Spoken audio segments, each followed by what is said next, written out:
At World Parts Direct, we offer a massive selection of new, factory original, GM, and Mopar parts at guaranteed low prices. Need something that isn't made anymore? We can help you find the right part for any brand.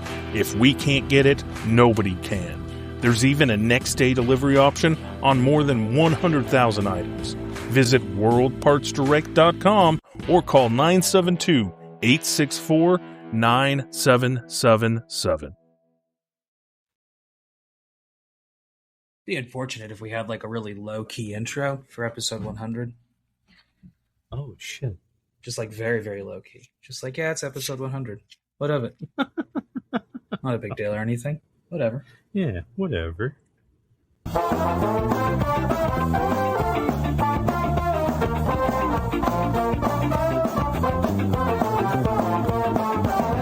I gave you everything I've got. Well, I know it's not a lot, but I tried so hard. All the time we spent, wonder where it went. Why must time move on? Why must we go apart? Welcome to episode 100 of the Final Picture Show podcast. There you go. There you go. Yeah. 100 episodes. There you go. We did it. Yeah. Show's over. No. We still have a lot more to talk about. Hell yeah. We haven't even started scratching the itch that is the post-apocalypse. That's right. Today we're taking a slight detour from the post-apocalypse, as we do for every 10 episodes.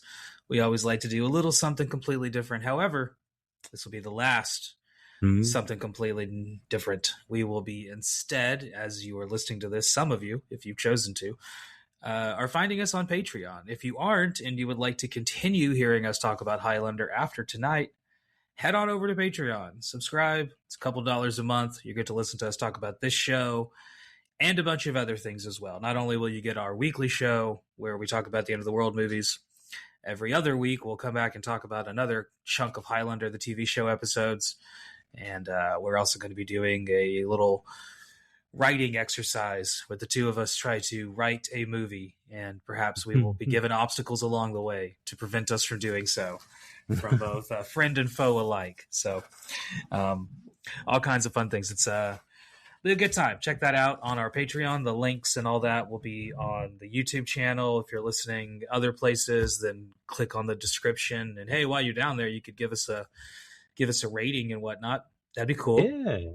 We just hit I think I saw on Spotify we had like 4 5-star ratings. That's cool. I'm only one of those. So hey. The other 3 came from someone out there. There you go. Right. Yeah. Also, if you want to give us a review, that would be cool too. Here are some quote unquote reviews from YouTube that I thought were fun. So Ooh. One of the reasons that we're doing Highlander is those longtime listeners have known that like we kept running into cast members or directors or writers or anyone who just happened to be involved in the Highlander TV show, which makes sense. It ran for quite a long time and had a lot of episodes. And yet you had never seen a single episode before. That's right.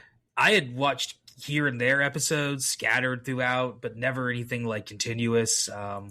Didn't hate the show, but wasn't necessarily what I would call a fan. Just was kind of oblivious to the show, but was casually interested in it. And always kind of maintained that interest because I love the movies, as you do you. Mm-hmm. So it's kind of like one of the ironies is that we both loved the movies and yet had never watched the show. Yeah. It's kind of one of those fun things. But so months ago, when we were talking about Escape from LA, we recorded a little YouTube short. And this is when I was experimenting with those to see would anyone watch them? I stopped doing them at some point. You'll notice those of you that are on the YouTube channel, I just stopped doing them because they are annoying. You could have AI do it for you, which is what most people do, it seems. And they're just it just seems like it's just trash. Just kind of trash content for the most part. And I don't watch YouTube shorts, and so I feel weird making something that I don't give a shit about. And but anyway, one of those shorts found a little bit of an audience, and that is our Highlander TV show short, where I said the title of it was The Problem with Highlander the TV Show. That clip has accumulated almost 13,000 watches. Whoa. Yes. Which has resulted in some people leaving some comments. Here are the comments. If you're listening, hey, here you go. Cobra Commander 1 month ago said, I've seen them all, and for the gentleman in the background claiming to have never seen a single episode, I guess that's you, Travis. That's got to be me. I'm in the I recommend you fix that problem. There's a reason so many episodes were made. Tone implied by me. I don't know if that's the tone he was going for, but I feel that tone. Yeah, right. No one else. So somebody else. This guy, I don't know. His name is Lokiden 7. I don't know. He said, "What even is this clip? They're not saying anything except there were a lot of episodes. Who cares?" Yep, that's the clip. I think you're pointing out. I think you're pointing out the ineptitude of the YouTube Shorts as a platform. But yes, that is true. Next one, also from a month ago, shot on Christmas. I don't know. He edited this comment. He said, love, all caps, Highlander as a concept more than I love the original movie or the series that followed. I own the entire series, including the single season spinoff with Amanda, Highlander the Raven. Oh. I even own Duncan's Katana clone. Maybe one of these days I will review the entire series from my perspective, which is that of a former special operator who served in 2 theaters of combat and watched the series when it originally aired from high school through college. If anyone's actually interested in me doing that, let me know by leaving a comment. Nobody left a comment. Little solicitation there. Nobody left a comment for him. So sorry about that. Maybe shot on Christmas with your former perspective of a special operative. I don't know if I want to piss this guy off. He might show up at my house and I guess harass me vaguely. We'll take up the mantle for you, I guess, in this case. Yeah. We'll show our perspective very much the opposite. We're a couple of pussies. I mean, in the words of people who are probably braver than I, simplify. Yeah. Oh, I don't know. Anyway, somebody else be braver than me, though. You know, that's true. Somebody else said, I'm not watching anything with you. Just enjoy the show. Okay. There you go. These are the comments we get. This is fan engagement here. If you would like to give a comment that's more insightful and perhaps properly punctuated, that would also be helpful. This person says, this was from 5 hours ago, the only problem with this show is apparently these clowns still haven't reviewed it. 10 seconds I'll never get back. So first off, the clip was 14 seconds long. So I guess 4 seconds of it he appreciated. That's nice. And I responded, next week, the clowning around stops. And then I put a clown face. So there you go. That's the only comment I've ever responded to. You know, it's funny. People say clown as like a pejorative, as like an insult. That doesn't work on me. Exactly. I know all about your clowning. We don't need to go down that path. Please. Last comment. Tony Stark, 3462. There you go. It's only about 5 problems with Highlander TV show. I'll explain later. There you go. Those are the comments that we have on the one formal time that we talked about Highlander, which apparently I should have never spliced into a clip because it is one of those things that I have lived to regret. As about every couple of hours, I'll get a thing that pops up that's like, somebody had something to say about it. And I'm like, oh, great. I don't give a fuck. Woo! Anyway, well, those of you that were complaining about the clowning around, when we talk about this not a post-apocalyptic show on the show where we're talking about post-apocalyptic stuff, that may have been possibly why we didn't talk about it, but that would require some actual listening to us as opposed to just a 10-second clip. This is the problem with the shorts and TikTok in general, is that its context is completely lost, and then people just make fools of themselves, and it's fine. I think we're in a post context society. Mm-hmm. Oh God, yeah. Yes. Well, episode 100, back to the point at hand. We're finally talking about Highlander the TV show, to some people's chagrin and to some people's celebration, and to some people's complete oblivion. Here we are. We find ourselves going down this hole. We're actually recording this episode on a completely different day than we normally record. We normally record on Tuesdays. The episodes come out on Tuesdays, so it's just kind of like an easy setup. It took me a lot longer to watch this, and that's not because the quality was bad or anything like that. We'll talk about our feelings on the show here in a minute. It's just each episode is about like 45 minutes long, an hour with commercials, and we watched 11 of them, plus the research and the background stuff. Whereas normally we're talking about a 2-hour movie, 3 maybe. It's a little bit more fast, a little bit more simplistic. That's why we haven't really delved into the TV show world. Is just because I think people don't realize that, like, we talk about the actors and the directors and the writers, and every single episode has a completely different set of those. And that kind of complicates things. So there are going to be some things that we probably are going to leave out on these first 11 initial episodes until we kind of get into a feel of things. I went with 11 first because that was like halfway through season 1. That was the entire 1992 year that the show started and kind of did its first little run through. So it seemed like an easy thing to talk about, the early 90s. And then leave 93 for the next episode. But in retrospect, I probably would have made this like the first 6 episodes or something like that. 11 episodes was a lot. So it was a lot. There's a lot there's a lot. So I guess before we like dive into it head first and into the background, and because we're going to go episode by episode, we won't like go beat by beat for every single episode. We'll kind of do like broad brushstrokes because it would take too fucking long. But we will talk about things that we liked about each episode. I did look up the writers and the directors. A lot of them are kind of repeated, so it kind of made it a little bit easier. Good. At least the directors. I did not have the chance to dive super into the writing crew of this. I will do that next time as we spend a little bit more time talking about some of the episodes here. I feel like the writing definitely would be interesting, like as far as what they're getting into, especially one of the episodes, which we'll get into. It's later. Oh yeah. Oh yeah, totally. There are some all kinds of like things that we'll get into when we actually start getting into them. And initial thoughts watching the first 11 episodes. We've never really talked shit about this show. We've just kind of played around with the idea of it because like Highlander as a concept is kind of funny. It's like as my wife watched, as she was watching it, she grew up loving the Highlander show. She's watched every single episode of Highlander. Oh, one of the episodes came out on her birthday. We'll talk about that here in a minute. And even she kind of admitted this show's a little goofy at times. Like even she was like, if they bit each other, they'd be Dracula. And I'm like, exactly. Like, like you're taking this shit way too fucking seriously. So if that's you and you're listening, hey, you're 12 minutes in. I'm sorry we wasted 12 minutes of your life. There's the door. If you're willing to have a little fun with it, then hey, continue on. Because we're going to have some fun with it as we continue to talk about it. Because I really liked the first 11 episodes, honestly. Yes. I thought not all of them were great, but there was some really fun shit here. I have a couple favorite episodes. I have one that really stands out for me. Yeah, I'm interested to hear if it's the same one for me. And then I have a characters that I'm starting to really like, right? I'm 11 episodes, so like I'm into the show. So we're going to continue to talk about it and we'll go all the way through I guess until we either get tired of it or until it starts to suck.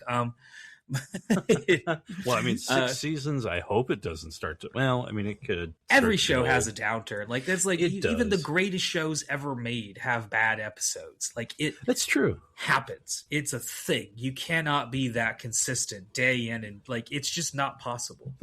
And like, it's just not. It was kind of told. We were told that the first season is kind of the rockiest. So, like the second season really just. That's all momentum. So, which I'm excited about because I've enjoyed this. So, I have to. I liked the first 11 episodes that we've watched so far. So, let's get into the let's get into the background a little bit here. Let's get into the cast first. Why is this a thing? Well, it's one reason why it's a thing. Well, one big reason. But we'll get to that. Yeah. Cast starting with first, obviously, our main lead. The guy that's most associated with this TV show, Adrian Paul. Dreamboat Adrian Paul. Mm-hmm. Kind of known for this role, which would then lead to him showing up in several of the films, The Source and Endgame. Also kind of using and appearing as this character. Yes. So he's still working today. Still doing shit. Is he? Yeah, Okay. still going, still working. I don't know if the Highlander remake that they're currently working on is going to throw a Cripple Crabble Crutch and let Adrian Paul show up for a cameo, but that would be amazing if he did. That would be. I'd like that. The two people, the three people I most associate with Highlander, for good or for bad, are Christopher Lambert, Sean Connery, and Adrian Paul. 100%. Those three guys, right? Those three guys. Even before, like, I have seen all the Highlander movies. I've seen The Source. I've seen Endgame. So and like I said, I've watched little episodes here and there while I was waiting for wrestling to start back in the day. So I'm familiar with chunks of it, but not like the whole story from start to finish, which is kind of what we're going through now. But yeah, I don't know how you could ever watch this show and not think of Adrian Paul, which is interesting because even though he was the first to audition for it and has said that when he saw the poster for Highlander 2, The Quickening, he knew he was going to be involved with this series in some way. Oh. I don't know if that's wishful thinking or, you know, it was on transcendental meditation. Put it on his vision board. I don't know what, but that's what he says. But in spite of all that, he was actually... in spite of all that, actually, he was not the original person cast. They had a completely different actor cast who ended up dropping out at the last minute, and so Adrian Paul took over. Oh. And was not even one of he was the first person to audition. He was there day one. But I believe that the original producers were leaning more towards Mark Singer, who will show up as a cameo here in a little bit. Oh, and God, I can't wait to talk about that. Yeah, good old Beastmaster himself. Yeah. Oh. Interesting that we have talked about Mark Singer kind of inadvertently in referencing Beastmaster, but Casper Van Dien is in Beastmaster 3, and we've talked about Casper Van Dien a lot. We have. Maybe one day we'll have to do like a Beastmaster deep dive. I've never seen Beastmaster 3, so. Nobody has. Nobody has seen Beastmaster 3. Nobody. If you're listening and you've seen Beastmaster 3, prove it. Yep, right? Prove it. Prove it. I don't know how you could do that, but prove it. Prove you've seen Beastmaster 3. Tell me something only someone who's seen Beastmaster 3 would know.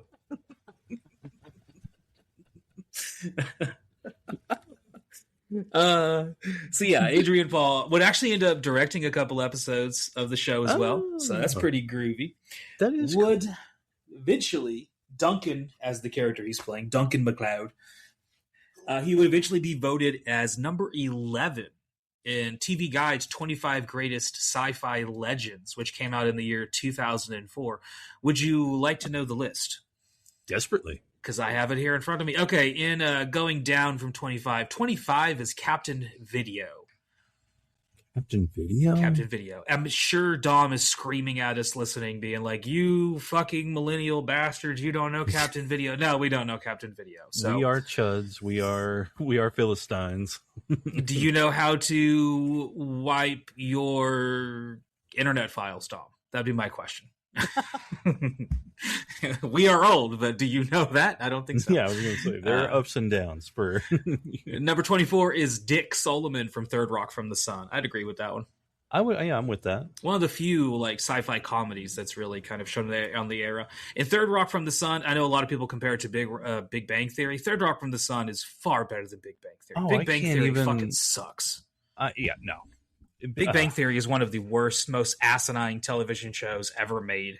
It's made for stupid people who think they're smart and makes smart people feel stupid. It's just a bad show. It's like, what do they call it? Nerd face, you know? Yes. Like it's like offensive. The term now is maxing, so I guess it's nerd maxing. I don't know. God. The kids keep telling me that, and I made a joke. I said, well, as a teacher, I think I'm poverty maxing. So there you go. Maybe that'll get trending somewhere. Number 23 was Ultraman from Ultraman, obviously. Oh, okay, yeah. I'm with that. 22, Doctor Who. They don't specify which version, so I guess just all of them. There you go. That's generic just Doctor Who. General Doctor Who. Yeah, just right. The man, the myth, the legend. I guess the woman, as he has become now. Oh yeah, yeah, that happened for a little while. Number 21 is Starbuck from Battlestar Galactica. Once again, does not specify if we're talking about the original television show or the remake. I don't know. Just says Battlestar Galactica. Way, I'm with it. Yeah. Number 20 is John Crichton from Farscape. Yep. Fuck yeah. Fuck that. Number 19, Steve Austin from $6 Million Man and Jamie Summers from The Bionic Woman. Yes. Awesome. Would agree with all that. Next up, number 18, Captain Malcolm Reynolds from Firefly. Yes. Ooh, yes. Hell yes. Yes. Number 17 was Max Guevara from Dark Angel. I never watched a lot of Dark Angel. Never watched Dark Angel. Yeah, another one of those shows that maybe I should watch. Maybe I would love it. Let us know. Number 16, Allie Keys from Taken. Once again, not familiar with that. Do not. No. Big sci-fi fan. Cannot say that one sticks out to me. I've never even heard of that one. I don't know if it's based off of the Liam Neeson movie. Did they make that into like a sci-fi Taken thing? I don't know. I have no idea. I don't know what planet you're on. I feel very ignorant here. Like I've never heard of that show before. It's not even one where I'm like, I've never heard of that. Like some of these I've heard of but never watched. Yeah, but like that one, Dark Angel, never seen it, but I've heard of it. Yeah. I'm familiar with the premise. Yeah. 15 was Coneheads from Saturday Night Live. Awesome. I mean, number 14 is Robot from Lost in Space. Oh, there you go. Does that robot not have a name? I'm pretty sure he has a name, but here he's just credited as Robot. So now I don't remember.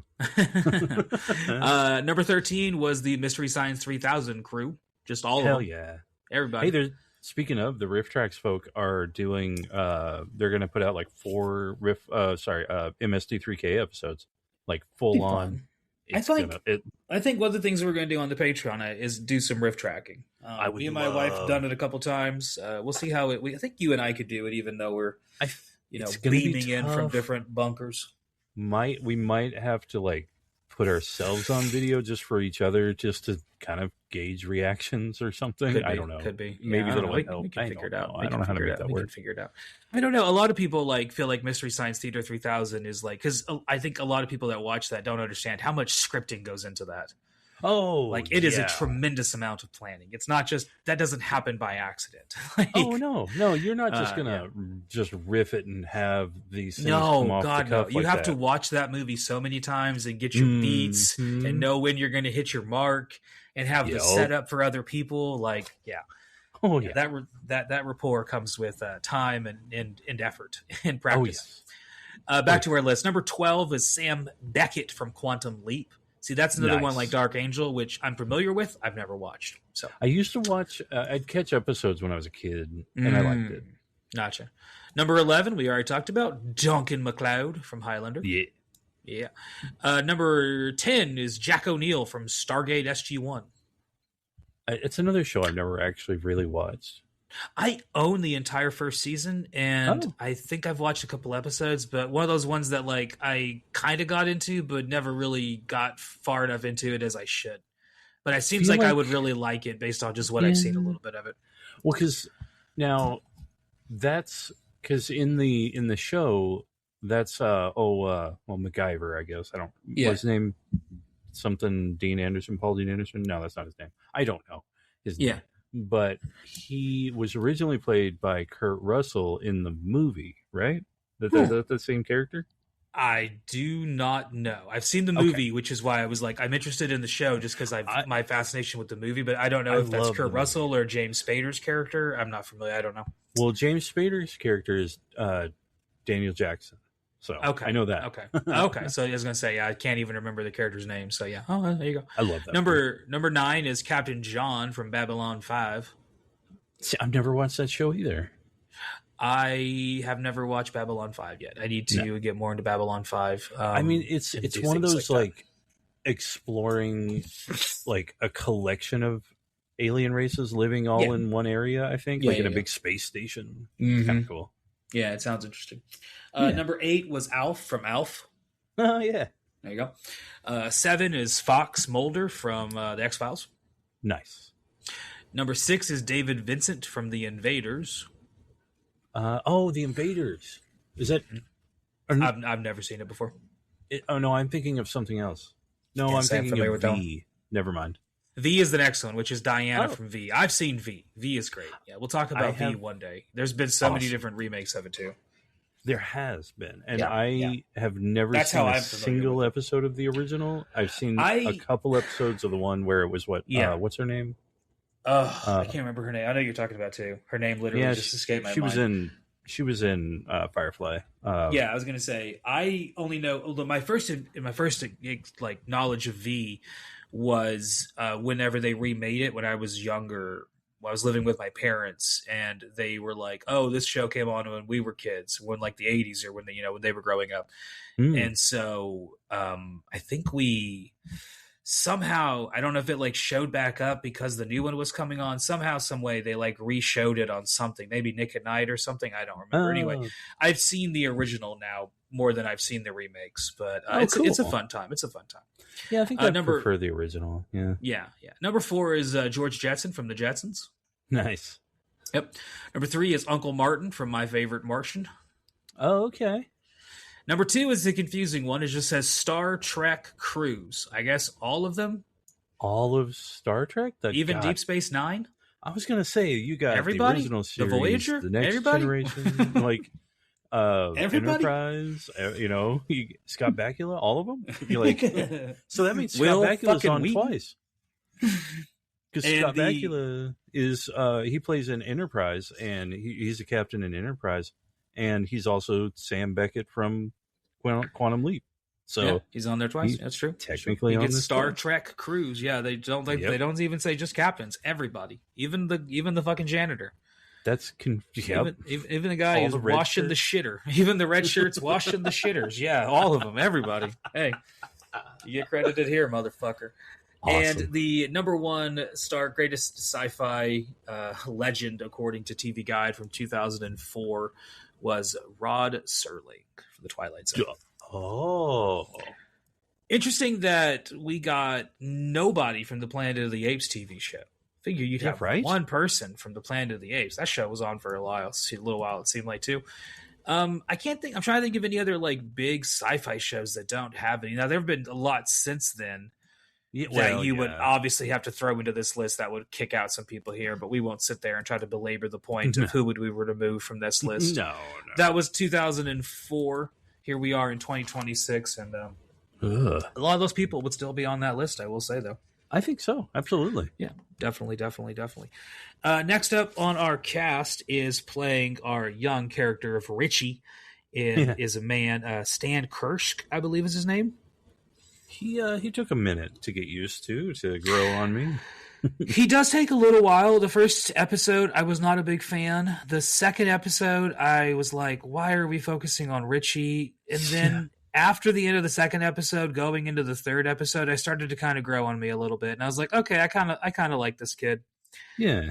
Now, as we get to episode 11, he's one of the characters that I do kind of like. Originally he was like the character of all three of them. I was like, ooh, he might be the one I have a problem with, but he's growing on me. Yeah, he's getting there. Yeah, he would be in a bunch of stuff before and after this, mostly TV shows. He was in one episode of General Hospital and some ABC after school specials back in the day. Sadly, he would die via suicide in 2020. So no longer with us. Yeah. Okay. The actor is unfortunately no longer around. So that's a little on the sad note. Yeah. Next up is playing an actress who's not going to be with us for much longer. She's actually only in most of season 1, and then she's in part of season 2, and that is it. And that is Alexandra Vandernoot, and she is of Belgian descent, and she has mostly been in stuff in that country. Primarily since and before this. This is one of her few crossover roles.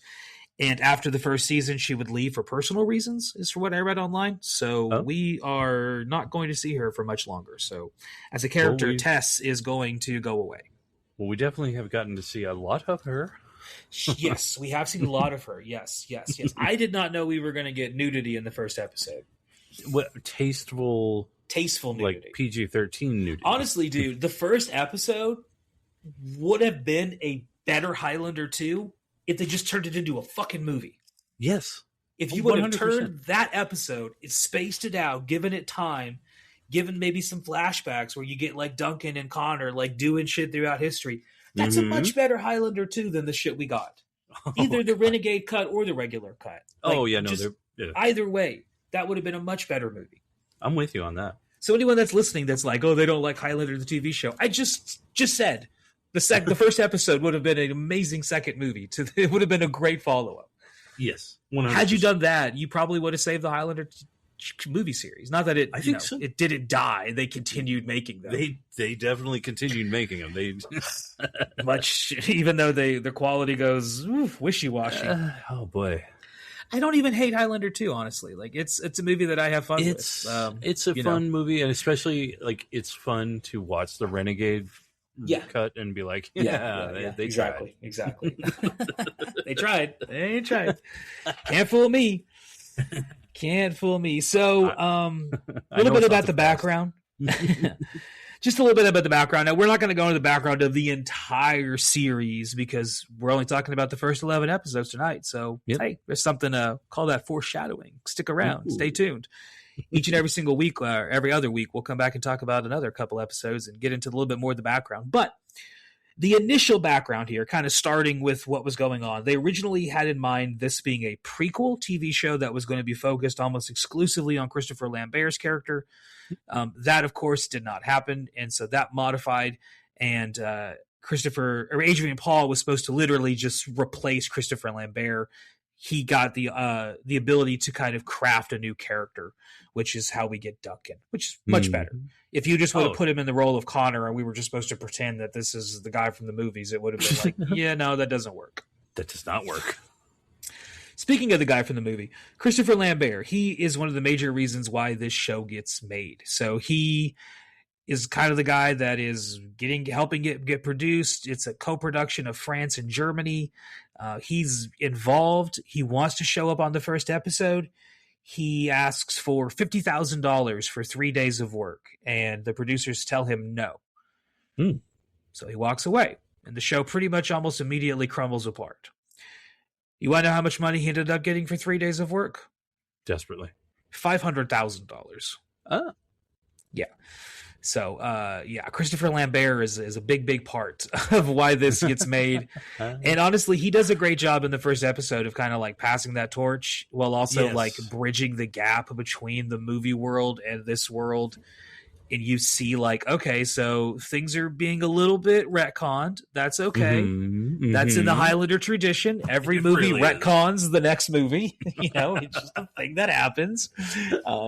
You gotta. We haven't even gotten into the animated world yet, and I forgot about the animated world. There's an animated TV show as well. Yes, sir, indeed. Is. But in spite of like it kind of rewriting a little bit of the show, I really think that without Christopher Lambert, that first episode would have struggled. Oh yes, it would have spent so much time establishing who the fuck this guy is and why we should give a shit, as opposed to Christopher shows up. And he's like, oh, yeah, okay, so y'all are cool. Y'all are homies. Y'all used to kick it back in the old school day. You get all the hot women. Okay, cool. Right? There's a little bit of like a rivalry between them that we can kind of vibe with. Honestly, now I don't know if he shows up again or not. I'm not going to spoil myself and look and see. Yeah, no. But I'm like if he showed up as like a reoccurring character that just kind of shows up here and there every now and then, like maybe one episode a season, that would have been cool too. Yeah, I'm with that. Like just one episode a season, he shows up, And he's like, oh, yeah, here's fucking Connor again. Oh, what's he up to, right? Yeah, I'm with that. But like I said, I don't know if that happens or not, honestly. It may end up happening. We know that the movie Endgame has Adrian Paul in it, so maybe when we get closer to when that comes out, hey. And I guess that's something we also could do here whenever we could start talking about the movies. We've already, we haven't talked about the first one yet, but we could go back and talk about that one and build some context if we really wanted to dive 100% into the Highlander series. Which I'm for. And then, of course, we get some Queen. Our soundtrack is amazing. And my wife was immediately, we were watching it on Tubi. And she did not think that the soundtrack was going to be there because before we watched it, she was like, I bet they're going to change the songs because you have to pay for licensing and rights and everything like that. Nope. You get Queen and it is glorious. It is. Oh, I can't that's got to make it in the top of TV series. It's such a good theme song. It's such a good theme song. It is an amazing theme song. I don't know how you top that as a theme song. That is such a good theme song. Such a good theme song. I was gonna say I don't know. I don't know how you get there. I don't know how you do anything better than that as a theme song. No, that's that's a little bit about the background of at least the first couple episodes that we're going to talk about. Next time, we'll dive into a little bit more of the background. Let's talk about our 3 directors that we're going to see tonight, because there are only 3 for these 11 episodes. And the first guy is a guy named Thomas Wright. So Thomas Wright is going to direct our pilot, which is episode 1 called The Gathering. He's then going to kind of trade off episodes. So he does episode 1. He does episode 3 called Road Not Taken. He then does episode 5 called Free Fall. Then he shows up for episode 7 called Mountain Men. And shows up once again in episode 11, which was the last episode of 1992 called See No Evil. That's the one about the serial killer. Yes. Thomas Wright has directed tons and tons and tons of TV shows, all kinds of things. His biggest credit as far as movies go is maybe his most worst credit, and that's No Holds Barred. Oh, I've never actually seen it. It's a bad movie. It's a bad movie. It's a bad movie. Hulk Hogan making poop jokes like he's a fucking toddler. All right, so I do have to watch it, is what you're saying. Yeah, so there's Thomas Wright. No Holds Barred is his biggest bust that people talk about, but lots of TV shows. He did Millennium, X-Files, bunch of TV shows. Bunch of TV shows. The other guy is a man who directs kind of the other episodes, which is episode 2, episode 4, episode 6, kind of that kind of thing. It's literally the even episodes that Thomas Wright doesn't do. This guy does. And his name is Jorge Montesi. And as a director, he has directed 2 things that I fucking love. Oh. One of them I have talked about on this show before, and that is Turbulence 3 Heavy Metal, which is a really bizarre, kind of silly horror action movie about this Marilyn Manson wannabe who is on an airplane that gets taken over by terrorists, and he has to save the day with the help of a hacker from the FBI. Oh. It's a stupid ass movie, but it is a great movie. And then the other movie that he's responsible for is a movie that James Franco remade, which is called Mother May I Sleep with Danger, which is a old Lifetime movie from 1992 with Tori Spelling, which is a really, really cringy, bad Lifetime movie. But it's one of those things that, you definitely know what I'm talking about. Yeah, you've definitely seen it. If you grew up in the 90s, you saw this. And yeah, it's the same thing, same thing as Turbulence 3. It's kind of cheesy, kind of corny, but God, do I love it. Yeah. God, do I love it. The last guy that is one of our directors tonight only directs, I think, 1 episode that we're going to see. He's going to show up again later on in season 1 and season 2 and season 3. And that is, he directs 2 episodes. Directs episode 8 and directs episode 10. And that is Ray Austin, who would do a bunch of stuff in the 60s, a bunch of TV shows in the 60s. All kinds of stuff. So you pretty much almost any TV show you can think of from the 1960s, he has pretty much had something to do with at least 1 or 2 episodes of directing that. Okay. So there's our directors. Like I said, I didn't go too in detail to the writers, except for one guy who writes a bunch of episodes is Dan Gordon, who is an Israeli writer who lives in America, still working today, in his late 70s. He has written a lot of stuff. He wrote Wyatt Earp with Kevin Costner, Passenger 57 with Wesley Snipes, Hurricane with Denzel Washington, as well as Terms of Endearment. He wrote a stage play version of Rain Man, as well as helped write Rambo Last Blood. So all kinds of stuff. Also, he's apparently a captain in the Israeli Defense Force. So there's also that. So yeah. also that. He's the other director, or he's the other writer that's going to write a lot of these episodes. So Dan writes a good chunk of the first season. He is responsible for writing a few episodes for. There are a lot of writers. Well, a lot of the directors kind of reappear. So Ray Austin shows up again, Thomas Wright shows up, all those people keep showing up. Yeah. But almost every episode has a completely different writer. So I did not have the time to look up 22 different people in their entire career trajectory. But I'll try to give a little bit more details next time. Stuck mostly to the actors this time and the directors, because those are people that we kind of spend a little bit more time talking about usually. Yeah. So, there you go. So I guess before we dive into the episodes, let's take a little break and we'll come back and talk about episode 1 through 11. What we liked, what we didn't like, and see y'all in a second.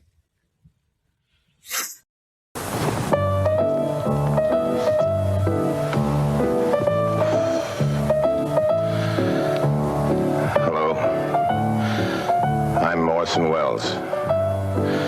I direct films and act in them. What we're always trying for, of course, is perfection.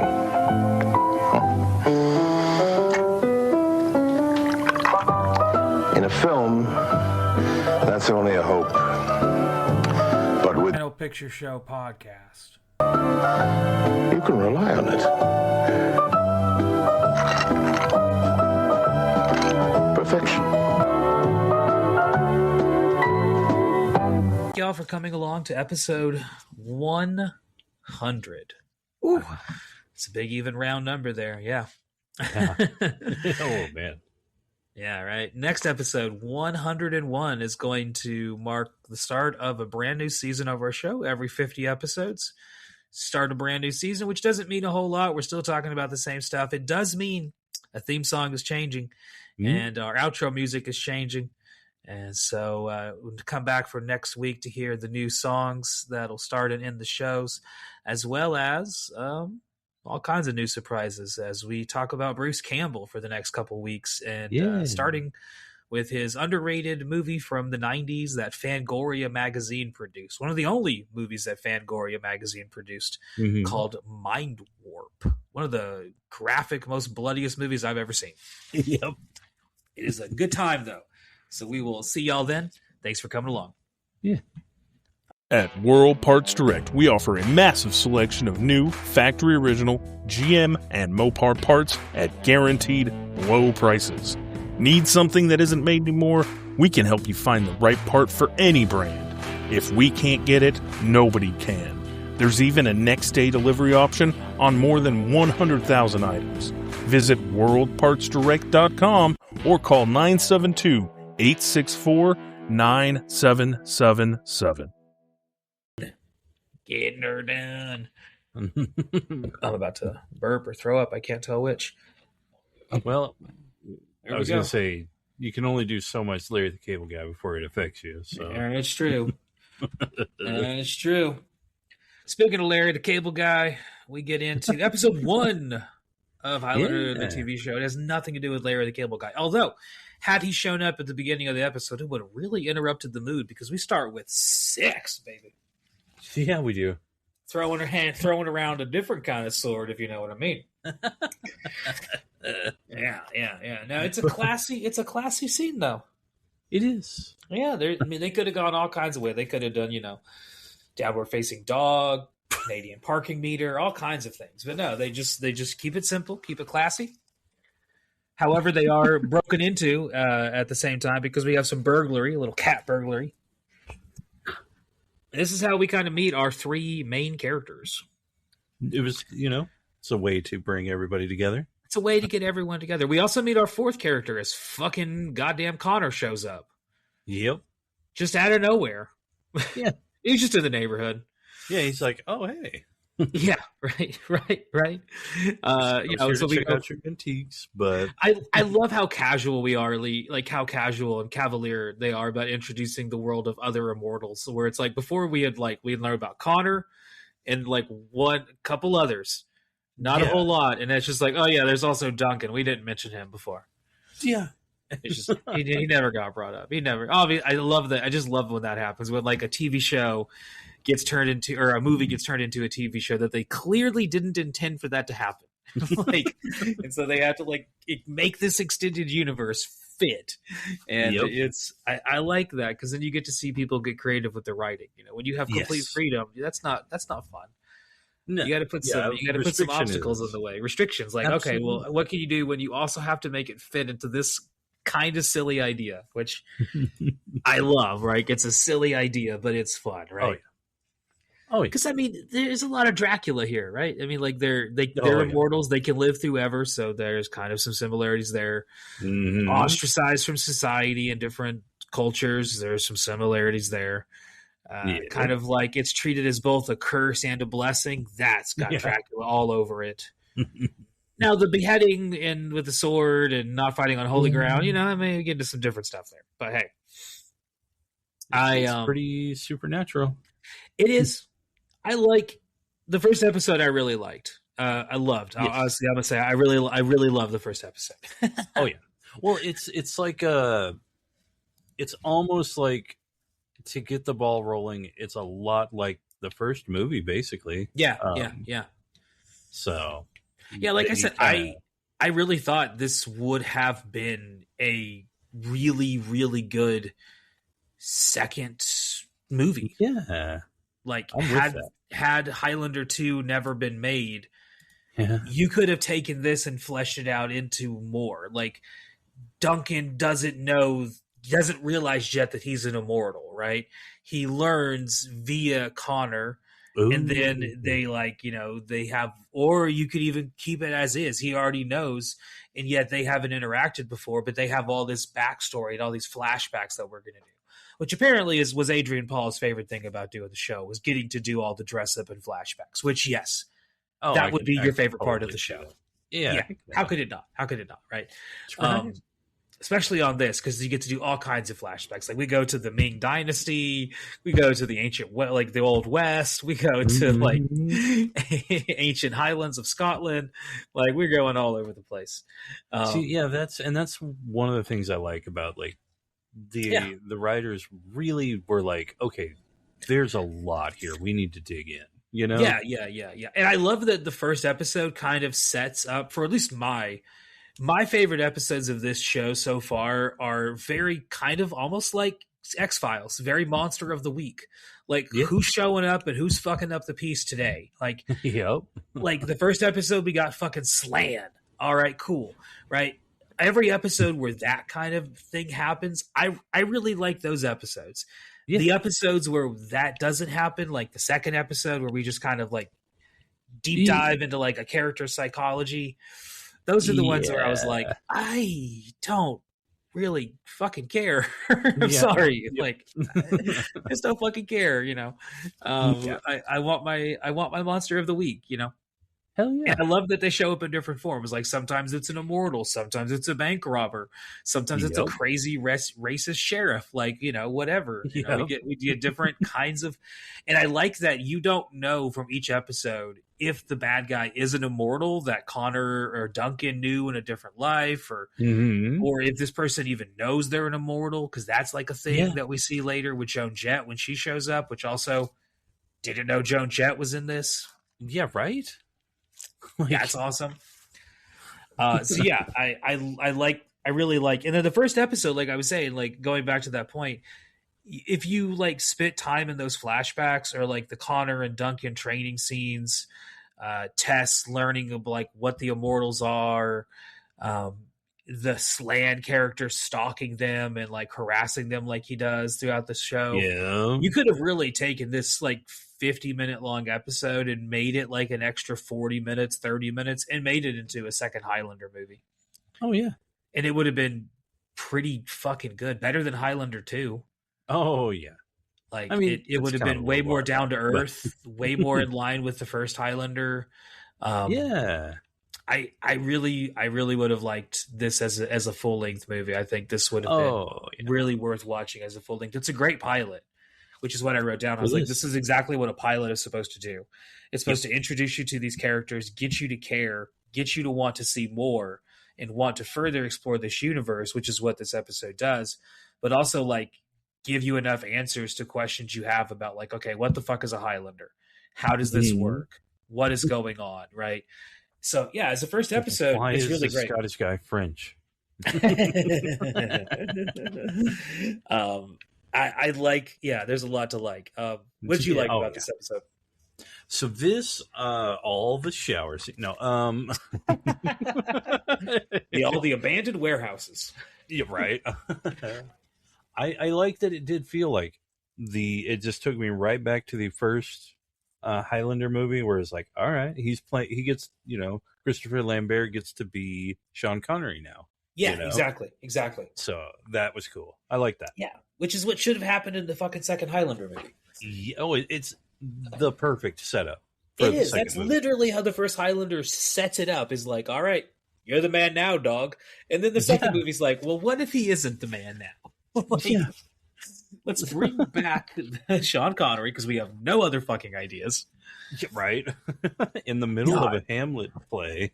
In the middle of a Hamlet play. Shit. Like, because there's, like, we'll talk about Highlander too. I could talk about that movie for a long time. This movie, I love that we get the fucking exploding windows every time we get it. Love that. I love that. I love Slane later on as our main character. The other quickenings, like in the other episodes, confusing, but yeah, a little bit less. You can tell that they were like, well, if this show doesn't get picked up, hey, this will make for a decent little TV movie, and that'll continue the Highlander legacy because we're going to spend some money blowing some shit up in this one. Hell yeah! And you can tell that like a lot of the little clips at the beginning, a lot of those come from the first episode. Like, you can kind of get the feeling that like they were very proud of that first episode. That like shadow shot of them on the bridge fighting, that's like referenced in every single episode. Like they were very proud of that shot. Totally We're going to show that again. Yeah. Speaking of that shot, I loved the end fight with Christopher Lambert and Slane. Yes.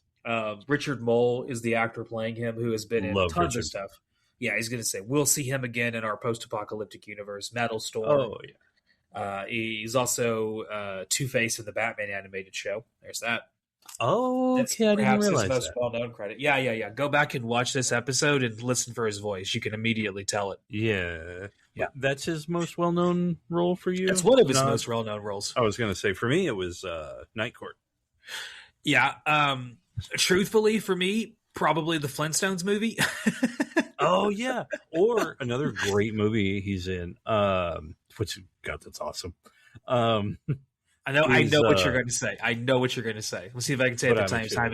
You wanted to say it at the same time. I was going to say the same time. I was going to say. I knew exactly what movie you were going to say because it's the other movie I think of him in is not. But I'm a cheerleader. Did I ever tell you I forced my daughter to watch that? Yeah. Did she like it?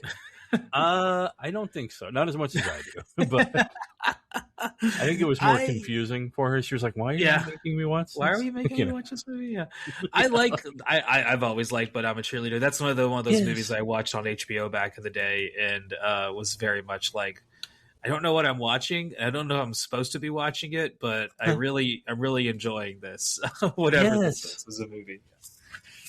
So Richard Mole showing up here as our main villain, and he does a great job, and he gets defeated at the end, which leads us to both like the physical passing of the torch, literally, which I thought was great. I loved all the little visual flashbacks we get to the movie and like references to the first movie, especially in the first episode. All of that was really awesome. I love the first episode. I thought the first episode was great. First episode really good. Yeah, first episode, by the way, came out on October 3rd, 1992. Do you know what else happened that night? I don't. It's the night Sinead O'Connor tore up the picture of the Pope on SNL. Awesome. Same night. Boys to the Men was in the charts with End of the Road. Oh, hey. That's a cool song. Road. That is a great song. Great song. Episode 2. It's called Family Ties. This one is directed by Jorge Montesi. Mm-hmm. I did not like this episode. No. Yeah. This is the one where Richie is in trouble. He's now been adopted, basically, and he's living, even though he's supposed to be like, 16 or 17? The motherfucker looks 36. I was going to say. I know he's not that old in real life. Like, the actor was on the younger side at this point, but he does not look it. He does not. And but at the same time, would you want, like, a young-looking kid hanging out with Adrian Paul? Not really. Yeah, not really. Like, it'd be kind of uncomfortable. It's like... Yeah. So I don't know what you do here. So Richie is Richie. He grows on you. I didn't like this episode, not as the second episode. Like this would have been a good episode to put further into the season when we've already learned about Richie and we care about him. Because this one is just like, hey, that kid you just met, he's important. and he has problems, and you should care. And I was just like, yeah, but I don't really fucking care about him yet. I want to know about the guys with the swords more. Yeah, I was about to say, I wanted to watch Highlander. What is this? Yeah, we kind of take a little bit of a detour in this episode. The one thing that I did like was the searching scene with him and Duncan when they're like looking for his dad. It's kind of goofy. I love that they like end up in a games workshop. Like, when are they gonna go play fucking Warhammer? Just thought that was kind of like a visual silly thing to see in 1992. Just like, oh wait, it's fucking goddamn games workshop. This definitely established something that does happen later on throughout the show is musical montages. Lots of musical montages. Many musical. Just about every episode has at least one musical montage. Yeah, I think they just space it out a little. So yeah, they do. But it's it is a show that loves a movie or a music montage. So things are going to be happening to music. So. I do like Richie's dad, Joe. I like that actor, J.E. Friedman. He was in Wild at Heart with David Lynch there. He was also in Alien Resurrection, movie that we'll talk about eventually, as well as Miller's Crossing with the Coen brothers, and the movie Go, which we've also talked about. Yes, that's awesome. I feel like the movie Go, if we're going to make our millennial time capsule, which is kind of what we started saying we were going to do with this watching of Highlander, and watch all of it to decide. Obviously, we're going to take some breaks in between as we go through the seasons, just because it would be insane to just marathon it. But Go is definitely a movie that I think would have to go in the millennial time capsule. Absolutely. It's one of those movies that, like, if you're not a millennial, you probably won't like it or give a shit. Yeah. But I feel like if you are, maybe Gen Xers, I was going to say they may also appreciate Go. But I think for our generation, we grew up watching it because it was like one of those movies that was just on a lot. Yes. It has everybody in it. Oh, yeah. Yeah.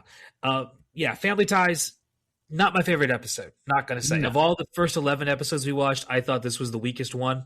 Easily. And I think it would have been better if they just put it further back. Now, I do like that with the flashbacks we get with Duncan, where we see like him finding out he's an immortal and his dad kind of like shunning him as a family and like, you know, all that stuff. That part was cool. I would have done the whole episode as a flashback. Just like, let's focus on Duncan. Like, it's not that I hate Richie. It's just like, I'm more interested in this dude. Like, he seems of the characters established so far, he's the one I'm most interested in. And instead you kind of were like, well, what about the side character?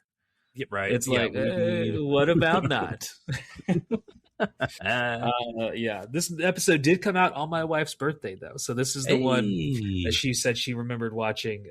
This was came out on 1992, October 10th, which is also the same day in Japan that Yu Yu Hakusho would begin airing. So, interesting. If you were forced between the two, I would go with the Yu Yu Hakusho in terms of at least the first couple seasons of Yu Yu Hakusho were good. One of the few animes that I really like.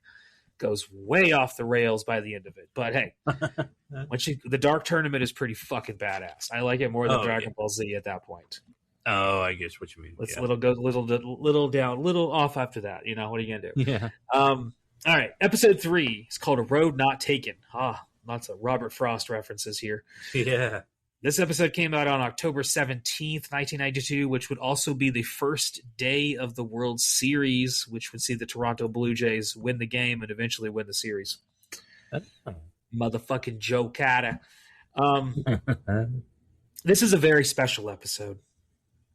Yeah. A very 90s, very special episode. I'm with that. This is one of those episodes where you expect one of the actors at the beginning to be like, hey, so don't do drugs, kids. Like, it's very much like, it's one of those 90s episodes where it's like, people do drugs and it's a problem. Also, like this one, along with the other drug episode we get and the serial killer episode and the fact that Duncan's beheading all these people, this city seems fucked. Right? Like, I would not want to live in this town. Wait, do we know where they are? I think is it San Francisco? It seems like it's San Francisco. I'm trying to feel like, do they ever actually say? Yeah, I never, because it was filmed in like Vancouver, Canada, Washington, stuff like that. Yeah, trying to look back to see like, do they say where it's set at? yeah. I don't know. I'll have to look and see. Yeah, but what do you think about this episode? So this episode, again, PSA. It's like it's an after school special, at least at the beginning, and yes, at the beginning, very very much so. Yeah. I looked it up. It is set in the fictional city of Seacouver, Washington, which is a hybrid of Seattle and Vancouver. Seacouver. You should have just not given it a name. Goddamn. Oh, that would have been so much better. It's just been like that's a first draft DM on the spot. What's the name of the city, DM? And you're like, Seacouver? Seacouver. The name of the city is Seacouver. Why is everybody leaving? All the shops are closed. Don't ask me anything about this fucking town. Everyone's on vacation. Go away.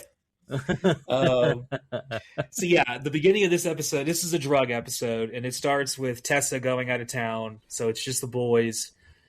This is the episode where I was like, Richie looks like he's fucking 33.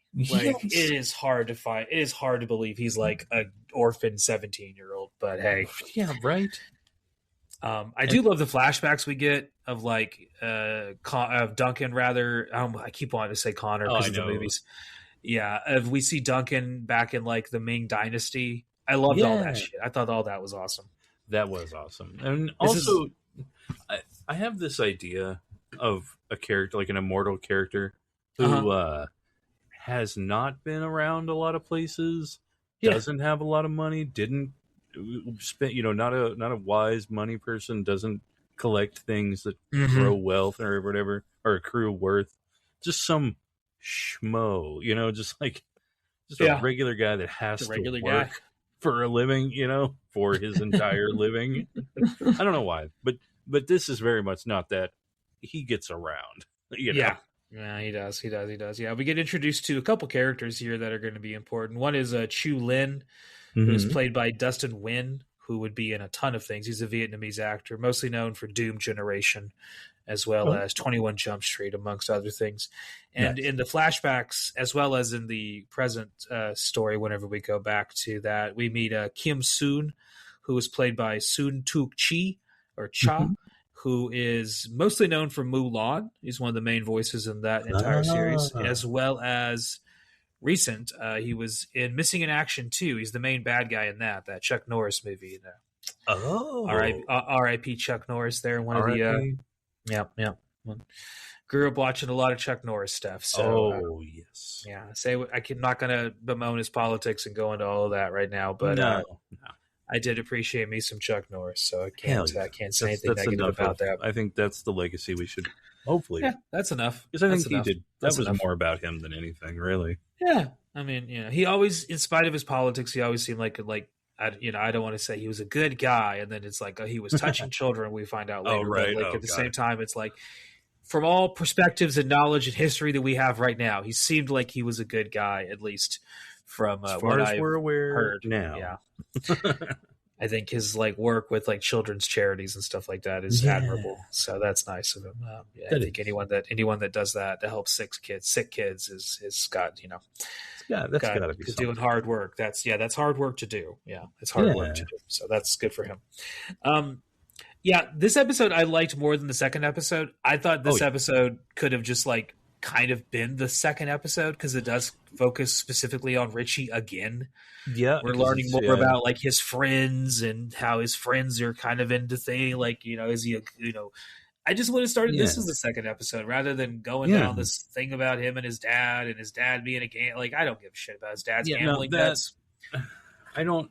It was cool as a vehicle for the flashback, but his whole dad story was Yeah, and I get the flashback. It's setting up they both have dad issues. Yeah, cool. Who doesn't? It seems like that's not something that I just feel like we could have explored that a little bit later. I would have spent a little bit more time focusing on Richie and his friends and how like that. Gary is fucked up and this shows was more he on about drugs his background. and You know, like, and meeting his friends, like that one girl that that we get introduced to, and then all the bikers and everything. That was the bikers. And I also like that, something that was interesting to me, but of course gets, kind of subterfuge on, or it turns out it was subterfuge, is the idea of an immortal that isn't really good at fighting. And I was like, well, that's got to be a thing, right? Like, yeah, you would think so. Yeah, like some of them have to be not that good, and maybe they have made it. Maybe they've, because he lives on holy ground all the time, so he's so you can't fight never him. challenged, Protected. Exactly. So I liked later on he's I really liked the development you get in this episode. I thought, like I said, this would have been a perfect second episode. I would have cut that second episode entirely. Yeah. Put it further down into the season. Still keep it. Like, it's fine.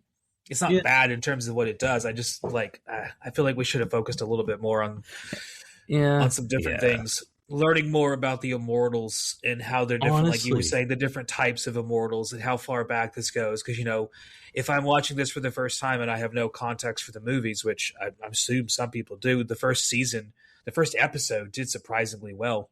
Yeah. Enough that, they continued making more and more and more, obviously. So it seems like I would have focused more on that immortal and the rules, can't fight on holy ground, like you were saying. What if there's someone who's not good at fighting? How would that work? How far back does this go? Are they just Scottish people? All of that, you can get all those questions you get answered in the third episode. None of them get answered in the second episode. No, the second episode I would have should have moved it on. That's what I think. Yeah. Now, the fourth episode, Innocent Man, this reminds me of an X-Files episode. It does. This is how almost every X-Files is paced exactly this way. I would not be the least bit surprised if Dan Gordon, the writer here, once again, I haven't looked it up, but I wouldn't be surprised if he wrote an X-Files episode or helped or took some inspiration from the way they were written, because there's a lot of X-Files in this episode. So this one is where we get our Vietnam vet and we get our fucked up sheriff. Yeah. And I kind of think this is fun. I really liked Leo, the Vietnam vet, is played by a actor that we've seen a bunch and will continue to see a bunch. Vincent Schiavelli, I think is his name. Or Vincent Schiavelli. I've never actually known his name. He's in Man on the Moon, People versus Larry Flint, One Flew Over the Cuckoo's Nest. He works with Milos Forman a bunch. All those are Milos Forman movies. Yeah. He's in a bunch of those. He's here. He steals the show here. Oh, absolutely. Yeah, he's one of the best. He's the best actor we've seen so far in all these movies, in all these shows. Oh, definitely. 4 episodes in, he's the best actor. Oh yeah. And I remember my intro to him was Ghost, when he's the guy on the train. Yeah. Yeah, so he always freaked me out. Oh, that and Fast Times at Ridgemont High when he's the teacher. Yes, I was about to say Fast Times was kind of my first real introduction to it. Yeah, I may lose internet here in a minute, so I'm trying to see. Yeah, it's telling me it's trying to reconnect. We'll see. AT&T has been fun. That's the other reason why I had to keep delaying our recording of this episode, because the internet has just been fucking awful. I hate AT&T. We had some times, and we also have AT&T. So, oh, Lord, it's awful. Good old monopoly. Yeah, it's miserable. Yeah, people listening are sometimes they'll be like, well, you just change it. I fucking can't. They're the only ones that offer internet in my goddamn area. Yeah, that is a thing that happens. It is a thing. Yeah. I like the Vietnam flashbacks. I like that we also get that compared with the Civil War flashbacks with Duncan. So you're getting more of connection to oh, he really is immortal. He's gone through all these different historical things. All of that's great. All of that is cool. Yes. Love it all. The bad guy here, the sheriff, is played by John Novak, who would be in the Wishmaster series as well as Sliders for a couple episodes.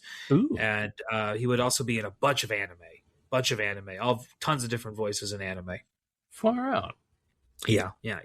What'd you think of this episode, Innocent Man? I started saying that like it's very X-Filesy, and it kind of is basically like strange things happen in a small town, and people have to show up to solve the things, and that's pretty much the setup here. Yeah, no, this was cool. I mean, it wasn't like totally obvious who the immortal was. Exactly, or even if there was an immortal, like, exactly. Well, I guess it is kind of established, like, because there's the quickening right at the beginning, so it's fairly established, but it's not clear. Yeah, and I like that. I like it, and that's kind of like you said, an X-Files thing where we're kind of along for the journey too. So so this one was cool. I like this one. Yeah.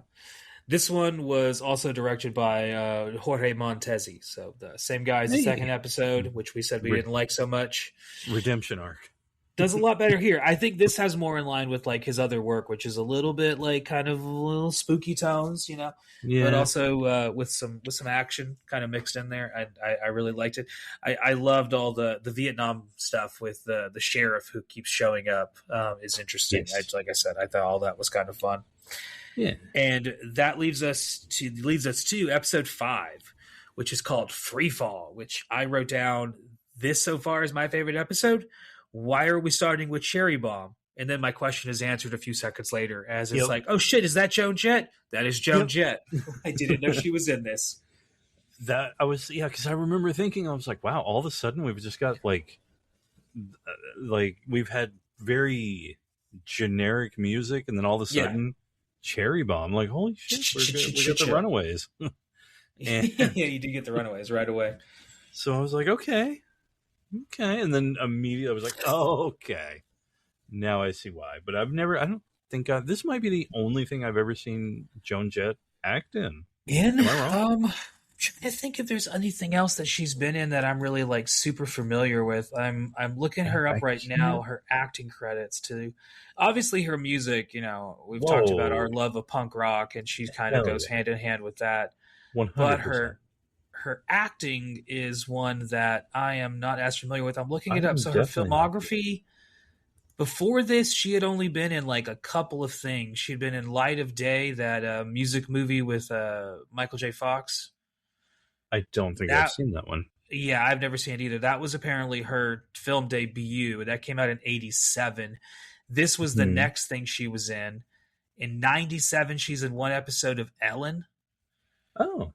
In 1998, she's in a movie called Boogie Boy, starring Tracy Lords and Mark Dacascos. Hey, there's someone we talked about.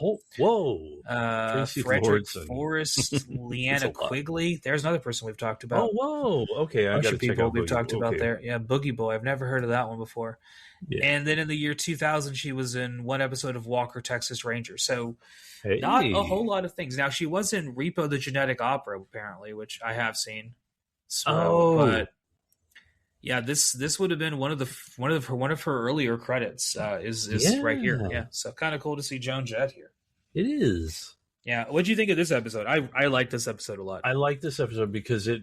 I mean, it's again more subterfuge, but it's this idea of like a brand new immortal. Like, this is what it's like, Yeah. And we kind of did see that with Connor in the first movie. Yeah.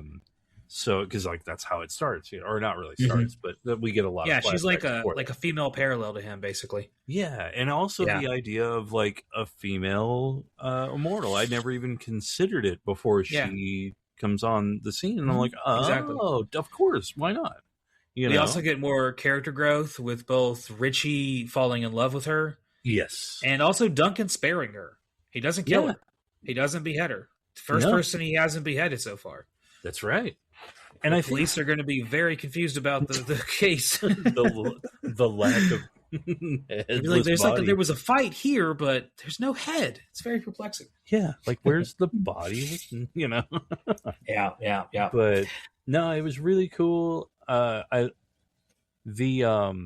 also like that she's dressed as a punk later, and it's like, this is more me. And I'm like, I was gonna say, her punk, that was very cute. Yeah. I like the flashbacks here as well. keeping a tradition with that. Love the flashbacks. I thought this she is did another a really good job too. She did a really good job. Yeah, for this being like her second thing, yeah, she did a fantastic job. Yeah, I was like, totally. you know, she's a natural, totally obviously. Oh yeah, she's fucking Joan Jett. She's Joan Jett.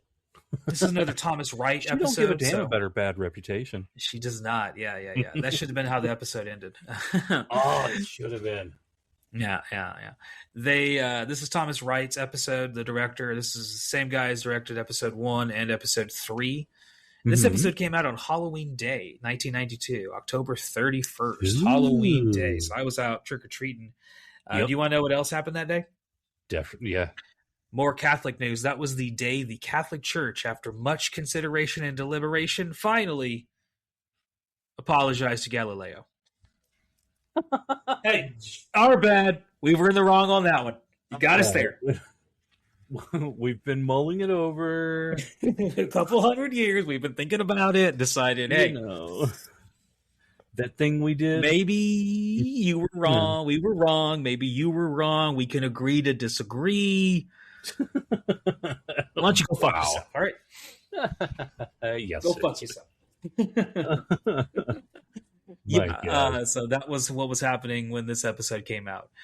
So far, Freefall, my favorite episode after the first one. Joan Jett episode 5. Now the next episode will become my next favorite episode because the next episode very strong. I was going to say, was this your favorite one out of all of them? No. Oh, okay. So this is my favorite one. This is my favorite one out of all. This is episode 6, another Jorge Montesi episode. This is Bad Day in Building A. This is the episode where I wrote down after a few minutes in, I was like, could Quentin Tarantino have directed this? Oh, okay. I can see that. Yeah. Yeah, because we get like a fucking Duncan is taking Tessa to just like I got to go to the courthouse to do some shit. All right, cool. Richie comes along. And then it becomes a hostage situation. And then it's like a standoff. And then Duncan gets killed, but he's not dead. And he comes back. And it's like, I really like this episode. I thought cool. Of all the first 11 episodes, this was my favorite.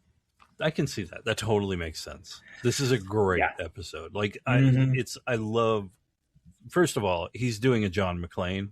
And I love it. He's doing a Die Hard. So yeah. I also love that this episode like establishes that like this show is very like kind of it's sci-fi, but it's like low sci-fi. It's not like, oh, we're getting really into the science fiction. It's like there's supernatural shit happening, but the world around it is pretty normal. Yeah. And people react to the supernatural shit as though it's supernatural. Absolutely. Like him coming back from the dead freaks people the fuck out that noticed it. They're like, wait a minute. He fucking died. Like, how did, like, we saw him get shot. Yeah. You don't just get up and dust that off. Yeah, exactly. So I love that they, like, you get people's reaction. And then, like, Richie kind of being like, hey, don't worry about it, Oh, God. I also liked a lot of the supporting characters were really good in this one. Yeah, the supporting cast in this one is great. Yeah, the main bad guy, the robber Slade, is played by Andrew Divoff, who was also in the Wishmaster series, as well as a Low Down Dirty Shame, the Keenan Ivory Wayans movie, not the John Waters movie. There's another one that has a very, very similar name. Oh, okay. Gotcha. He's also in a couple episodes of CSI Miami. He's been in a bunch of stuff. He also speaks like 6 different languages. He's a very, very talented man, this guy is. I'm so envious of people that speak even one other language, let alone 6. God bless. Yeah, I really liked him in this. I liked the supporting characters other than him, like you mentioned as well. I liked the little girl that's in it, the daughter, and I loved how that added such a gravitas to the whole thing. Like it's like this whole extra tension. It's like now you got to protect a kid, and that was well placed. I really liked that. I also liked whenever he's explaining, like he uses the fairy analogy to like describe how his people, like we've always been around. It's just, and we never stopped being around. It's just some y'all, we kind of had to hide. Yeah. That perfectly explains how they kind of immortals work. Better than the second movie? Better than the second movie ever did. Yes. We don't have to go to a different planet. We're not doing anything like that. We're just they've always been here. Yeah. There you go. Like, just like fair. Yeah, perfect. Perfect. And I liked perfect. the old guy that Richie knows, like he's like a con man or whatever. Yeah. I thought he was cool too. Like, Yeah. this is just a good episode. I'm with you. I totally get why this is your favorite. Totally. Yeah, this was my favorite episode. Yes. Yeah, this is. It passed my Airheads check, which is it's a hostage movie that's on par with Airheads. That's all you gotta do. Oh, that makes That's sense. all you need. Episode 7 is called Mountain Men, and this episode. This episode is interesting. So first off, we get Mark Singer making choices. We get back to Thomas Wright behind the scenes, making his direction again. Yeah, we get some interesting choices here as Tessa is abducted in the mountains that she went to go wander in. Yeah. Well, she's trying to get she's photographing this landmark or this thing. Yeah. Like this, I'm guessing it's like a Native American like landmark. And yeah. And while she's in the middle of doing that, Caleb shows up and he happens to be an immortal who, as we find out later, him and Duncan go back. Yeah. They have some history together. And we get Mark Singer. Yes, sir. This fucking voice, yeah, where he's talking like this the whole time. And it's like he's on King of the Hill. Yeah, I was like, what is this voice? What are you doing? Yeah, who decided this? Yeah, this episode is not my favorite. It is goofy. It's a goofy. It's not the worst episode. one, but it's not my favorite of them all. Yeah, there's definitely worse. This one, I like the premise. I like the idea of this is. I mean, obviously he knows these woods because he's been there long enough to know. I liked woods. all the tracking shit. I thought was cool. Whenever he's he's experiencing tracking via flashback, while the Native American sheriff or whatever is also tracking, and they're getting conflicting tracks. He's like, "Oh, you should go north because all people go north," and he's like, "Oh, you went south though. Why would you go south?" And it's like, yeah, it does make sense. Most people would go north. Like, okay, I didn't think about that. Yeah, that kind of tracks. So I like parts of this episode. I liked the history between the two of them. Yes. I just thought the setup was kind of silly. Like, oh, she has to go to the woods. He wants to marry her. There's infighting between them. And it's like, okay. And this is another immortal that he just kind of seems incidental, you know? Yeah. Like he doesn't, he's not really part of the whole thing. He's just, and also he's immortal, you know? By this point, I think Duncan's killed more immortals than Connor ever did. So, oh yeah. I mean, he's 6 deep at this point. Shit.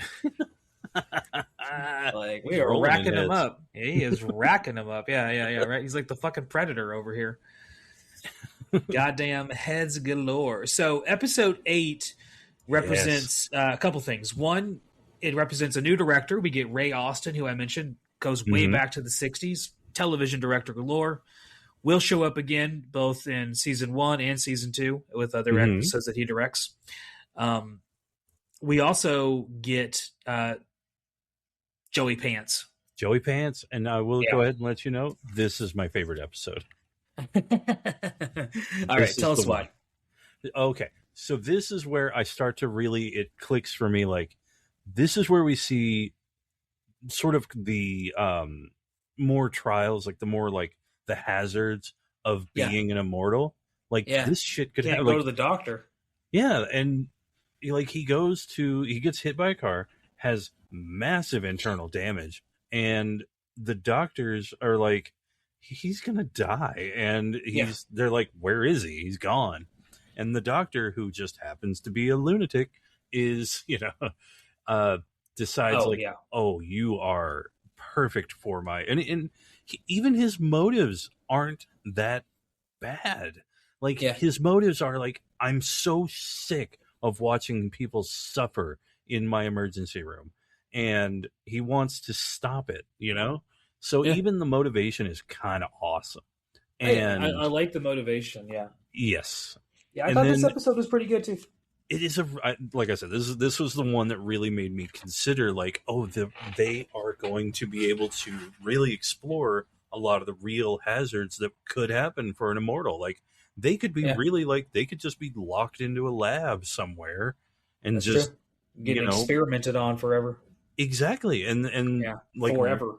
And if and like that, I don't know, that the implication of that like really that hit me, and I was like, oh, okay, this is where we start seeing some like this is a hazard, like this is a real thing that could be a real problem for Duncan and for any immortal. So like this holds a lot of weight for me. I think like this one really like made me consider it ain't rainbows and sunshine, you know, like rainbows and sunshine and lollipops. Exactly. Like this is scary shit you got to deal with.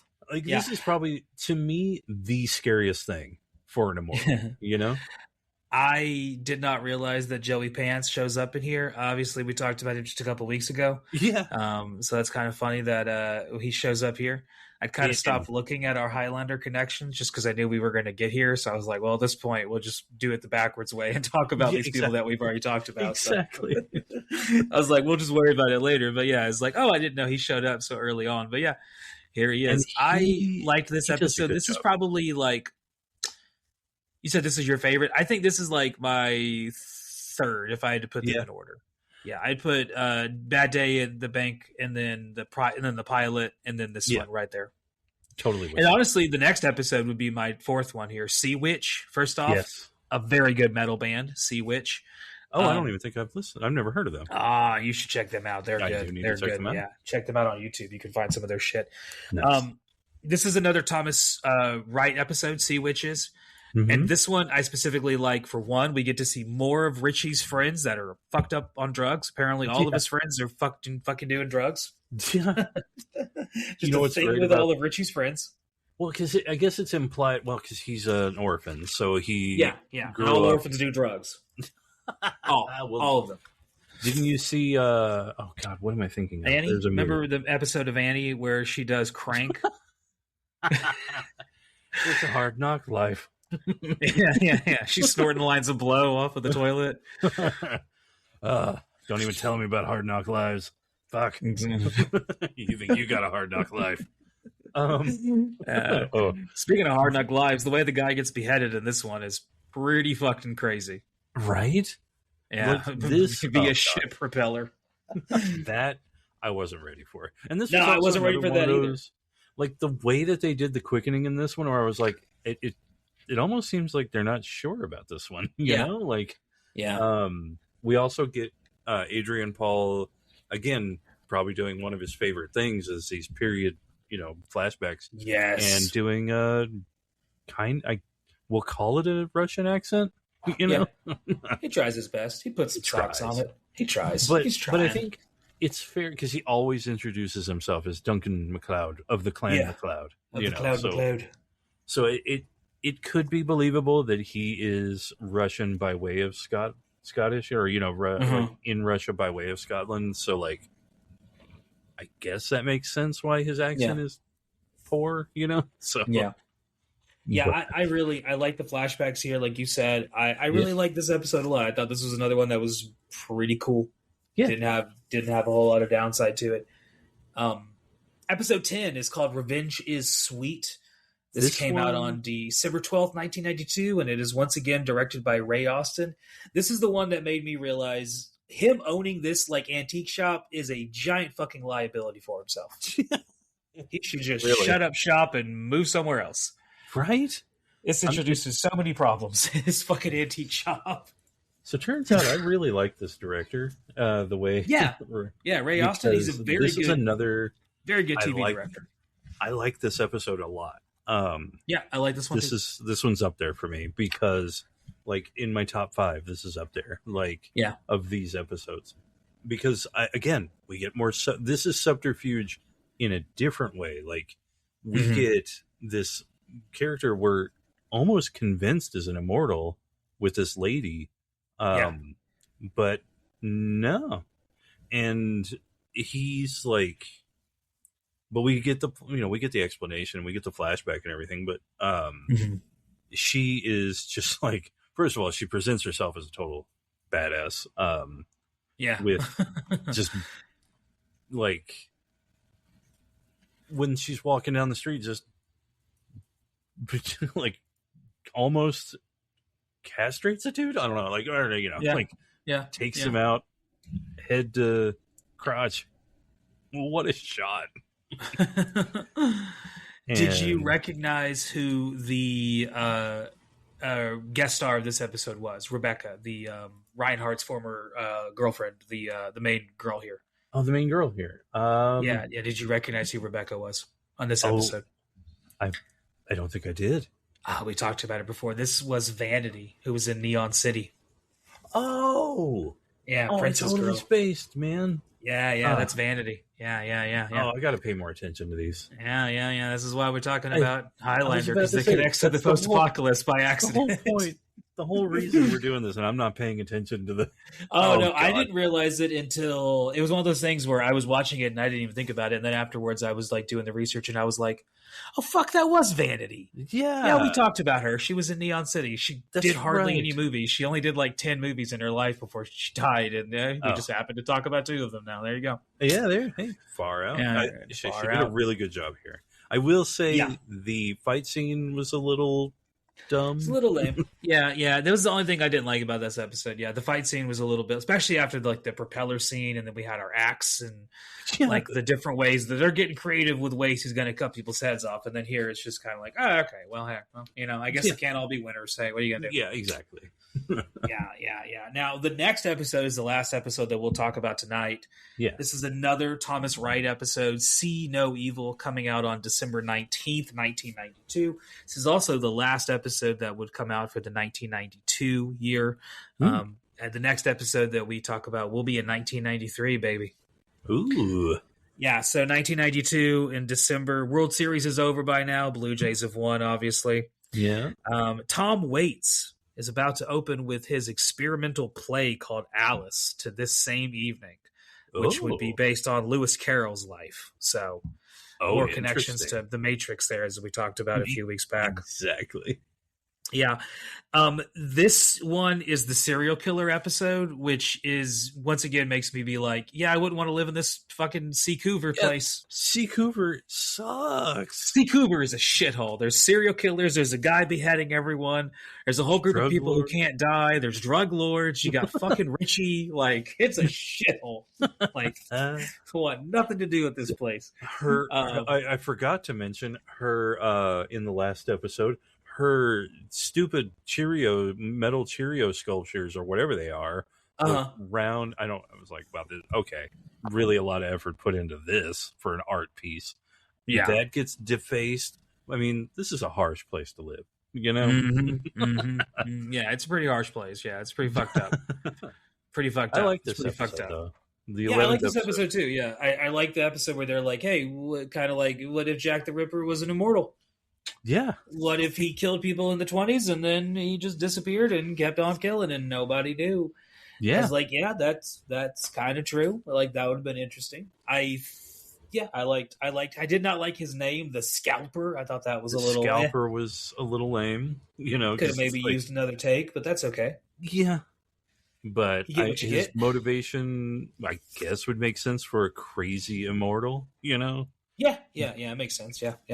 But I mean, she did the ultimate betrayal. She sold him out as an immortal and caused him a lot of problems. So, true. How did you feel about him getting hit by a car? She hits him with Duncan's Thunderbird, right? Yeah, that's what happens in this one, right? Yeah, They have to give her something. They haven't given Richie anything to fight yet, so hey. That's a good point. I do like that she's the one that saves the day. Like, that's cool. And we're getting a lot more of this reporter. I'm wondering where that's going to go. Yeah. The reporter character is starting to show up more and more and more. Going from like a character that just showed up once or twice to now being like almost every episode now, it seems like. Yes, so far, yeah. Because, I mean, she was a big part of the 8th episode, where with the doctor, with Joey Pants. Yes, yeah. Because she was also held hostage, so. She's equal parts annoying and interesting, so. Yeah, that's fair. Yeah, I liked this episode. Like you said, there were some things I really enjoyed about it. I didn't really like the end. This is also where we get another one of our writers that I did have the time and ability to really kind of do some research on. Oh. This episode was written by Brian Clemens, who is mostly known for the Avengers, the British TV show, not the American Marvel thing that you're thinking of. That is what he's kind of mostly known for, the 60s Avengers show. Yeah. That's kind of where he got his bread and butter in. And I can see coming some of that in here. Like, this kind of has that feel. I really like this episode, though. Yes. Yeah, there we go. 11 episodes in. That's where that's where we watch tonight. We'll watch the other 11 and talk about those in a couple of weeks. But so far, 11 episodes in, what are you thinking so far? I am actually kind of excited to keep going with this. I am too. I didn't continue because I didn't want to muddy the waters at all because, I mean, we already went through 11 episodes in kind of a quick time. So it was already a tad muddied. But Indeed. So I was like, I'm going to definitely stop here, but I could see myself actually getting into this show. Yeah, so. I'm really into it so far as well. The first 11 episodes, I had a few that I really, really liked. Only one that I really didn't enjoy, and I thought it wasn't even bad. They could have just moved it into a different portion of the season, and it probably would have fit a little bit better. So yeah, I'm really interested to see where the next 11 episodes go. So we will do that in about 2 weeks, which will give us some time to watch and actually do some research and digest these episodes. And it'll give you listeners some time to get caught up on any of our episodes at the Final Picture Show podcast that you've been listening to. And we'll hopefully continue to listen to. If you've really, really enjoyed it, please give us a like, review, subscribe, all of that bullshit, all the different places. And consider listening and subscribing to our Patreon, where you can find all of our episodes every single week, as well as some bonuses and fun stuff that only people that subscribe will get to do. All kinds of fun things we have planned. And yeah, it's a good time. I hate AT&T so much. Oh, yeah. I've been commiserating. Yeah, well, this is the end of the show. I'll have to edit together all of that. Thank you for listening. Subscribe on Patreon. Subscribe elsewhere. Fuck it, we'll do it live and fix it in post. Whatever. I don't know anymore.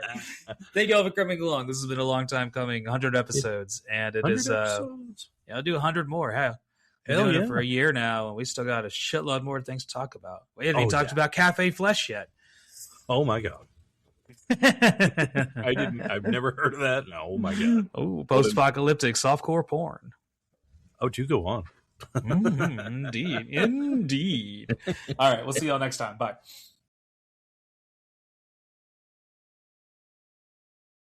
We'll just cut it, hey.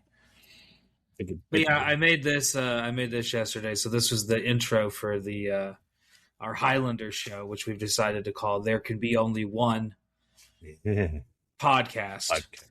You have to have the ... in there intentionally, Like to live on the razor's edge of our jokes and our bits. Pun very much intended, Oh, yes. Oh, with us, the pun is always intended. Yeah, we like to come at it razor sharp, like a knife to the throat, No. Are we laying it on too thick? Anyway, so here's our intro, because, every podcast needs an intro. So here's the intro I made, and it may end up getting flagged. I don't know. So, like, our intro for our season 3 is a mashup of there's two groups. One is a 60s proto punk band, garage rock band called the Phantom, or is it the Graveyard 5? I forget which. It's either the Phantom 5 or the Graveyard 5. I used a portion of their song. That, and then I used a portion, the solo mostly, of Alloy Island Posse's song, Welcome to Alloy Island, which is like this Japanese street pop song that has an amazing synth intro. If you've listened to the new season 3 of the show, our first episode, Mind Warp, you heard it, and it's a banger. I love that fucking song. I combined those two. YouTube said nothing. They were like, hey, whatever. Yeah. We don't know. But Spotify was like, you gotta change that. So I had to take off like portions of it just for Spotify. So I ended up changing the whole thing. So this may be a similar situation to that because it's the same motif. I mashed up two things, except from very, very similar sources. So here we go. It's only 40 seconds long. I've belted up too much. It's not that impressive. It took me like 5 minutes to come up with. Here it is.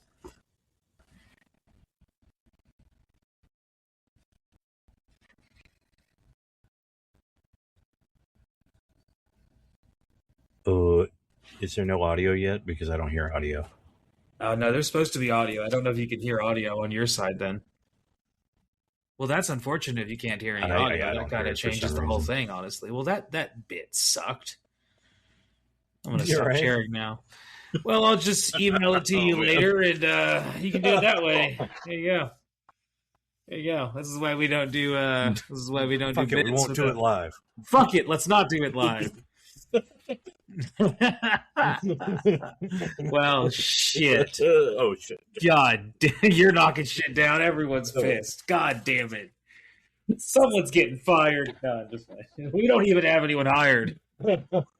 Hire somebody and fucking shit get in their ass. What the fuck happened there? So we're gonna write up a contract that says you're fucking fired. What I did was I took the intro from Highlander season 1, the whole little "My name is Duncan MacLeod, I'm immortal from the blah blah blah blah."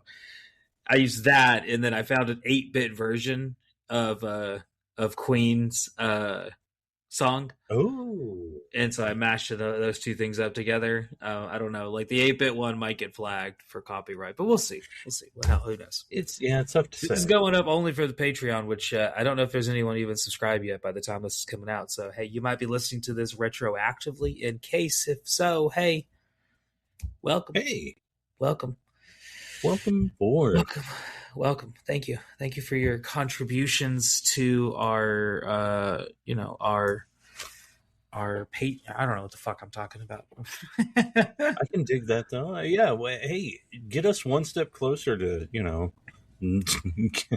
I realized right in this moment that I forgot to get a drink, and I realized, shit, we've been doing this now for almost 2 years. First time I've ever forgotten to get a drink. So I end up having to either. I was going to say, shit, we're fucking up big time now. Well, we might end up just taking a pause and just going to get a drink here in a second, because one of the downsides of having to talk on this show is that you need to still stay well hydrated. Otherwise, the thing just falls apart. So, hey. We don't want it to fall apart. No. Not quite yet, no. Tonight, we are going to be talking about episodes 12, 13, 14, and 15. Basically, the episodes that came out during the month of February of 1993, February 6th, 13th, 20th, and the 27th. Going to talk tonight about the writers, the directors, the guest stars of these episodes, what we liked, and about these few little episodes here. And then a little bit of the background on some of them, as well as what the hell was going on in the world when these episodes were on TV for the first time. Yeah. That is the agenda, and along the way, we will probably fall down a rabbit hole or two, because I know at least one that I fell down just in the preparation of my notes tonight, which was fun. Yeah. So, before we get too far ahead, I am actually going to go get a drink, because I am already feeling the parch coming on. So I will return. I'm just going to let it run, and I may leave this in. I don't know. I literally may leave it in. I'll be right back. Travis, entertain the folks. Tell them about your. Talk to them about your love of clowns. We're going to talk about that tonight. Oh my God, we're going to talk about my love of clowns? I don't know why I like clowns, but I just never got that fear of clowns, which I also don't believe is a real fear. I don't understand it. Maybe that's just maybe that's how people feel about other fears, I guess. But I don't know. Because when I see a clown, I just see a person with makeup on, and that's not scary to me. Like, makeup isn't scary. So, but I like to. I don't know. I like circuses. I like juggling. I don't know.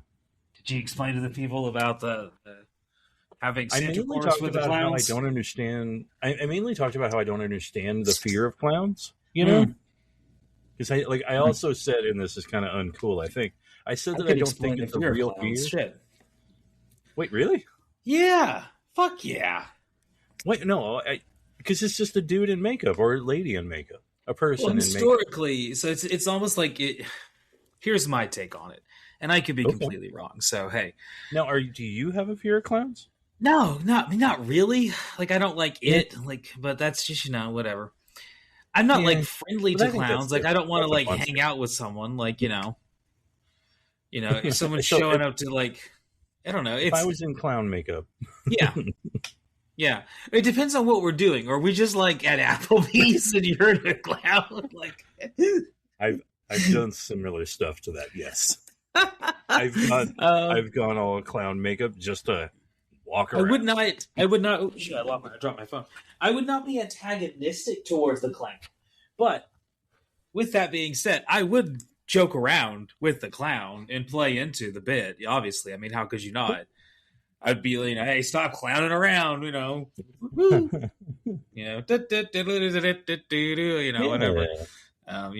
all the jokes, but I don't have a fear of clowns necessarily. Now, I believe the idea of clowns obviously goes way back, obviously, but I believe some of the fear of clowns is associated. I could be completely wrong. Like historical fans out there, tell me if I'm wrong here, but here's my take on it.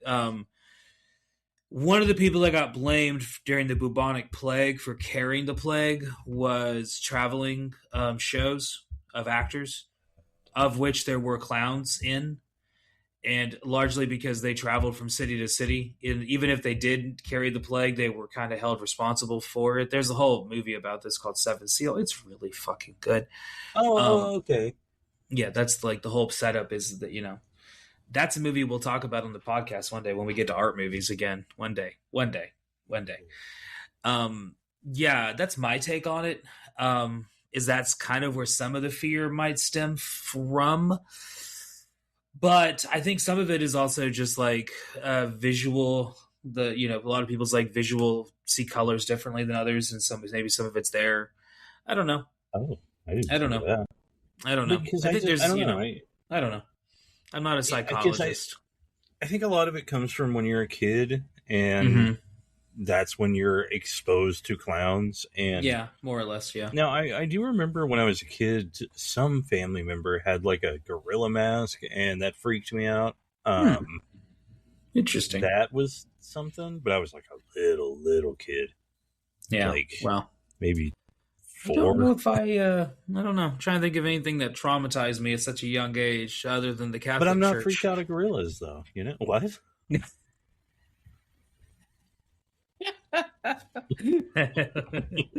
Well, there you are. There you have it. Before we get into tonight's episode, since we've decided to make this whole a show, we are going to cover every season, as well as all of the movies and the animated series and the anime.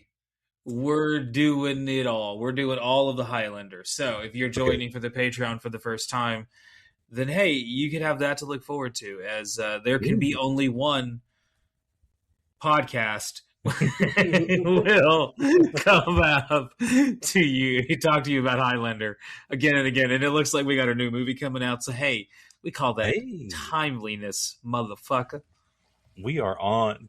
You were saying earlier, cutting edge. That's us, man. Is it? Let's not go that far. Let's not give ourselves that pat on the back. You said razor sharp. You said razor. Yes. Well, you didn't say cutting edge. Tastefully dull. I don't know. We're here. That's something. I've heard showing up is half the battle, and damn it, we're here. And I'm good at doing things halfway. So. Well, there you go. There you go. So tonight's episodes are episode 12, 13, 14, and 15, and then we'll be back in a couple weeks to talk once again about episodes 16, 17, 18, and then we'll save 19, 20, 21, and then the season finale, episode 22, for the next episode there. And then after season 1, I think we're going to jump into the 2 movies that we skipped over, Highlander 1 and Highlander 2. So that'll be fun to talk about those movies that I have watched so many fucking times. Yeah. Yeah, big ones that it's like I don't even like. I'm going to rewatch them again just because I kind of want to, but like I have most of them memorized, especially Highlander 2. Highlander 2 is a guilty pleasure. It's now. Do you go with the original or the Renegade cut? Because nowadays it's hard to find the original. I think it's always the Renegade. I still have the Renegade. I still have the original because I have the VHS cut. Awesome. Now, does my VHS player work? That I don't know, but I have it somewhere. Now I have a DVD copy of all 5 Highlander movies. It's like a DVD collection. It's apparently one of those ones that's like the fucking Sinbad one we talked about last time, which was like, it's like crazy expensive for whatever reason. But yeah, because I don't know if all the Highlander movies are streaming, but I don't know. We'll figure it out. We have ways of acquiring these things. We should. We do. That's also what the Patreon is for, to make it easy or to acquire these things. There's a lot of movies that I would love to talk to Travis about that I own that are unfortunately don't exist outside of physical media. And so that means that we would need to purchase them again. And so having a little bit of money to do that would be helpful for that. So that's why you're listening to this, hopefully. And that way we can watch things like The Good Book and all kinds of 90s shot-on-video post-apocalyptic movies that are, I have looked and looked and looked, and they do not appear to be anywhere on the webs. So they are harder to find. But that makes sense, being shot-on-video stuff from the early 90s. It makes sense. But there's some good stuff in there that we could definitely talk about. Dip our toes into. Speaking of dipping our toes, I guess we've danced around it. Let's talk about episode 12. So episode 11, where we left off, there was a serial killer on the loose, the Scalper. The Scalper. He's taken care of, though. He is. And the city of, what is it? Setopia? Portland? New Zealand? No, what was it? New Zealand. I don't know. I do not remember. Seacouver, that's it. Seacouver. I could not remember. I knew it was C something. It was like it's two like what do you call it? Like two Pacific Northwest towns put together. You know, it's like So I was like, is it Seattle and Portland? No, it was Seattle and Vancouver. That's right. So we have This episode doesn't feature a serial killer, but we do have another like murderer on the loose. Which once again, this city seems fucked. I mean, just makes sense that in the next episode they split for Paris. Dude. I get the shit out of there too. The city seems fucked up. Yeah, people are dying everywhere. Moral of the story: don't live in a fictional city made for a TV show. Is all I'm gonna say. You know, it's not good for you. I can't think of like a good fictional one. I don't know. I'm trying to remember. I did look up like top TV show theme songs, and surprisingly enough, Highlander not on there. What? Yeah, it's clean. Hold on, give me a second. I'm looking it up again right now. Top TV show. Yes, please look that up because it's clean. These people are crazy. Top 100. Can we just narrow it down a little? Because like, fuck, it's probably on the top 100. I mean, fuck, who isn't? Right. We're probably on the top 100. Shit. All right. This list is from October 24th, 2025, and it's never mind. Fuck this. One of them was like Cuphead theme song, and I was like, God damn it! Like that show's barely been around. Like, what the fuck are you talking about? Get the fuck out of here. Can we get some serious people in here? Well, here's Rolling Stone. Am I going to have to pay for this? Probably. Oh, Lord. That's quality journalism in 2026. You scroll for 10 seconds. Hey, pay us, fucker.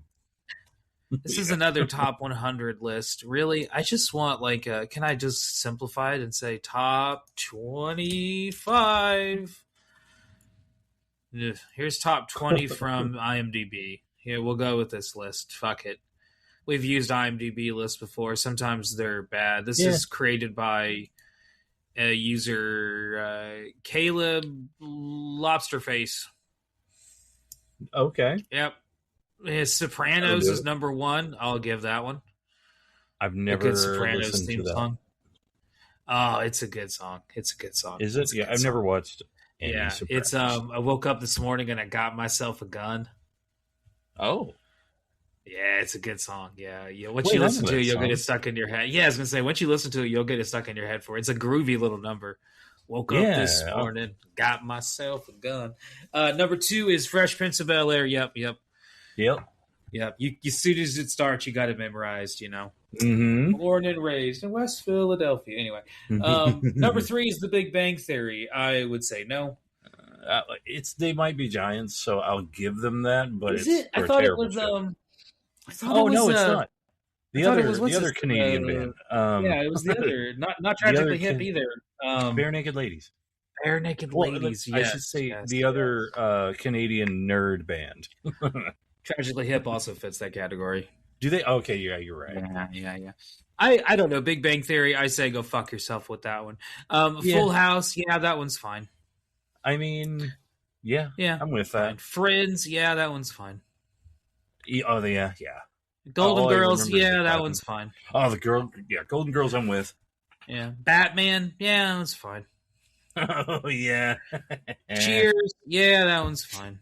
Yeah. Addams Family, yeah, that one's fine. Yeah, Addams Family. Brady Bunch, yeah. You got to throw Brady Bunch on there. Married with Children. There's actually been a lot of good TV show theme songs. Shit. Yeah. TV. 2.5 Men. Nah, I would say that one should be replaced. Good Times. Yeah. Good Times. Oh, I love Good Times, man. Happy Days. Yeah, you got to throw that one. Yeah. Jeffersons. Yeah, you got to throw Jeffersons. Oh, hell yeah. Gilligan's Island. Yeah, you got to throw Gilligan's Island. Yes. God, Sanford and Son, yeah, you got to throw Sanford. You know what I love about Gilligan's Island is that it's entire, what's the word I'm looking for? It's exposition in a theme song. I love that. Yeah, so I think the moral of the story is there's a lot of really good TV show theme songs, but Queen should definitely be up there. Queen should. I think maybe people don't.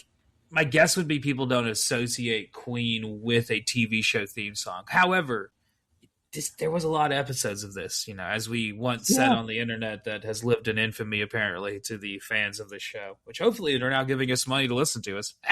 Yeah, right? Oh, cosmic justice. Who grifted who now? Oh. I don't know if that's. We'll see. Maybe not. We'll see. Maybe not. Maybe talking to nobody. We'll see. So, this was a fine episode. I liked it just fine. This episode came out on February 6th, 1993, which is the same day we had the 44th NHL All-Star Game. And that's also the day Mitch McConnell got married. So hey, 1 out of 2 ain't bad, Evil right? Had its day. Evil did have a fun day, yes. The director is a guy we talked about last week, Ray Austin. So same director, who is also going to show up again tonight on episode 14. Ray Austin, as we talked about last week, is a TV show director extraordinaire, directed tons and tons of shows going all the way back to the 60s, TV classics. The writer here is a guy that I think eventually we'll talk about, as we talked about a couple of days ago off podcast. One of the few times we talked without recording it in a while now, it seems like. But David Tennant is the writer of this episode, and he is also the writer of the Beastmaster TV show. It's all coming. I didn't know there was a Beastmaster TV show, but that is now 3 weeks in a row of Beastmaster, which, yes, if you're listening and you're thinking to yourself, are they going to do another Beastmaster spinoff? Probably. Yeah, probably. We got 3 movies and a whole TV show. I mean, honestly, why not? Why not? Why not? And two, one of the movies I don't think either of us have seen. I definitely haven't seen. I truly believe nobody has seen Beastmaster 3. The movie time has forgotten.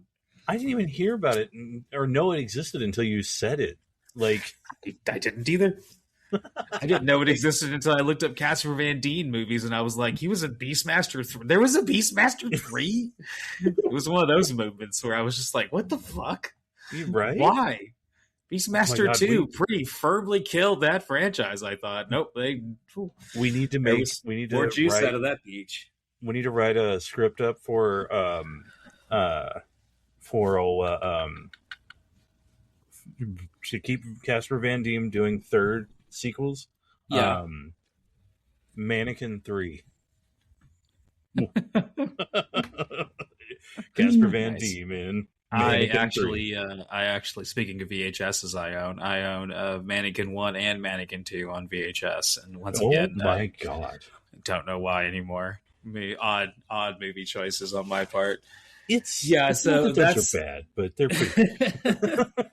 That's the writer and the director tonight. Our guest stars joining the cast are two. Diana Barrington is the woman at the beginning that is Tessa's friend that gets murdered. She kind of seems like a, what's the word I'm looking for? An artist that has kind of wound down, kind of a... She is mostly known as a theatrical actress, did a lot of theater, did a few TV shows, only like 5 movies ever, though. I think so not much of a film actress. I liked her in this. Mm-hmm. She didn't do much, very good. But... no, she didn't have to, but she did well. She did good. The villain is Tom Butler, who plays the detective that we find out to be the Immortal tonight. Yet again, another cop. Another cop Immortal. If I was an Immortal, would you want to be a cop? That's a question for everyone to ask themselves. I don't know. I don't know. What I mean, would you even? I don't know. What job would you have as an Immortal? I mean, it makes sense that Duncan's like a. I think I like, there's a lot of people that are like ACAB, all cops are bad cops, and that there's a lot of people that are like, well, if you're getting shot, who are you going to call? Ghostbusters, whatever. Right. But to me, at least, part of me lends into the history of police, at least in the United States. Mm-hmm. Has some complications if we just look at the immediate history, and if we go further back and look at the lineage of how we got to police and what it kind of leads to further and further complications. And it leads to one to question the kind of ethics behind that profession. Right. Now, that doesn't mean that the people that are doing that job follow those ethics. A lot of those people are good, hardworking people that truly feel like they are doing a job because they want to help people, because helping people is a truly like honorable thing to do. And to each of those people, I lend a tip of the hat, and I also say, you could also have been a teacher. Yeah. You could have done that as well. That's just me, hey, a lot of the same things, except we don't get a gun yet. Give it time. They might. I don't know. So I don't know, but cop. I'm related to some cops. I have cops in the family. There's probably some cops listening. If someone broke into my house right now, I would call a cop. I got pulled over a couple days ago by the cops for not having registration. But hey, it's just what I do. Speaking of that whole like not having registration thing, what kind of video? Tangent after tangent. I'm just going to throw a tangent on top of your tangent. That's what we do. That was already on a tangent. Put a tangent on it. Put a tangent on it. Oh fuck! Is that our first T-shirt? No, you don't want to do it. Put a tangent on it. No T-shirts. No T-shirts. Oh god! You do not want to have my ass designing things. No. I did the logo, and that took like half a year. And I should have been working on it. And have I explained that drawing is hard? So I was good at it once, but the videos, I've been watching these fucking YouTube videos of these sovereign citizen types. I don't know why I'm watching them. I'm not enjoying watching these things. I'm very much not enjoying my time, or I'm just like, what is this? Just, you're not, there's no magic word. They're not going to just be like, oh, you said the magic word, we got to let him go. We got to, this guy the law doesn't apply to this guy. Like, go away. You know? Yeah. I don't know. I have And not it's for fallen down dumb that shit part. like that, like speeding or registration. I'm not or falling down that part of the internet. My thing with registration is like it's just a paying to have your name put to a fucking database. Oh, yeah. And it's like, yeah, I don't mind doing it, but it's really obnoxious, especially in this city. Memphis it's really obnoxious, the whole process, because there's like, is it different there? It's not different. There's just like one branch you can go to depending on where you live in the city. The line is long. It takes forever. You have to miss work to do it. You have to pay to park because it's downtown. So you're like $10 in the hole just to go and do it. And then it's another like whatever the cost of registration is, all just to get a little sticker that says you have the car that you have. There you go. You know how we do it? I just go online and pay like $70. See, you can do that if it's already registered and if it falls between this like certain day or whatever that they give you. I don't know. I'm not sure. Like I said, I just bought a new car, and so when I bought the car, I thought they were going to register it, but they didn't. They just sent me the title and did the taxes on it, and I was like, oh well, now I got to go register. Well, because of the ice storm that hit the city, hit most of the country, those papers got delayed until like late February. So then the registration expired at the end of March, and here we are at the end of April now. And I got pulled over yesterday. So the end of April, it happens. Yeah, it happens. It's not a big deal. I'll go and I'll miss a day of work and get it done, and then hey, there you go. Yeah, there you go. So back to the plot at hand. Tom Butler is the villain here, playing the detective Andrew Ballin, and he's ballin'. Tom Butler would show up in Scanners 2, as well as Freddy vs. Jason, and he would also be all over the Sonic franchise, all of the movies, doing a little bit of everything. What'd you think of this episode? So this one was... I liked it. Well, I mean, I've been liking these episodes. Like, I'm starting to really... This show is starting to grow on me. So, like, I'm pretty much just going to say I like all the shows. This one was pretty cool because you get, like... he's dealing with that one detective dude, and, like, it doesn't realize that, of course he's not going to suspect... Why would he suspect, was he a chief?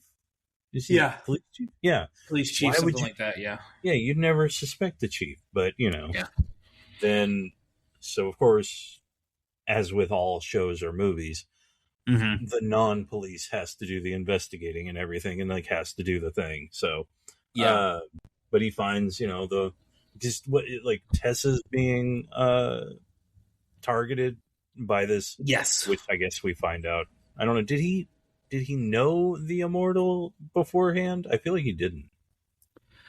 Don't know. I'm trying to remember. I don't think we got a flashback in this one, did we? No, I don't think so. I think this is one of the few episodes that a flashback. I was going to say, like, this episode sets up two things. Like, it sets up, one, a running string of episodes that are all centered on people using bombs for various things. Which is like a weird thing that keeps happening one after another. And two, it's like all these episodes, the ones we're talking about tonight, none of them are bad. No. But I think of all of them, this was my least favorite of the episodes that we're talking about tonight. That's fair. Yeah, I think of the 12, 13, 14, and 15. This is my least favorite, was episode 12. Now, I did love the quickening after he beheads him. I thought that was the coolest quickening we've seen since the first episode. Especially because, like, in another one, and I think it's the next one, real missed opportunity. Real didn't set up a thing and it didn't happen. I'm really confused by it. But they had to set a little intrigue for you here.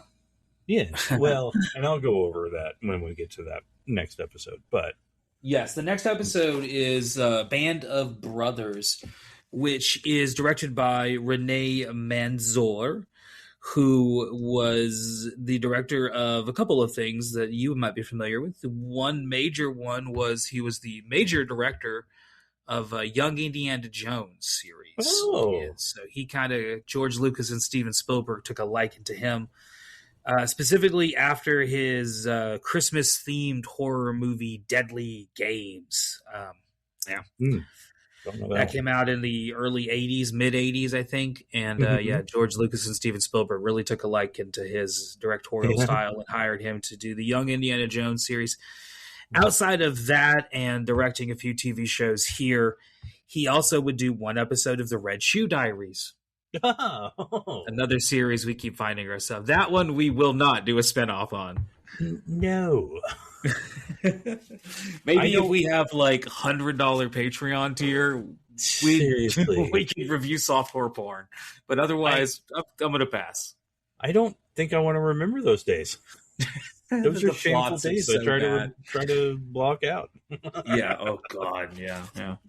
It's what It's all over HBO back in the day. Yeah, Red Shoe Diaries. So that's the director Rene Manzour, and the writer is Marie Chantal Drorny. Which So these are very French-sounding names. they are. appropriately. Yes, and she, I believe, according to the internet, this is the only thing she ever wrote ever. Oh, So I have no other information about her other than she wrote this. and this is I'm just gonna make this up, and it's probably not true, but she's the reason they moved to Paris because she wrote about them moving to Paris, and now they're there. So they had to just be like, well, yes. we're going with it, I guess. Yeah, episode 12 is the last episode that takes place in the Americas until we then go to Paris for a while. Like we're in Paris until episode 15 where we stop tonight at. So Yeah. we're gonna be in Paris for a little bit. Some people that we're going to be introduced to. One of them is a major character that we're going to see come up for a little bit while, and that's Werner Stalker, who plays our friend Darius. Darius is I like him as Yes. I like his character. I like the idea of an immortal, but he's also like an ancient immortal. Like he's been around for like he's changed 2,000 religions years. several times. Yeah. Yeah, just But, think about that. Like he's literally like lived to see the rise and peak and apex and fall of a religion to the point that he's like switched to another religion. So yeah, dude has seen some things. I love Darius in any episode he's in, and he's in a couple that we're going to talk about tonight. Yes. He's also in a couple that we're going to talk about in the future. Any episode with him is pretty fucking cool. Now, unfortunately, and I think you can tell, like, I think when we get there, I think when we see next season, we're going to see that they really had to change the direction of it because Werner Stalker, he died in 1993 of a brain tumor at the age of 38 years old, which sucks because that's my age right now. So, yeah, that's hard to say out loud. So, I believe that probably changes the trajectory of some of the show. My guess would be is his inability to go forward. Because he seems like he's like going to be a major star in the first season, and then here we are in middle of we're in 1993, so before the end of the year, he's not going to be here anymore. Oh man, yeah, because we're in February '93 right now, and so before the end of the year, he would be dead. Yeah, that makes me really sad about this character. Like, dang. Yeah, he's really great. I think he's really fantastic. He's a cool character because, like, I don't know. I like the idea of just he's like, I've seen the whole. Well, he ended up. What was the story like? Because that's kind of the main theme of this episode. Mm-hmm. Well, sort of. Yeah. There's a lot of missed opportunity, or not missed, but setups that don't really go anywhere. I can see that. Because it was because Darius had like killed another immortal that was way older than him, I think. And after doing that, that's when he decided to like be pacifist type person, where he's like, I'm going to live on holy ground. I'm not going to kill anybody, He's not going to kill any. Like he's a healer at that point. Like he just goes and does things to like help people, and he doesn't, kind of reinvents the whole idea of like an immortal. Basically, yeah, and it's just because I don't know, and I think the story that I almost said Adrian, that Duncan tells is for some reason just switched to the actor's name. But the story that he's telling to Tessa is, I believe I've got that right? Like that's the flashback. Darius, he killed that other immortal, and when he took in the quickening, he just changed because of that other immortal. Like he didn't, because he was a killer, I guess, he did do that stuff, and then just kind of refused to from then. Yeah, like completely changed. And it's a lot of good character growth with him as a character that it is, and it's like you kind of get the feeling that like he's going to be important, and then like I said, in real life we know that unfortunately he's not going to be around for too much longer. The other guest star of tonight's episode, playing the villain, is James Horan, who plays Grayson. Yes. He is mostly known for video games. He would be the voice of Gul'dan from the Hearthstone series. Oh, really? As well as being in all of the Arkham video games, as well as Metal Gear Solid series, where he plays Skullface. I don't. So lots of stuff. It's Metal Gear Solid 5. Okay. See, I've only played like one, I think. Okay, so I probably I'm definitely not the one to talk about for like Metal Gear Solid series. I've just played the first one. I really liked this episode. This was up there with the episode about the bank that I mentioned last episode, our first episode, that I thought those were like my two. This is up there with that episode as being like one of my favorite episodes. Band of Brothers. I love the flashback here. Yes. I loved all the stuff with Darius. I loved the setting change to Paris. Yes. And I like how they utilize the setting, that you could like all the visuals. It just looks better. And I feel like this, you can start to kind of get the show is kind of starting to find its feet. Right. Of like, okay, so it's like it's Duncan and it's his friend Richie. And by the way, do you get the feeling that Richie is going to find out one day he's also an immortal? Oh God. Because I'm getting that feeling. I didn't get that feeling, and now I'm horrified. I don't know why, but I just, for whatever reason, I feel like that's going to be something they throw at us. Is like someday Richie's going to be like, by the way, I'm an immortal. I got killed, but I'm not really dead. I don't know.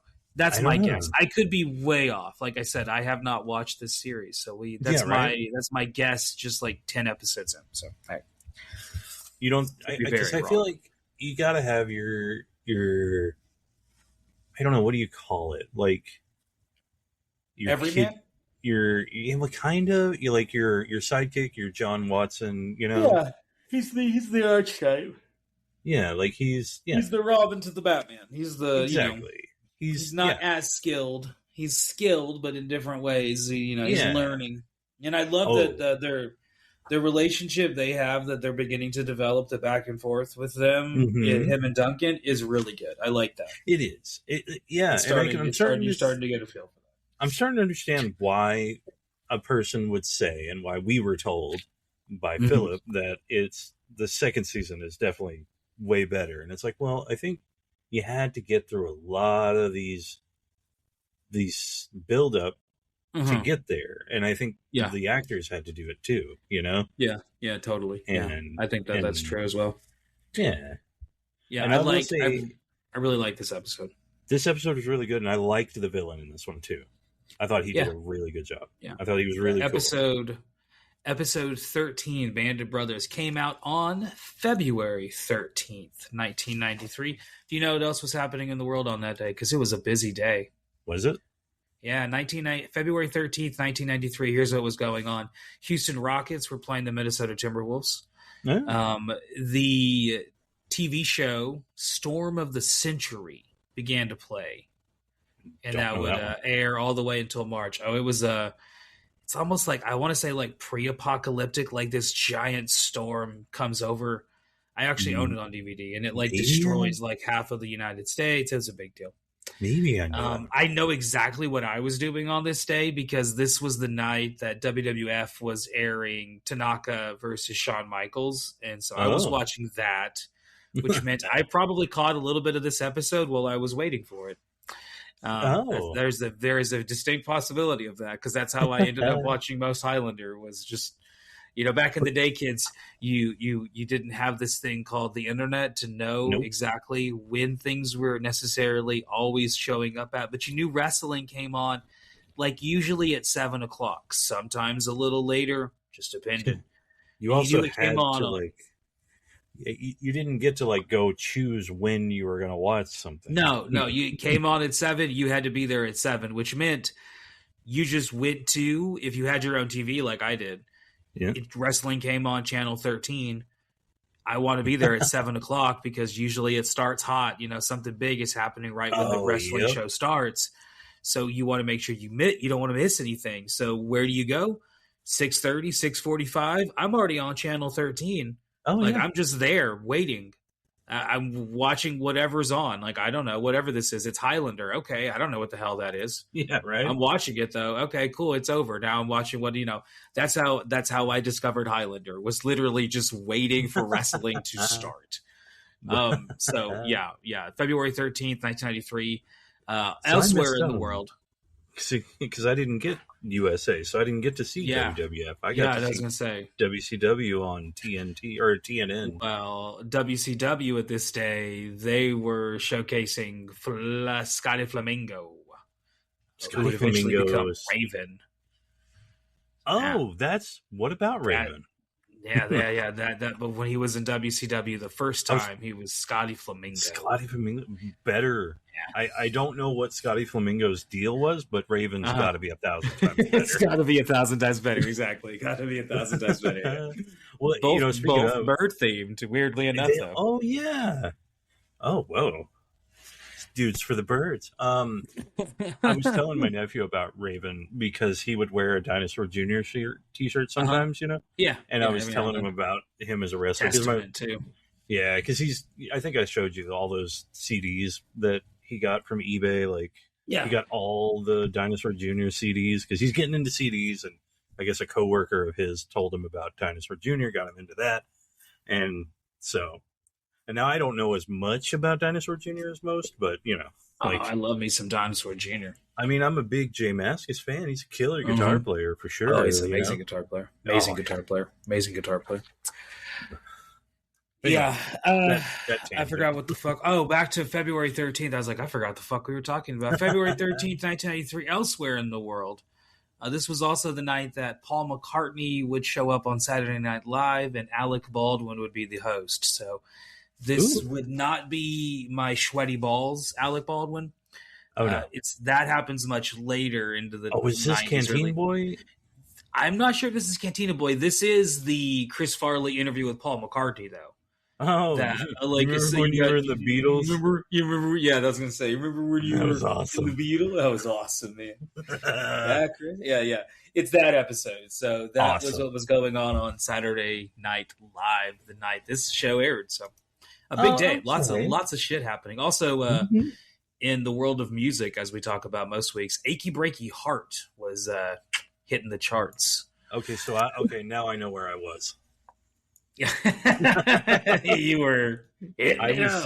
I was in San Antonio because I remember specifically being in gym class, and they were playing it over the Oh yeah. I think we were doing square dancing or something. I don't know, but it was something like that. And then we were just they were playing Achy Breaky Heart, and I just remember that. And I was like, what? I got very confused by the song because I was like, what is this song? That's fair. The next episode 14, is called For Evil's Sake. This is the reason I had you bring up clowns, as this is where we get some episodes about clowning around. I would say they're more like mimes, but Yeah, there's some mimage here. There's also some magicians. I'm the only asshole that would make the distinction between a clown and a mime in this sense. This is directed by Ray Austin, who we talked about just a couple episodes ago. The writers are here. We got David Abramowitz, which he was the guy who wrote V. And we also have Fabricia Zilowski, who would be the writer of many children's television shows as well as movies. So actors or directors and writers with many credits. The villain tonight is played by Kyler, is played by Peter Howitt, who has been in a lot of things in England, was considered for a while one of the best English actors there was. In Johnny English, Antitrust, Sliding Doors, and Dangerous Parking. Oh. This episode might be my favorite episode now. This is really a cool episode because I love this episode. First of all, it's very French, Yes. I say very that, French. but it's got a lot of French. It also uses the visuals. set. I mean, he's literally carrying home from A the baguette. marquise a baguette. Like He's got he's got what a he's got the paper bags, and he is living the prototypical French lifestyle. We have no food at home. We go shopping every day from down the street at the marquise. At the baguette. I was actually watching a video about like people that had American people, like folks that were American that were living in Paris. They're like expats, and in the comments they were talking about like, you don't buy bulk foods or whatever. You got to buy in season. That's and all an American that stuff. thing. It's an American thing. And someone in the comments was like, I'm on day 3 of a 30-day visit in Paris, and I was going to the market, and I saw a guy just buying one stalk of celery and one carrot. You just buy what you need for dinner that evening, and typically, like you don't really have a lot of food. You might have like some sweets or like some stuff to like bake or something, but like you don't really like have like hordes of food like you're a fucking dragon. Yeah. That is a kind of a uniquely American thing where like people grocery shop and they'll get like cartons and baskets full of food, multiple baskets. The lady in front of me today, she had 3 baskets of food, and I was like, surely she's shopping for like multiple Instacart orders or something. Right. And perhaps she is. I don't know. I was literally getting 2 things of Diet Coke and some bread, because that's what I needed for food tonight. Because I kind of like, I don't really intend to, but I kind of live in that like French style where like I hate grocery shopping. I hate it. Yeah. It's too fucking crowded. There's too many people. The lines take forever. Now you have to like show your fucking receipt to leave the place so so they can prove you didn't steal. So they have to sit there and like check it and highlight it. It's a completely asinine, frustrating experience. So like I have food at home, yes, because sometimes I like to eat because I'm a fat ass. But like day to day, I don't have like meat. Like I typically am like, what am I having for dinner tomorrow? I don't know. I'll wake up tomorrow and whatever I feel like making, I'll go and get after work and grab it from the grocery store, come home and make it. And that's kind of like how I do it. Now that doesn't mean that I do have to go to the grocery store every day, which does kind of add to the level of annoyance, I will say. Yeah. But I also hate grocery shopping in bulk because it just, I don't know. There's not really an easy solution to this. A lot of time in a store. My solution was like ordering online and then just going and picking it up.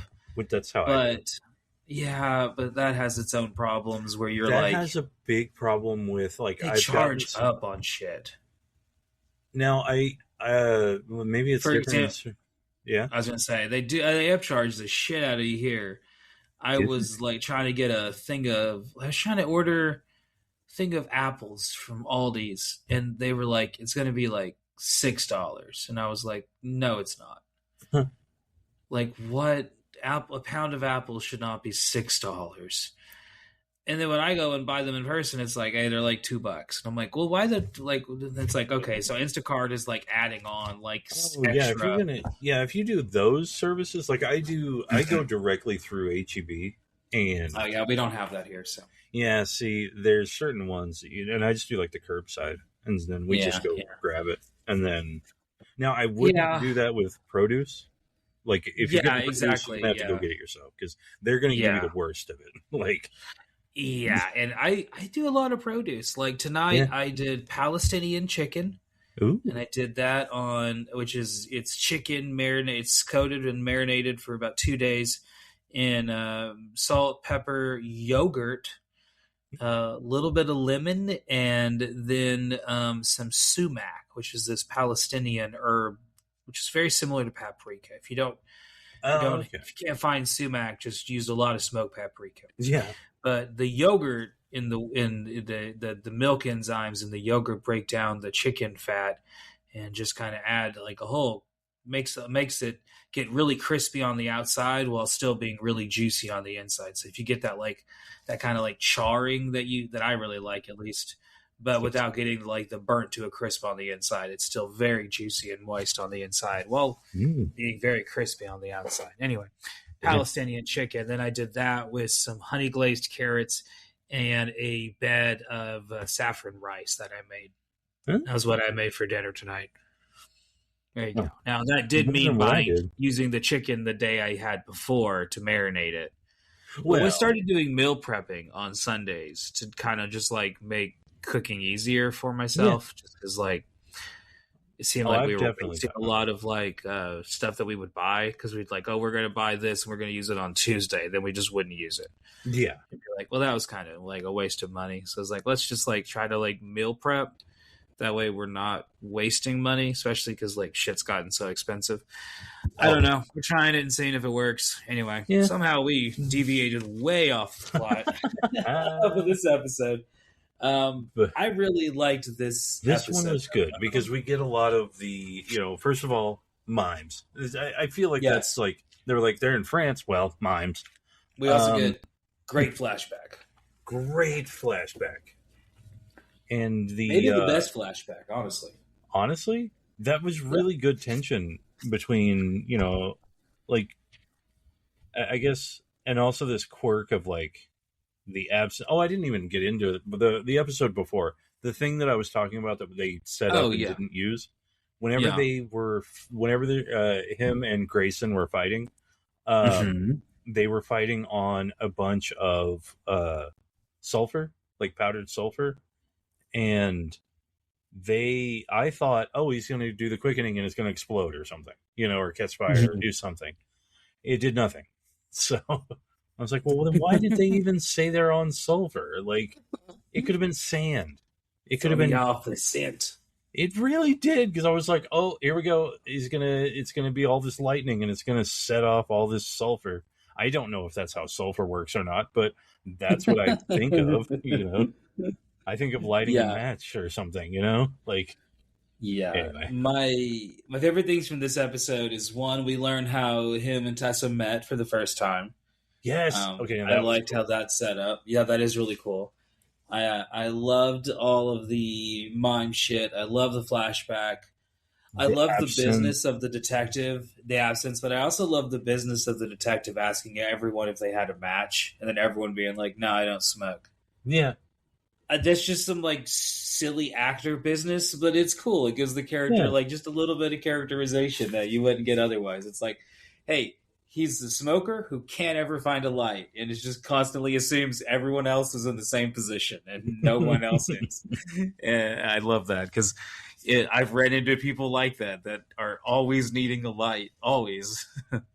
I love that about it. I love the cool ass house they kind of have found themselves in Paris with like all the antiques that they're like literally living amongst. That's cool. Like, this episode does a lot. I love the absence, the whole setup there. That's cool. It kind of delves into the history of it. That's neat. The Blade Runner style house with all the mannequins and yes, I loved that. Yes. I loved his Kyler's rhinestone encrusted fucking windbreaker that he wears at the end. Oh yeah. That's fucking awesome as hell. Yes. Like, goddamn, I wish I could rock that outfit. Right? Yeah, one of my favorite episodes so far. I don't want to be like, well, that's it, because like the next episode 15, the last one we'll talk about tonight, I also really like this fucking episode. Yeah. Did you catch who the guest star was of tonight's episode? The guest star? No. Roland Gift. Roland Gift. It was the lead singer of the Fine Young Cannibals. Oh! Yes, sir. He drives you crazy. I was about to say. Mm-hmm. It's that guy, yeah. The top 5 Fine Young Cannibal songs, according to Google AI, are... Number 1 is Good Thing. I don't know that song. Good Thing? I'm looking it up right now. Yeah, Good Thing. I'm looking it up. It's literally, I'm like, you know what? I'm curious. What the fuck is Good Thing? Yeah, really. Good Thing. Fine Young Cannibals. Have I heard this song before? Good Thing. Fine Young. Yeah, it's the first thing that pops up. Motherfucky. Fine Young Cannibals. Okay, yeah, there he is. This. Okay, here we go. I'm going to hit play. Oh, okay.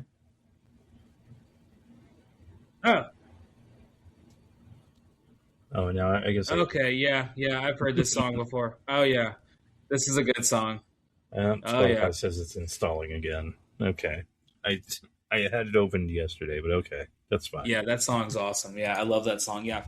I was going to say, this guy had I don't know if this is true or not, but I'm good. This guy definitely has a secret ska background. Oh. I bet you if you look him up, he has a secret ska background. Look him up for me. Tell me if I'm wrong. Look up Roland Gift ska and see if something pops up. Anyway, top 5 Fine Young Cannibal songs. Good Thing. That song had a ska beat to it that I just listened to. Number 2 is the song that I most associate with him, which was She Drives Me Crazy. Yep. I love that fucking song. Number 3 was I'm Not the Man I Used to Be. Another song I'm not 100% familiar with. I'm sure if I listened to it, I would enjoy it, though. Number 4 is Ever Fall in Love. That's a good song. And number 5 is Funny How Love Is. They did Ever Fallen in Love. Is that the same one like from the Buzzcocks? I don't know if they did a cover of the Buzzcocks or if it's a completely different song. I'm assuming it's a cover of the Buzzcocks, but I could be wrong. Let's Google it. We'll go to YouTube. Did you find anything about his ska background? Let's see. So far, Ever Fallen in Love. Okay. Before finding this is an AI overview, so I apologize. But here, you know what? So there was a band. Yeah. It was a punk ska band, Acrylic. Yep. He was he was a saxophonist and later the lead singer. Of course he was. Yep. So of course he was. Acrylics. I'm but looking it was spelled up the like song. AKRYLYKZ. It's very cool. Very, very edgy. I'm listening to the Ever Fallen in Love song right now to see if this is a I did cover. I started listening to it too. I think I may have heard the Acrylics. Oh yeah, it's a cover of the Buzzcocks. Yep. Yep. Yeah, it's definitely a cover of the Buzzcocks. Okay, cool. So yeah, it's nice to see someone with a secret punk background there getting showing up on our show, but also having some songs that I actually really enjoy. I have never heard that version of Ever Fallen in Love. It's not my favorite version, but it is a version of the song, so that's fine. Spotify has like a couple of songs of the Acrylics, and I'm already enjoying it. Nice. I was going to say, as a ska expert around here, our residual ska expert, you have to be the one who judges that. Yeah. Anytime there's anytime that you listen to enough punk songs and you hear enough backbeats and you're like, yeah, you like ska. I can tell. I can tell. You wrote some very bouncy bass beats in that fucking song. You like yourself to pick it up, and go. The episode tonight is called For Tomorrow We Die.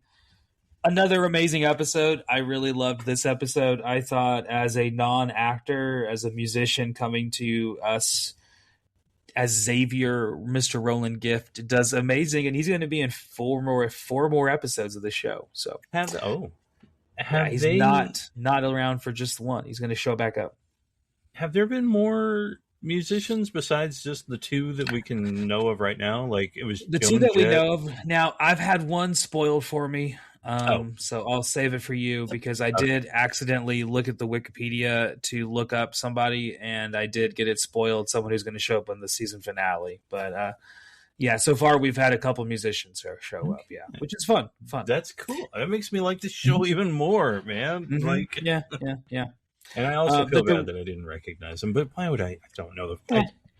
When's the last time You're not up to date with your Fine Young Cannibals knowledge? Hey, get knowledged, bitch.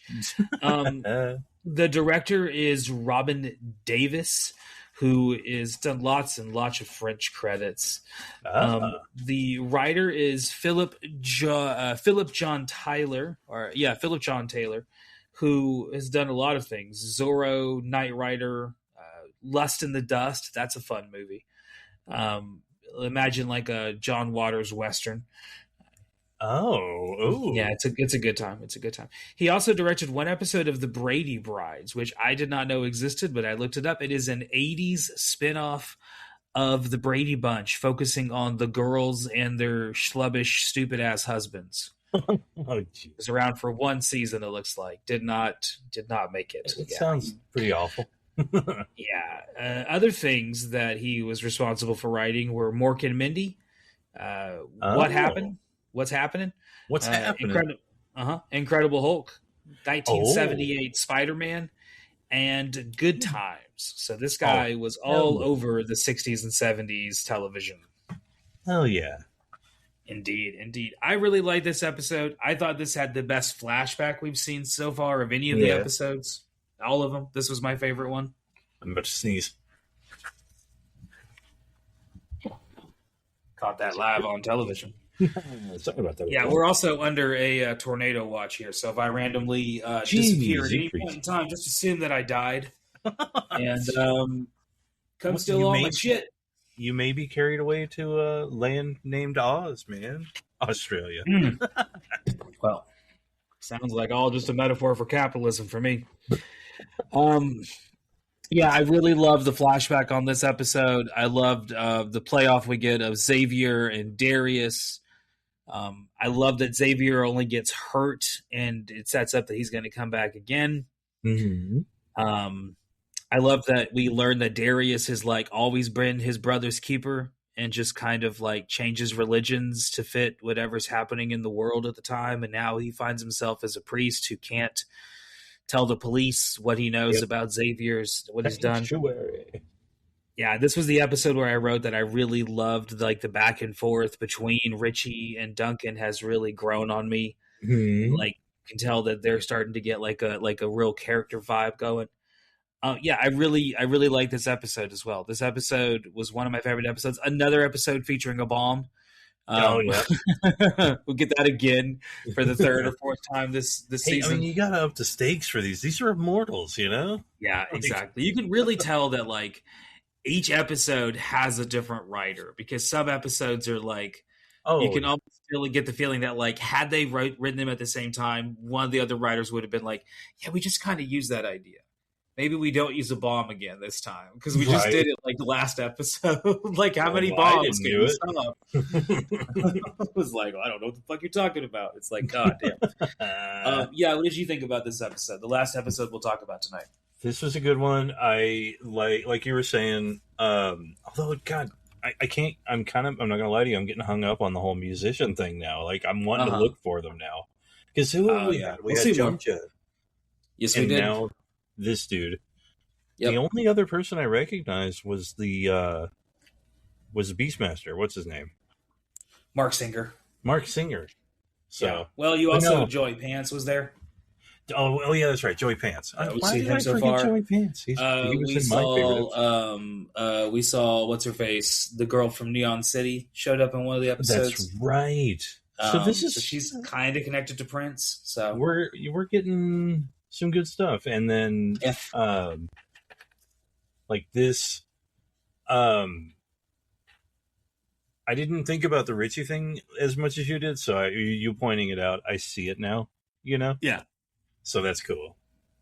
But yeah, and like Darius might be my favorite character now. Well, and it sucks, but he's a really great character. Yeah, it makes me sad to think about now, but it really does suck. Let's not end on a bad note. Let's end by talking about the elephant in the room, the guy we have not talked about yet, the person that wrote the original Highlander, how we got the series that we find ourselves with. as well as the movies that started the whole franchise that we'll eventually talk about in a couple of episodes when we get to, I guess when we wrap up season 1, we'll jump back and do the original Highlander and then Highlander 2 and then talk about season 2 of Highlander. Well, we have some more context. But the guy that started the whole thing is a man named Gregory Wyden, or Widden. I'm not sure of the pronunciation there. He graduated from UCLA, was also the writer and director of Prophecy, as well as Backdraft, which is an underrated movie from the 90s. I like that movie. I remember that when I was a kid. It's a really good movie. Yeah, it's really, really... People don't ever talk about Backdraft, but that movie was really, really well done. As well as Other Life, which is of all the movies that he's responsible for, the only one I haven't seen is that one, Other Life. Yeah, never heard of that one. While going to college at UCLA to be a film writer, he also worked as a firefighter, which is how he got the ability to write the context for Backdraft, which, of course, made me put down firefighter, screenwriter, this guy fucks. Nice. Yeah. He also directed one episode of Tales from the Crypt. There you go. Oh. Gregory, if you're listening and you do not, in fact, fuck, let us know. He also wrote a novel for the first time in 2013, which sounds pretty freaking awesome, honestly. Reading the description of it, it's like, that sounds pretty awesome. So, yeah, he is the guy that we will talk about again and again as we get into at least the first movie, because he's responsible for that one. The rest of the series are all based on characters he created. So it's one of those things where he gets a little bit of the residuals, but doesn't necessarily have to contribute to the writing of them. Sold away the rights a while ago, but hey, you get a little bit of that back end every time that something happens. So I'm sure he's enjoying what's happening currently as Highlander is back in the news. I recently watched a clip on YouTube of I think it was an interview from just a couple days ago of them interviewing several people from the series that we're bringing it back. Oh. And not only are we focusing on the movies, we're also talking about the TV show and taking inspiration from that. So it's going to be cool to see Highlander coming back. So as we continue to talk more and more about it, hopefully you guys enjoy it. So thank y'all for coming along. It was a fun episode talking about Highlander episodes 12, 13, 14, and 15. We'll be back next week and we'll talk about 16, 17, 18, and 19. And then we'll save the last 3 for the final episode of season 1, where we're going to end it and talk about something a little different afterwards. Go back, talk about the original Highlander movies. Thank you all for coming along. We'll see y'all next time. Take it easy. Yes, sir. All right, I'm going to stop there. I was born 400 years ago in the Highlands of Scotland. I am immortal, and I am not alone. Now is the time of the gathering, when the stroke of a sword will release the power of the quickening. In the end, there can be only one.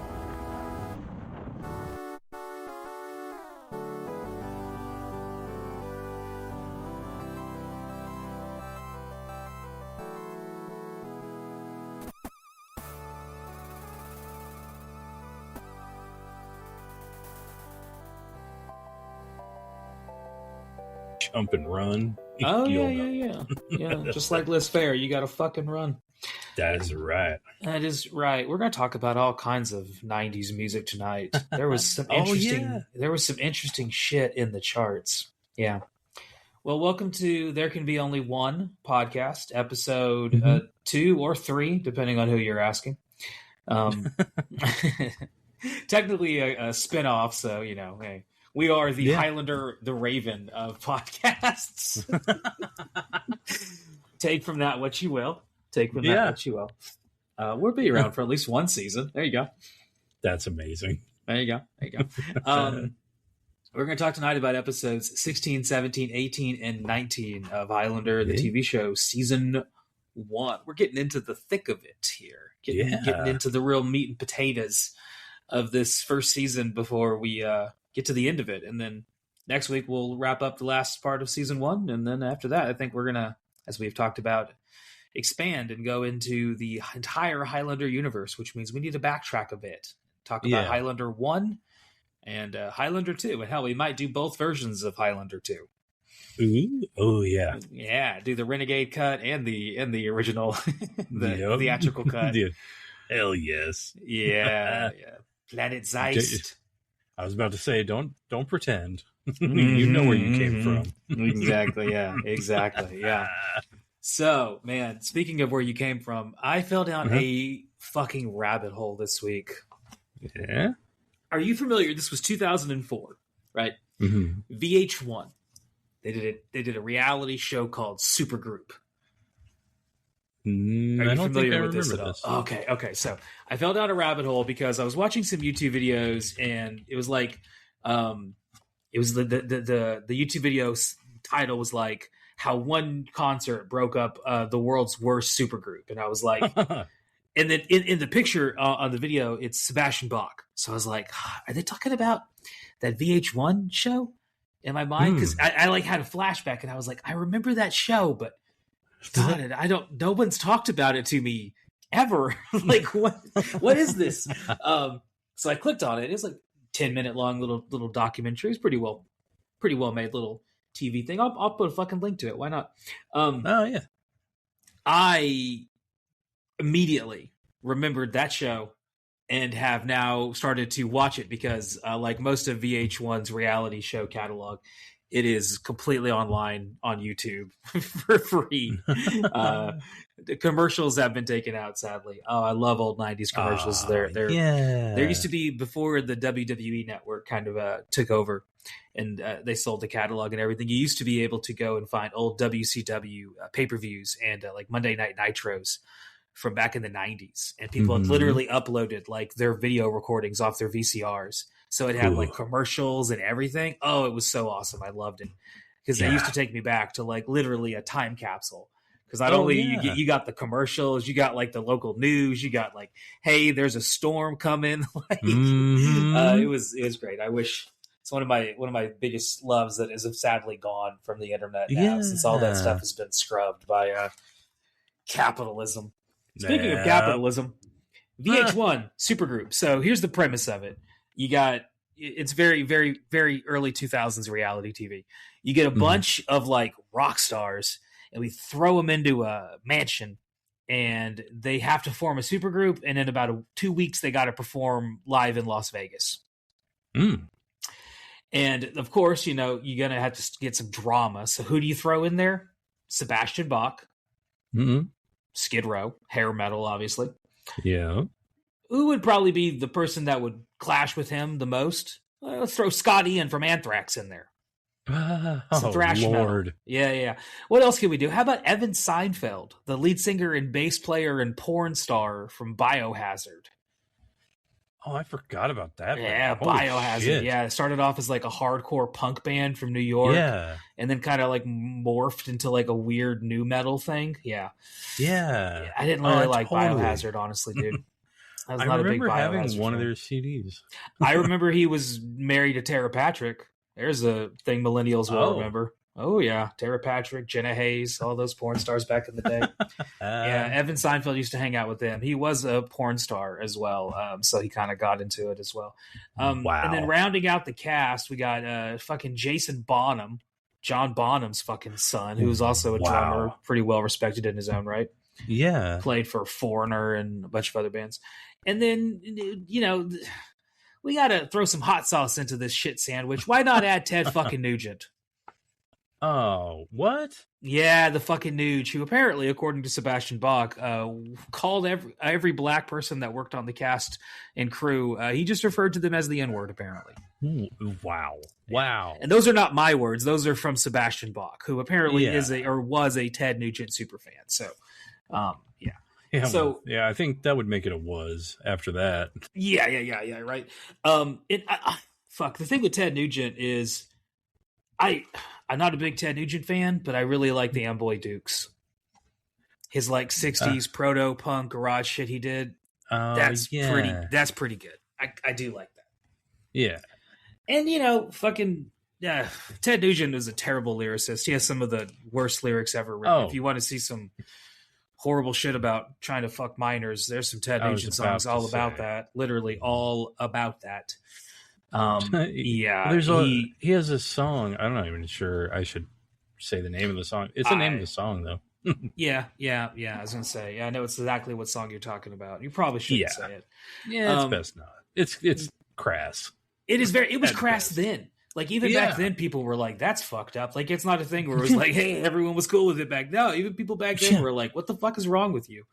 Right. Yeah. Ted Nugent's here to stir up the heat of the show. So I'm like one episode in. There's only 7 episodes. I know how it ends because I've seen it back in the day and I remember it. And I watched the little YouTube documentary about it again. So I know like they get to the end of it. But in the first episode, it's fascinating for a couple different reasons. One, their rock star behavior is so like awkward and staged and forced from everyone except for Scott Ian. Scott Ian clearly doesn't give a fuck about any of this, and he immediately becomes like the only likable member of the show. I could see the fun thing though is they're trying to come up with a name for this like super group. Oh no! And the name they eventually settle on is Damocracy, which is a terrible fucking name. God, that's really angering me on a few levels. Like, yeah. That'd be an okay title for like an album, and even then, it would be cringy as an album title. It would be. Yeah. You would be like, "Ooh, God, yeah, that's pretty bad." That's a real first draft. Yeah, exactly. But then as a band name, ugh. Yeah. The other titles that they pitched was Raw Dog, which they also wanted to flip around to God War, just literally the inverse of it. That annoys me. Ted Nugent's idea was Hunting Deer with a Bow and Arrow, the whole title. Early emo innovator Ted Nugent was. Was a couple years later, we would get titles like that for bands' names. That's awesome. Hunting Deer with a Bow and Arrow. What a fucking idiot. Other ideas were Celebutard, because it was 2004, and that was one of the things we did.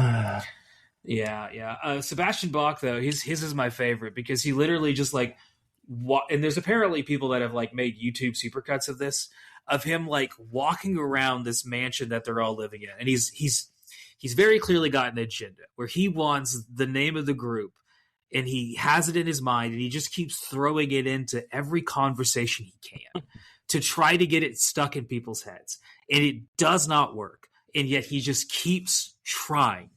There is like supercuts of this on YouTube, whole like 4-minute segments of him just like talking.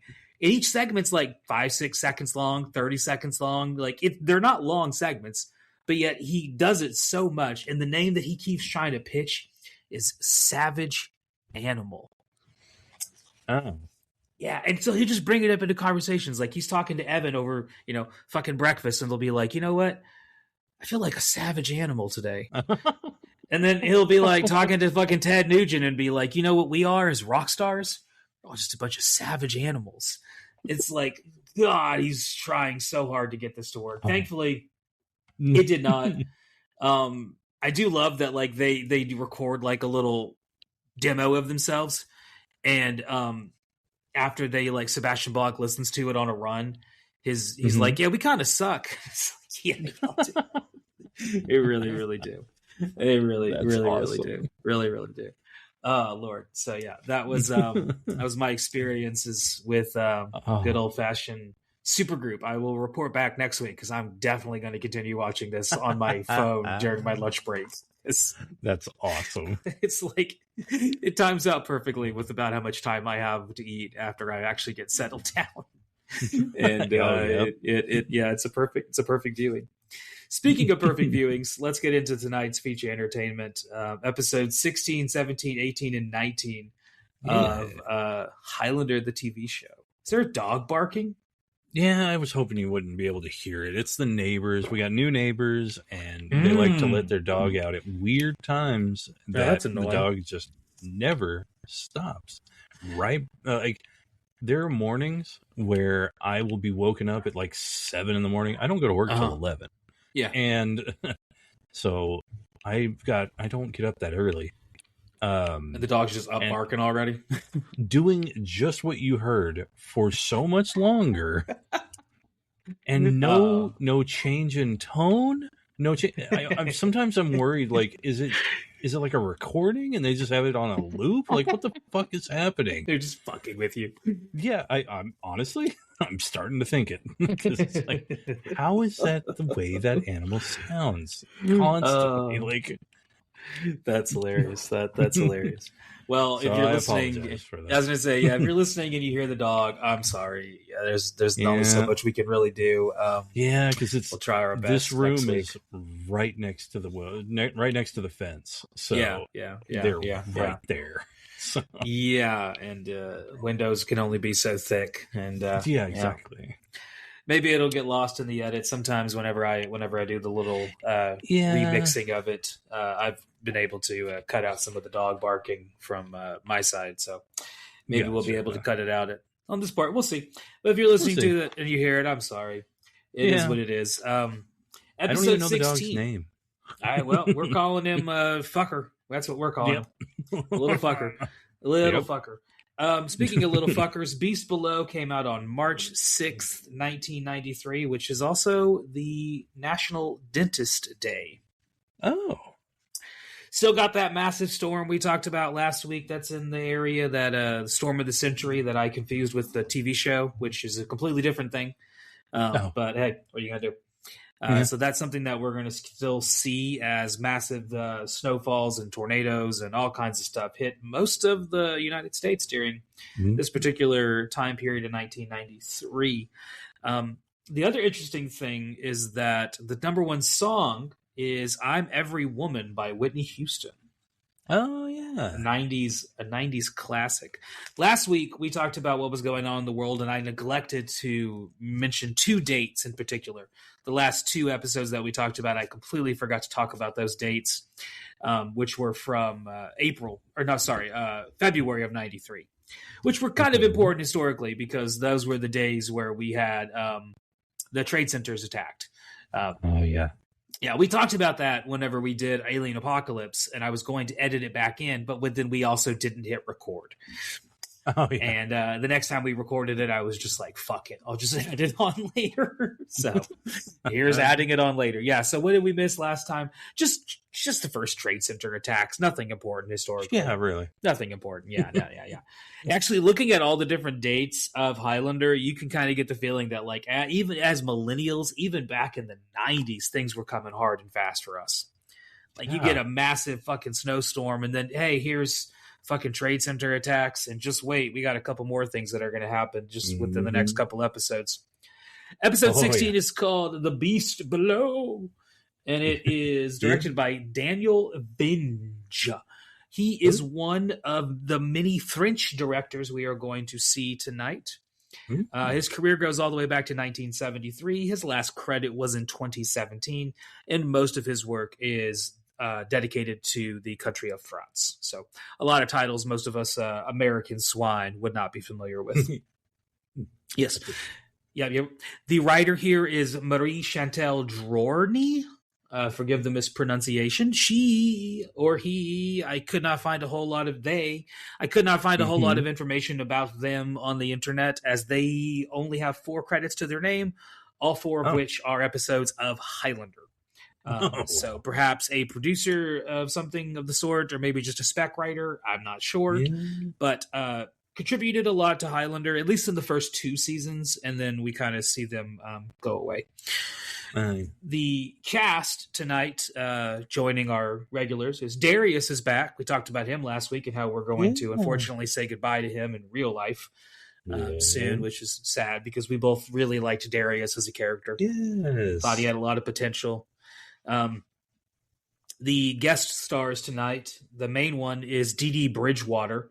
She is the opera singer who's kind of at the center of tonight's episode. She is a Memphian. So she's from Memphis, which is kind of cool to see.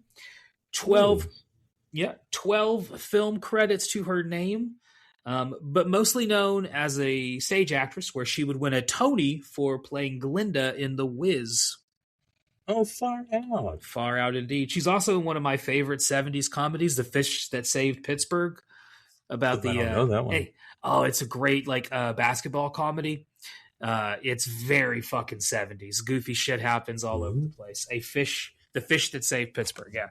Check that movie out if you want a fun 70s movie, which, hey, spoiler alert, after we get done talking about Bruce Campbell, we're going to jump back to the 60s and 70s for a little while, because I was telling you off mic that, like, we've been hitting the 90s and 80s and 2000s for like 7 months straight.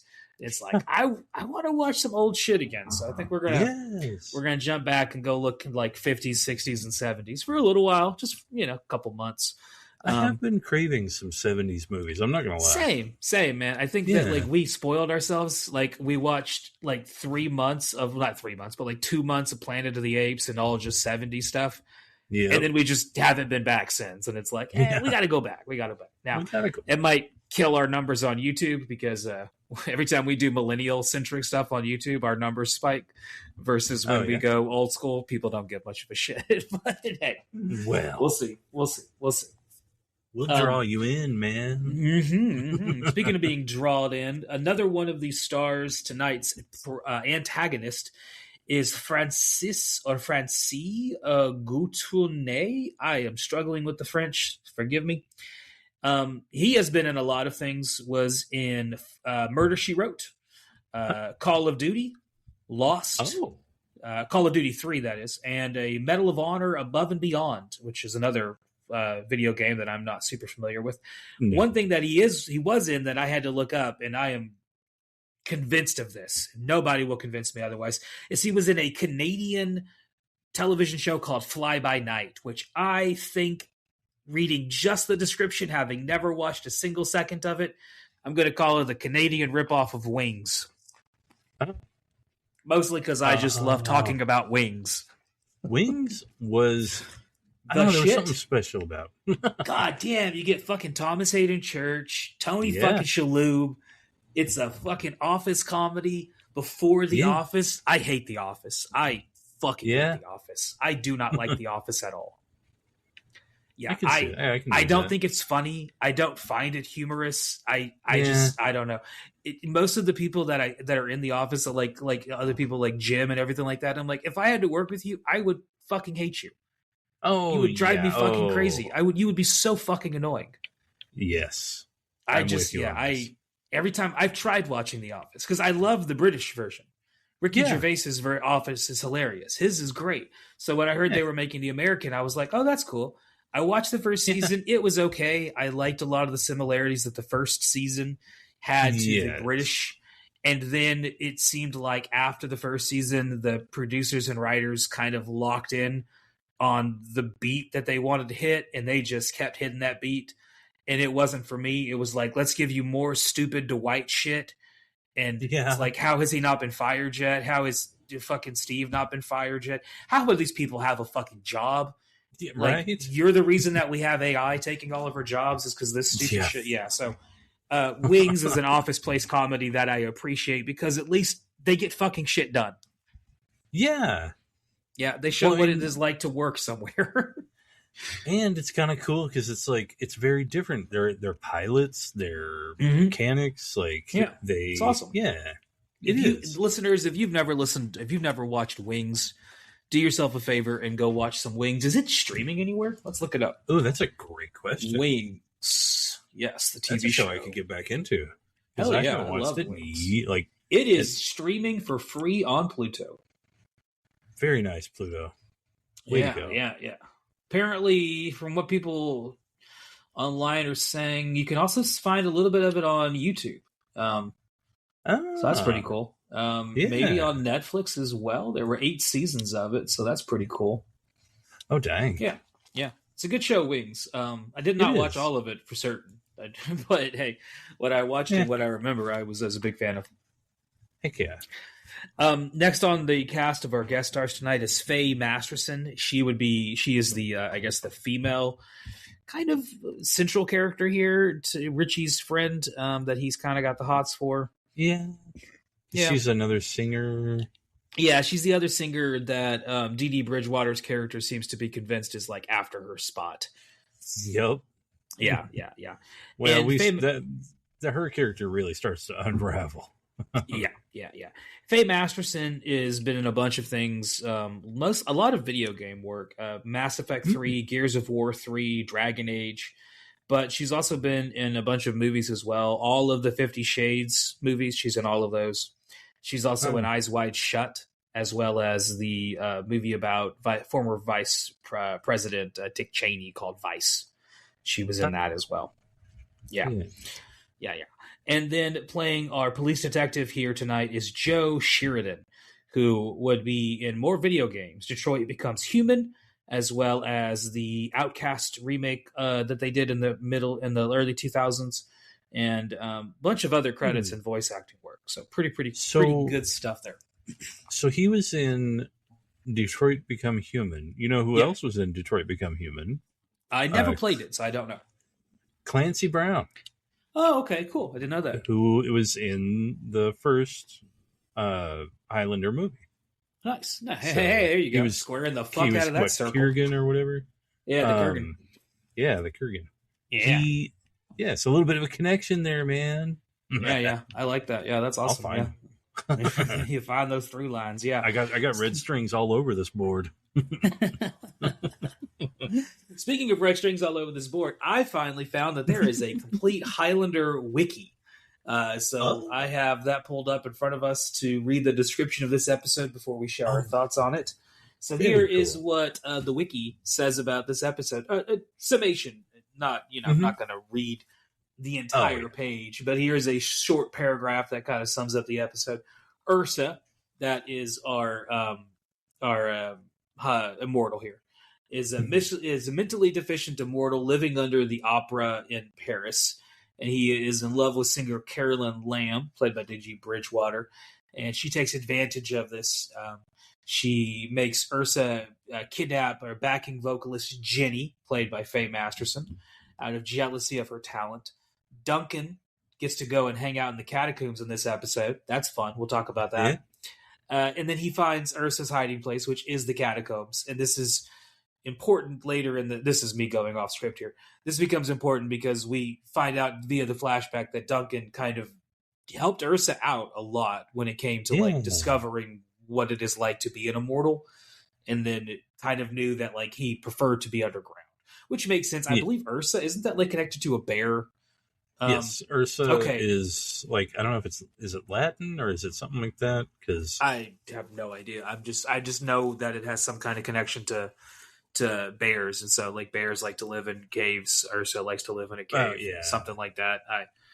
I'm going off of my knowledge of the Pokemon. I think that will serve. There you go. Duncan goes into the catacombs. He finds Ursa's hiding place. He obviously has a little fight here with Ursa, and Carolyn provokes him by telling Ursa that Duncan tried to kill her, which is, of course, a lie. Ursa then tries to fight Duncan on the roof of the opera, which is a pretty cool sight to behold, honestly. It was, yeah. And then he falls over the edge and dies. And when Carolyn sees Ursa revive, she falls into a trend that this show has firmly established, which is she screams in terror at the fact that he is alive again, and she's immediately hit by a car. Oh, yeah. Well, because that whole time...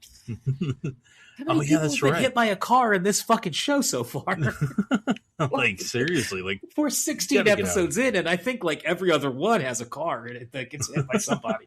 It's the world's worst drivers. And also, get out of the damn road. Yeah, exactly. Yeah, what the fuck are you doing? Yeah. What do you think of this episode? So this one was a little less compelling for me. I don't know. I dug the idea of, because this is also that thing of that I've always thought about is an immortal that doesn't become all successful and collect all these valuable things or something like that. Yeah. And that's Ursa, he literally lives in a fucking cave. Yeah. So he's kind of what I've been thinking about. I mean, in a way, he's not a working stiff, but I think we do end up seeing some of that, but mainly just because there are immortals that don't get fleshed out, Yeah, so, that's true. So, I thought this episode was pretty good. I liked the flashback with Ursa and Duncan, where you kind of saw that Duncan has taken on that like Connor role before, that like he's helped somebody like figure out what it means to be an immortal. And I like that he's done that before. That was cool to see. I liked the focus on like it being a performance. Like they're like, you know, it's very theatrical, very operatic. So it kind of fits in with Dee Bridgewater's background here, which was cool to see. I like this episode. It's not my favorite one of the ones we've watched so far, but I do like it. I think that it kind of like highlights one of the themes that we're going to see kind of played over the next couple episodes, which is that Tessa seems to have gotten really jealous of like every female that talks to Duncan at some point. And it is like, it's the same note. Kind of like the people getting hit by a car. It's like the writers have found a through line and they are going to keep hammering it home. And it's just like, I wish there was a little bit of changes there. It's not so bad in this episode. It gets a little bit worse in a couple episodes from now. Oh yeah. Tessa I have a becomes theory like, on that. Yeah. Well, yeah, I'm interested to hear that. So yeah. Episode 16, Beast Below. Pretty good. We don't like to give stars here, but I'd give it like 3 out of 5. You know, I'd say it's fine. It's definitely like it's definitely average to above average. Yes, sir. Yeah. Episode 17, Saving Grace. This episode came out on March 13th, 1993. On March 13th, 1993, the storm of the century is officially here. It has now hit most of the United States, and we are looking at about $5 billion in damages and 300 deaths associated with this storm. Yes, sir. Piles of snow and hurricanes and tornadoes all across the United States. Speaking of snow, the number one song in the world? Snow, Informer.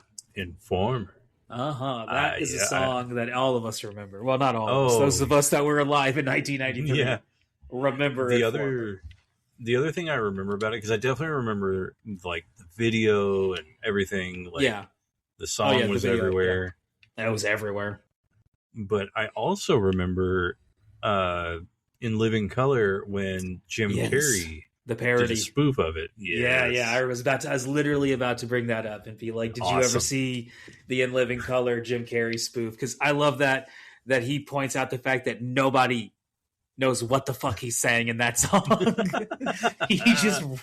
he spits rhymes at such a rhythm and pace that like at a certain point you're like, what the fuck is he saying? Yeah, right. It's like, what? Oh God, you can count on me to give you the In Living Color version of anything, because I loved that. Was maybe one of my. I liked it more than like Saturday Night Live. I mean, oh God, yeah. I used to love In Living Color. Homie, don't play that shit. Don't play that. Yeah, no, I love In Living Color. There are so many amazing sketches on In Living Color. And then when Chris Rock shows up in a couple, and then after he left SNL, after he got fired from SNL, that's a fun story. Look that up, kids. Just get fired. One of the biggest comedians in the fucking world, who then it gets free to show up on the biggest black sitcom at the time, or not sitcom, but like comedy thing in the world. Just kind of a rookie mistake there. Hand them over to the Wayans, why don't you?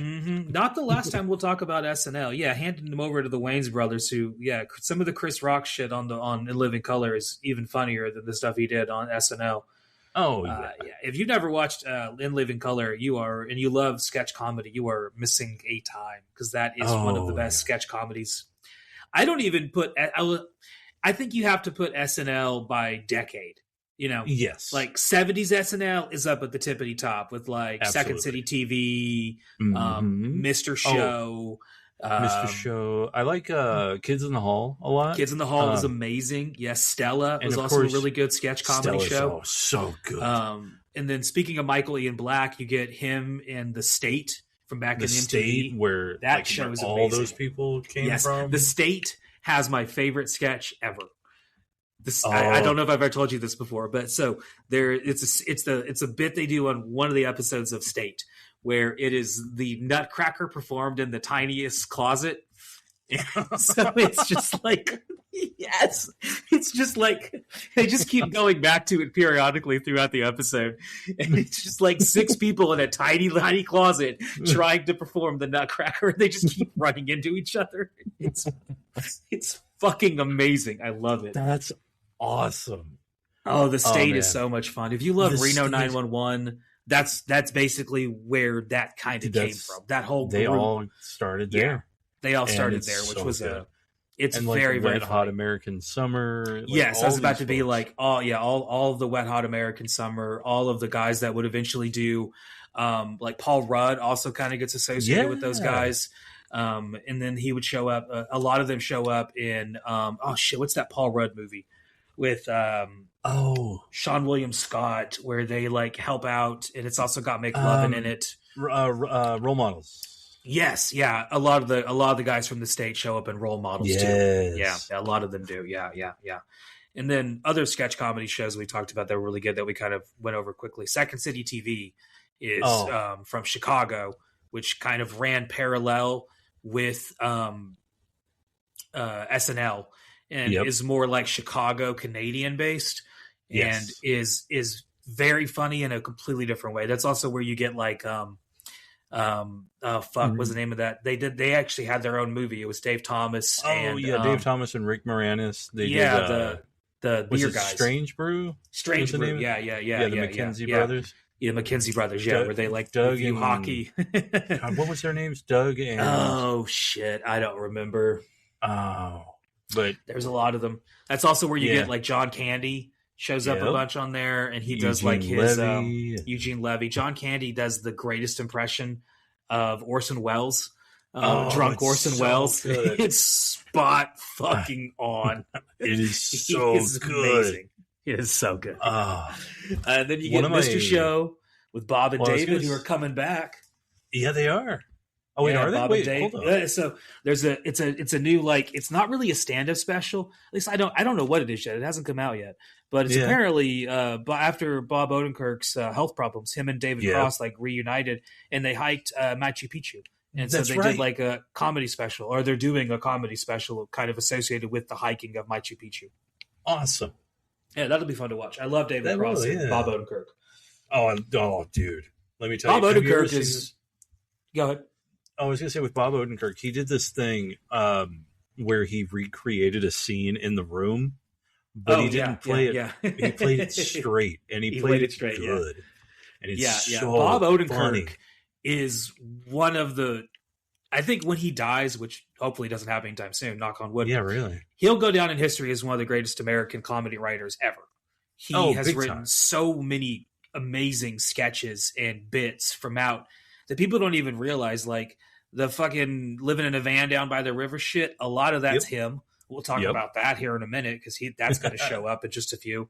Then you get all of the stuff. He was also a writer on The Simpsons for a little while, I think. Yep. He also was on another sketch comedy show we didn't even talk about called The Ben Stiller Show, which was also pretty good.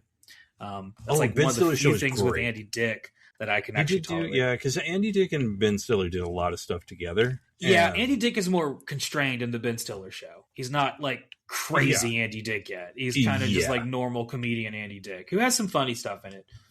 Yeah. But I always associate Ben Stiller Show more with Janine Garofalo. Oh, yes. Yeah, because like she's such a big part of that. It has a lot of funny things in it. And then she would show up in like Reality Bites and some of the other Ben Stiller shit that he would do, Cable Guy, stuff like that. Yep. Oh, that's right. Yeah, I don't know how we fell down the rabbit hole of just talking about sketch comedy, but hey, I mean, it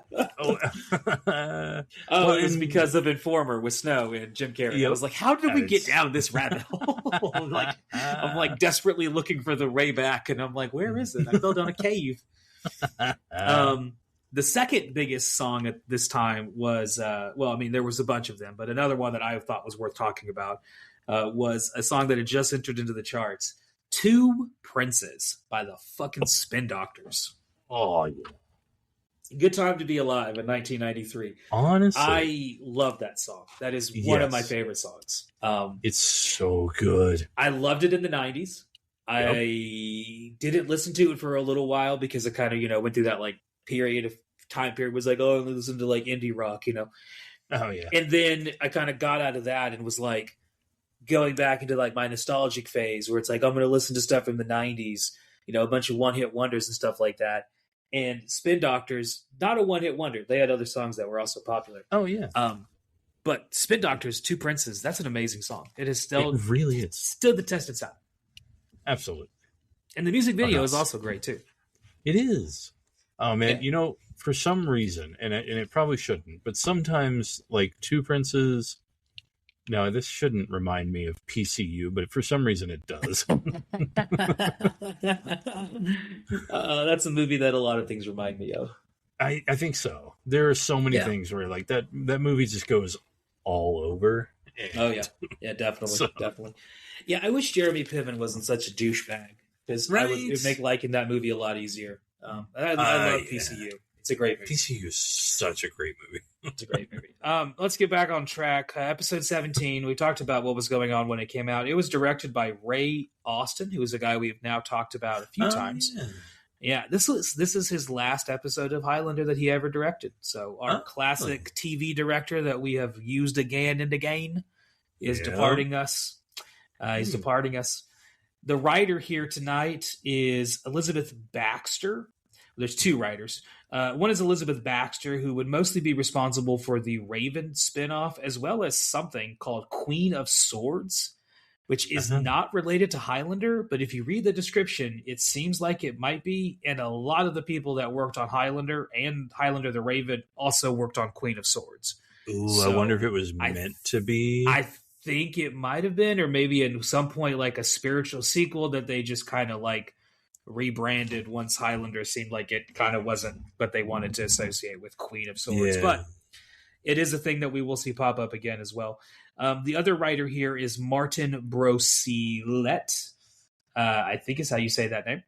And he would do a lot of the same things as I just mentioned, as he is kind of a writing partner with Elizabeth Baxter. He would also write 5 episodes of the 1010 show back when that was popular in England.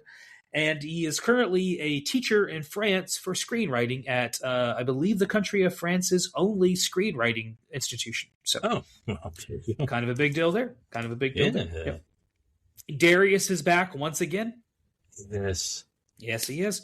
And we get some guests here. An interesting guest that we will see who is actually uncredited, which is probably the most interesting one we're going to talk about. Actually, there's 2 people in here that are really interesting.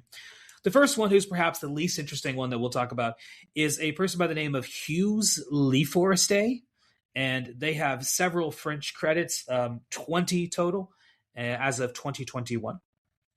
The next one that we'll talk about is Jorge Corafas, who we have talked about before. Do you remember where we talked about him?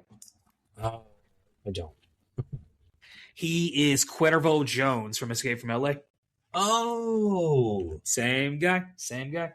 Still working today. He's very, very popular in Greece and France, where he maintains a healthy working relationship, doing a lot of things in those countries. He'd also appear on one episode of the Red Shoe Diaries.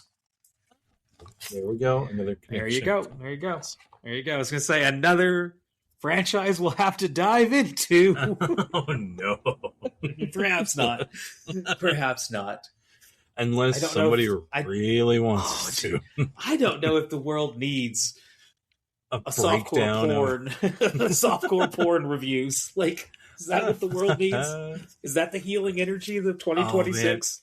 Imagine someone to just watch softcore porn and review it. I thought we were really all fucked there, but these 2 guys really pulled it off. That's the really part of the cinema snob I didn't want to become. Just talking about softcore. Oh yeah, I can see that. Gosh. So the uncredited actress who is the woman who's delivering a baby in this movie at the beginning, the baby that becomes the central focus of it, is Marion Cotillard, who is a French actress, Oscar winner, would appear in an amazing amount of things. Assassin's Creed, Anchorman 2, Contagion, that's where we'll see her again. Midnight in Paris, Inception, Public Enemies, A Good Year, A Very Long Engagement, Big Fish, as well as Dark Knight Rises is perhaps maybe her most notorious credit, where she has become a meme on the internet of her death scene kind of being a little poorly filmed in that movie. Yeah, go back and watch the end of Dark Knight Rises when she dies. It comes across very silly, and it shouldn't. Yeah, I think I know what you mean. I think. Yeah, she just kind of like her eyes just kind of she goes like, and it's just it's like okay, that was a little weird. This was actually one of her first credits. I think her third or fourth thing she was ever in. She would obviously she's going to show up again in another episode as well, which is kind of interesting. Yeah, another episode in season 1, she does show up in a completely unrelated character. So I love it. But it seems like they were filming a lot in Paris at the time, so it kind of makes sense as being a French actor. She's actually one of only a handful of actresses or actors, for that matter, from other countries to ever win an American Oscar. She won for La Vie en Rose for Best Actress, which is, I believe, the last time an actress won for a non-English speaking role was that performance. What? And she would also be nominated for an English-speaking role, which she would perform in 2 Days, One Night, which is another movie that was nominated for an Oscar. So she doesn't really get a whole lot of screen time here. She's kind of an uncredited role, delivering a baby in the beginning, and that baby kind of becomes like a center point of the episode. Here is what our wiki has to say about Saving Grace. It says Grace, the titular character here, but we also get Amazing Grace at the beginning, which is kind of fun. Yep. She's being stalked by Carlo, played by Jorge Corrafis, ever since she left him decades ago. Duncan, who has had a romantic relationship with Grace in the 1660s, protects her, while Tessa becomes jealous of Grace at first. This becomes a kind of annoying running thing that we're going to see. Is Tessa becoming a jealous girlfriend, which is a little annoying because it is a little annoying because like if it happened once it'd be one thing, but it just keeps happening where you're just like, okay, but like I didn't see her becoming that super jealous. Like I just not how I read that character, but okay. So Tessa becomes super jealous, and then she soon befriends Grace, though. Carlo refuses to accept that Grace does not love him anymore and kidnaps her. Duncan frees Grace and fights him at the Paris metro, where he is beheaded by a train. I fucking really, really liked this episode. Yes. This is such a good one. That fight scene in the subway was awesome. Oh, yes.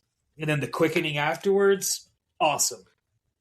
Yeah, and I will say I didn't really dig how ineffectual Grace was, kind of. Yeah. Like, yeah. Like, that kind of bugged me. And so here's my theory on why we get Grace. Because I think, and I guess this has to be my question. When did the actor that plays, when did he pass? Darius? He passes in 93. Oh, okay. I don't remember what day it is. I'm trying to remember if he shows up in any more episodes or if this is. I believe he shows up in. Well, yeah, he shows up in a couple more episodes. I think so. Yeah. He's in the season finale. Yeah. Oh, okay. Then my season finale. Nothing. Yeah, the season finale is kind of all about Darius. Okay. Well, see, so he's definitely still here. Yeah. Oh, okay. Well, see, because here was my thought was. That maybe he passed before they had everything ready to go, and then they had to like fill the Darius role. So that's why she's kind of an ineffectual because he doesn't fight, so they get a character that doesn't fight. And well, who could it be? Like, what's it makes sense that he doesn't fight. He's a priest, but who else wouldn't fight? Oh, a woman. That's right. That's how I read it. It was like, okay, these writers. But if that's not the case, then that's better because it's not like, that's not so, well, we didn't know what we were going to do. So we had to think of something. But I don't know. I see part of that with Grace, but I really liked her character. I really like this episode. I like that she was like an immortal who was focused on healing. Yes. And not like fighting people. I thought that was kind of cool. It's like, yeah, you could do that. You could literally, you cannot die. You could spend the rest of your life just trying to help and heal the world. Like that's a noble thing. That'd be really cool. I like that we got to explore that side of it. I love the flashback. Yes. Thought that was amazing. such a good flashback.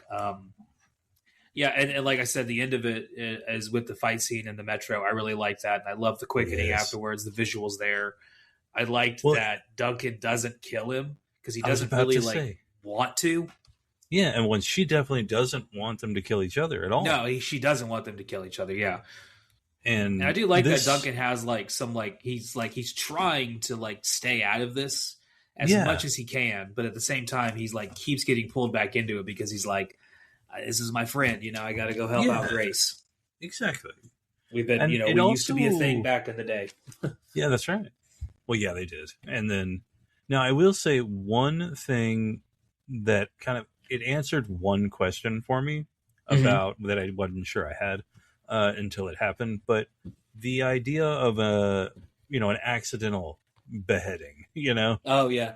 What happens in that situation? Does it, what causes the quickening? And apparently it's just any decapitation at all. So yeah, that's true. As long as anything there's an immortal, so then that also makes me ask this question: what if there are two immortals around the one that gets decapitated? The one that does the decapitation somehow ends up farther away than the other one. Does the quickening go to the one that didn't do it? I feel like the quickening would only happen to the one that actually cut the head. Or, well, no, because in this one, Duncan doesn't cut his head. He's just proximity, but he was fighting him. So, that does kind of propose an interesting question. It throws me off. How does that work? Yeah, that's curious. Yeah. I do like that they have Duncan kind of not be the one who kills him. Because this has happened a couple times now. In the episode where the guy's on the roof, he falls off the roof and dies. Duncan doesn't kill him. This one, he gets his head cut off by a train. Duncan doesn't kill him. Duncan seems like he's only trying to, at least, whenever he has to kill an immortal. It's if he does it, it's a very personal thing where there's someone that he loves that's at threat. He's not just seeking out these people to kill them. Right. Yeah. See, and I think that makes him more they're aware that makes him much more an endearing character because it does because and I like that this episode this episode is the first one that I see where you kind of start to see it beforehand, but this is the first one that I kind of noticed Adrian Paul's never-ending charisma. Oh yes, it's very different than Christopher Lambert's charisma. But he does have a charisma to him that you can start to see he's kind of becoming he's kind of getting into his own with this character. We're starting to really see him figuring out who Duncan is. And it's nice to see that because this is how the end of the first season should go. You're kind of getting into that beat, that rhythm of here's what the show is. I like that. I will say that episode 17, at least up until the next episode we're going to talk about, has replaced Bad Day at the Bank as my favorite episode. That's not the name of the title of the episode, but I forget the name of the episode. It's the one with the bank. That was my previous favorite. I got you. Episode 18, The Lady and the Tiger is the name of the episode. Yep. This episode came out on April 24th, 1993, which would be a little bit of a departure because we're used to the show coming out weekly. However, we're going to skip some time. The last episode came out on March 13th. Here we are over a month later, April 24th. Now, I tried to look up what was going on to cause maybe why is there such a giant gap in the play out of it? Because the rest of the episodes go back to being pretty much weekly. I really couldn't find anything other than I guess maybe they just scheduled it that way, or maybe there was because I was it was the playoffs. No, because the basketball playoffs are in October or in May. Hockey playoffs are in May. Baseball is in October. NFL is in January, February. So there wasn't anything going on April that would have, or in March that would have made them go away. Maybe it was the storm. I have no idea. Or maybe it was what happened on the day this episode came out, which was Farm Aid. No.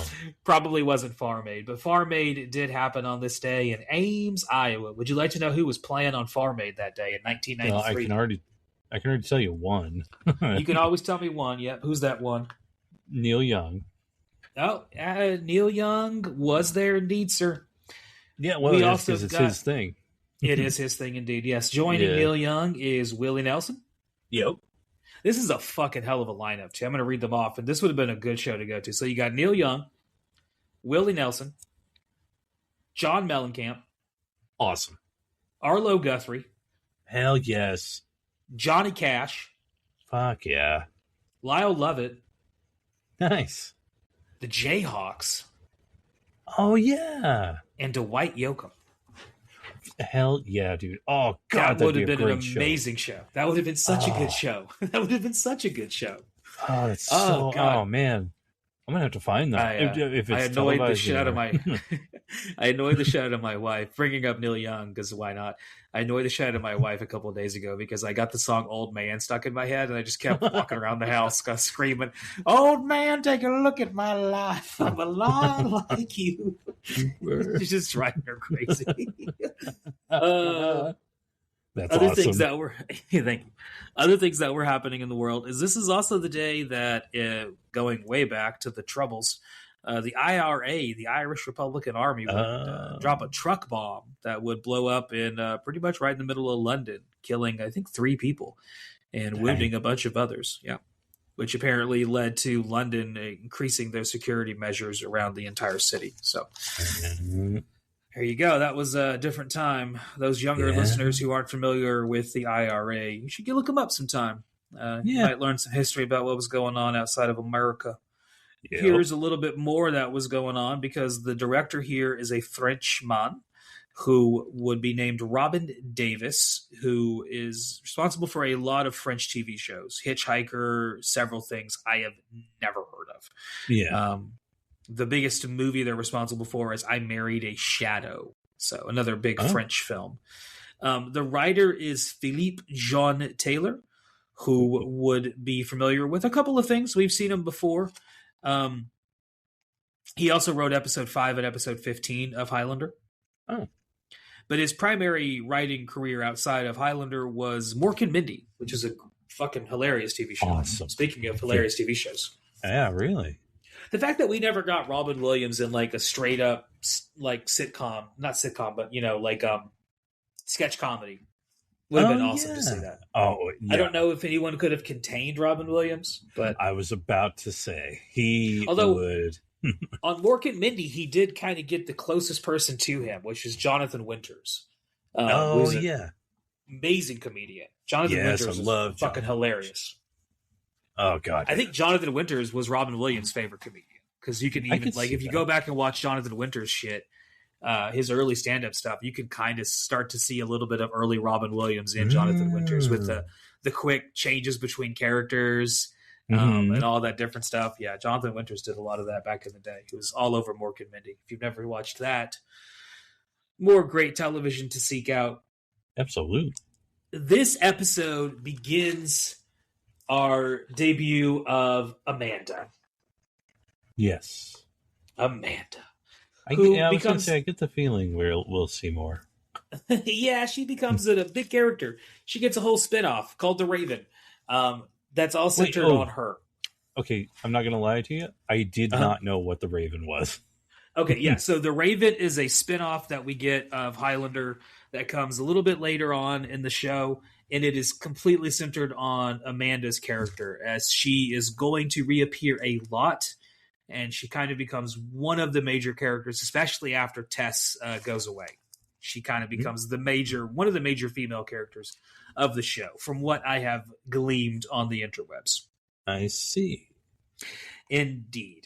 And she is got a hell of a career we could talk about. Yeah. First off, the actress's name is Elizabeth Grayson.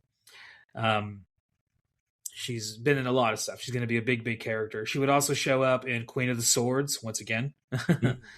She would show up in a classic movie that I've talked about a bunch, Sundown, Vampires in Retreat, starring Bruce Campbell. I love that movie.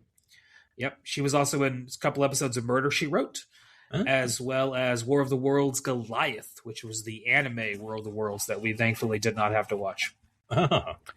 Yeah, she would also be the winner of Miss America in 1982, the winner of Miss Arkansas in 1981, and she would pose in Playboy as a centerfold in 1992. And of course, doing my due diligence as research, I had to look at her portraits, and in the immortal words of Ozzie Davis from Bubba Hotep, wow. There you go. I can see why she was in Playboy. I can also see why something happened in 1983. Ooh. Yeah, so she was Miss Arkansas. What do you think happened in 1983? Oh, I was born, but unrelated, I swear. I can't even begin to guess. Oh, I have the governor of Arkansas. Oh.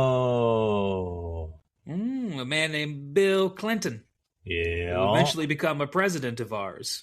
Yeah. A man who likes to frequent himself some islands and maybe the wombs of other women besides his wife. So Clinton had a one-night stand with her in 83. And she would, under the advice of her attorneys, refuse to acknowledge that this happened for over a decade. But it was kind of like always a rumor in Arkansas that, this was a thing that happened. She finally admitted it in 1998, which led to her being subpoenaed by Ken Starr. The former, I remember him. Yeah. However, we're pulling up some old memories here. Oh, yeah, we're pulling up some old memories. You ready for more old memories? Yes. Reason she didn't testify above the House committee about Bill Clinton when he was impeached, they couldn't find her. Why couldn't they find her? Because she was traveling.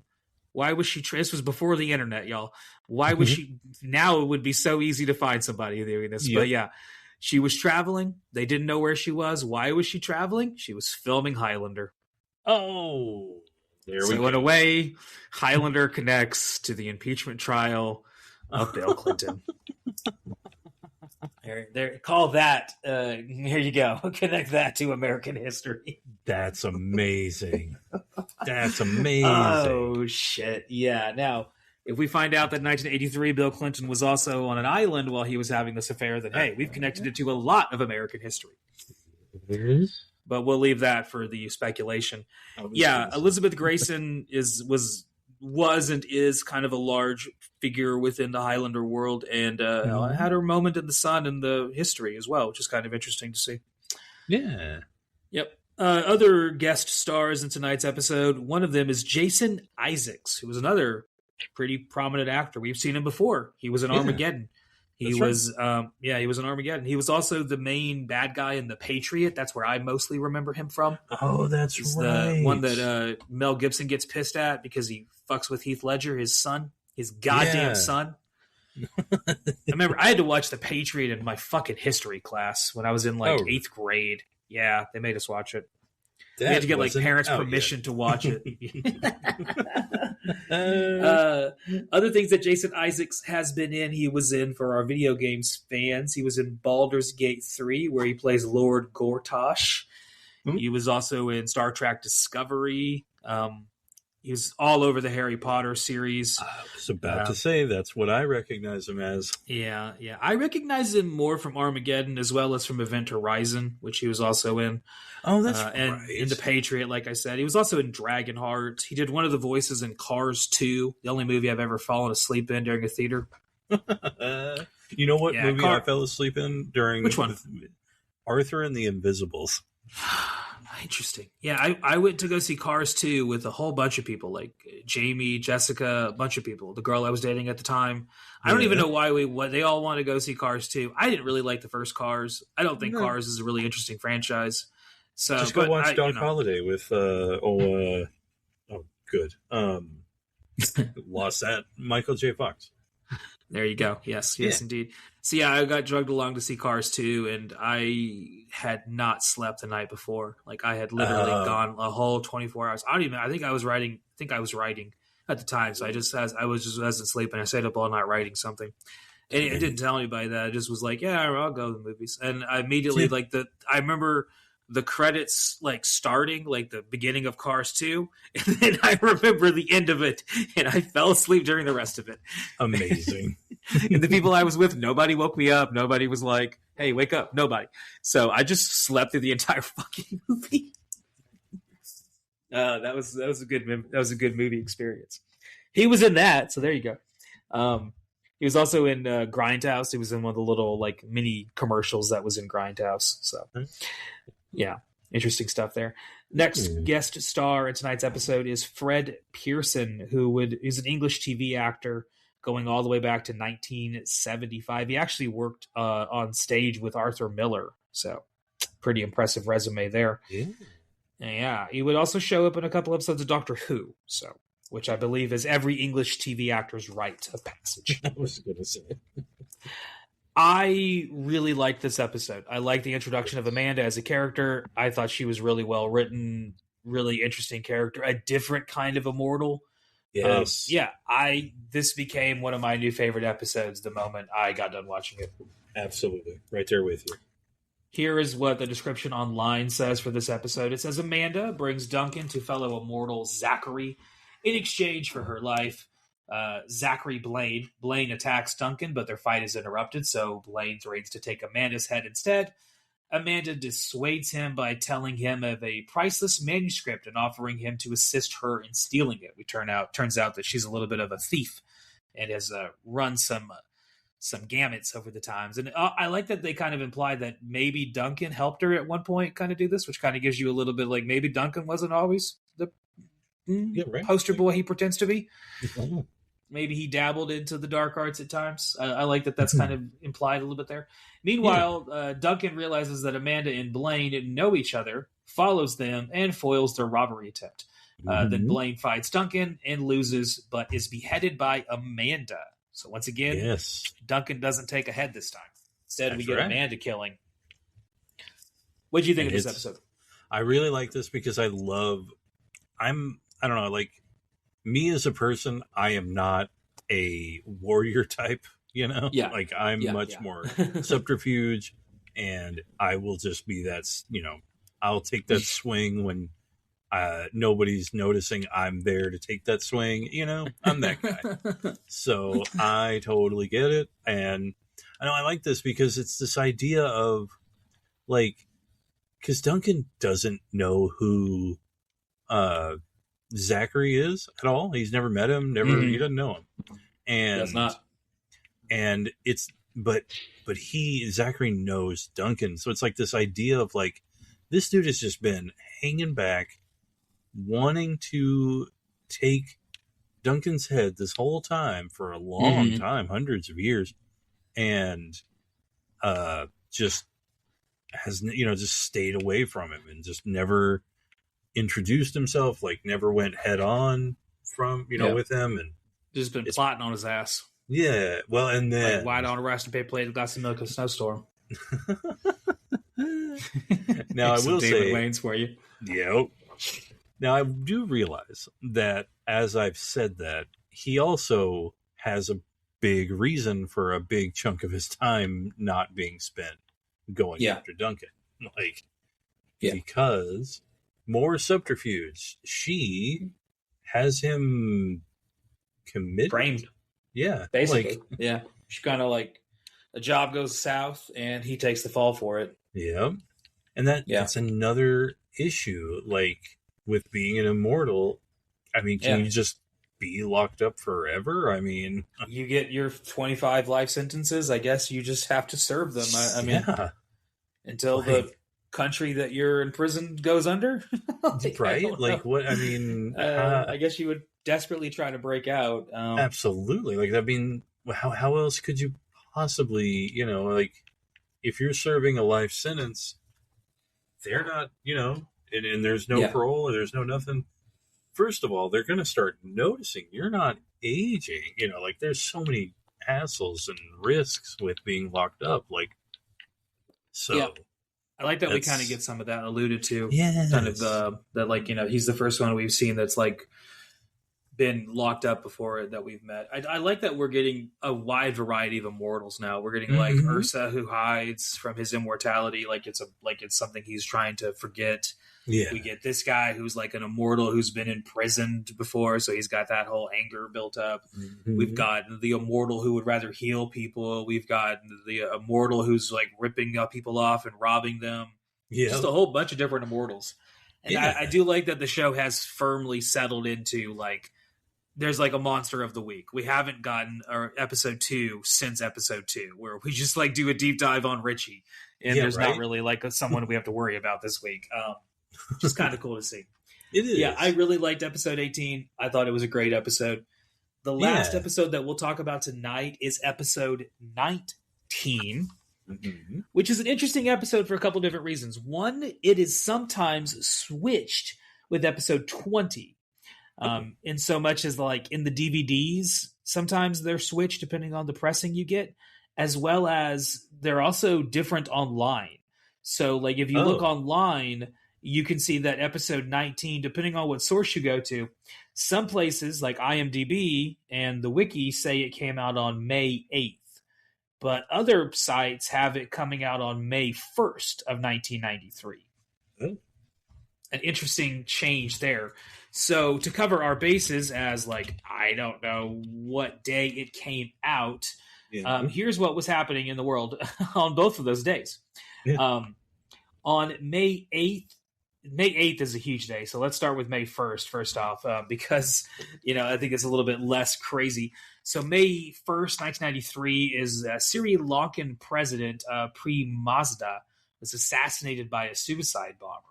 Oh, pretty big deal. That happened during the May Day rally in Sri Lanka, as well as the top song in the country was That's the Way Love Goes by Janet Jackson. That was May 1st. Now, May 8th, which is the day that online says this episode came out, would be 2 big things that happened. Well, let's say 4 big things that happened just to cover our bases. 1, number 1 album in the country is Aerosmith's Get a Grip. My mom and dad used to have that vinyl, and I remember it very distinctly. Yep. The little cow udder with the guy grabbing it. With the piercing. Yep. Yes, sir. Yes, sir. That was Aerosmith, a band that we talked about last week on the Final Picture Show podcast, where we dived into Black Friday and the director who was also associated with Aerosmith. Oh, yeah. For good and bad, as Steven Tyler, like we said, is currently getting investigated for some less than favorable allegations. Yes, sir. Other big songs at the time were Nothing But a G-Thang by Dr. Dre and Snoop Dogg. Nice. And a band that I know you like because you've mentioned you're a scumbag. So I know you'll love this band. Ugly Kid Joe with Cats in the Cradle. I'm going to correct you, man. I'm a dirtbag, not a scumbag. Dirtbag, sorry. But I do know, I'm going to guess 99% you loved Ugly Kid Joe. Yeah, my brother had the CD when I was younger, so I used to hear it a lot. So like, oh god, Ugly Kid Joe was huge. Yes, and for Cats good in the reason. Cradle is Cats in the Cradle is their cover. It's not their best song, but Ugly Kid Joe had some okay songs. Absolutely. I don't even know what kind of music you would call Ugly Kid Joe, because like it's like glam, it's like metal, but it's like metal before it became grunge. I don't even know what the hell you would call it. It's a strange thing. It's very like, it feels like they don't really take themselves seriously, No, it doesn't. No. And there's a song that I think most people familiar with them would be like Everything About You. That's like a song that a lot of people was very, very popular. It's still popular now. Shit. Oh yeah. And another link to Saturday Night Live there, when Julia Sweeney as the It's Bat character is at the beginning. He's like, are you those guys that, or I can't remember what all they say, like hate everything and yell about? No. It's like, and then that's the beginning of the song. That's true. Speaking of Saturday Night Live, there was big stuff happening in Saturday Night Live. So May 8th, 1993 is the day that a very special episode of Saturday Night Live would air. And it kind of relates to what we just talked about, as this would be the debut of Matt Foley. You're living in a van. Down by the River. Awesome. Which that is sketch now would debut today, May 8th, 1993. far out, man. Mm-hmm. And you know what's funny about living in a van down by the river? It was a cautionary tale back then. Now it's kind of an aspirational goal. Like, oh man, you live in a van down by the river. Holy shit, you're doing great. Yeah, right. Right. The musical guest that night was Midnight Oil. God, that's a throwback. That is. That's a throwback. Yeah, Matt Foley living in a van down by the river, as some people consider it the greatest SNL sketch of all time, was written by Bob Odenkirk, who we just got done talking about. Yeah. And was actually formulated on the stage in Second City long before it ever appeared on SNL. They did it on stage back in the day. You can actually go and find some old videos of Bob and Chris doing that whole bit on stage back in the day, kind of working it through. It's a little different, but it's interesting to see, like, you know, a lot of that stuff that they just kind of carried over. Yeah. Dude, that's awesome. Yeah. And Christina Applegate was the guest host that night, obviously showing up in that sketch as well. And she would not host again until 2012. Oh, dang. Which is crazy that it was that long before Christina Applegate was hosted again. Yeah, really? Yeah, that big day in television history that day. I think so. Back to Highlander. Episode 19 is called Eye of the Beholder. It was directed by Dennis Barry, who is a man that we are going to see a lot of. He will direct 34 episodes of the Highlander TV show. 34 of them. So we will see him 33 more times. So yes, series, dude. He would also direct 6 episodes of Highlander the Raven. Oh, well, there you go. He would also direct several episodes of Stargate SG-1. Ooh, okay. Yes, and perhaps mostly well known for being married to a insanely famous French actress called Anna Karina, who was very, very popular in the 60s, 70s, and 80s in France. Is one of the most popular actresses in there, and has crossed over into some American stuff as well. So yeah, he was mostly well known for being married to his more successful wife. Yeah. The writers here tonight, there are 2 of them. One is Christian Bouvron, who would be only writing for 4 episodes of Highlander, and that's pretty much all he ever wrote. And the other writer is Lawrence Shore, who would write 9 episodes of Highlander, as well as 1 episode of Nancy Drew. And that's pretty much it. Didn't really do a whole lot else there. Yep.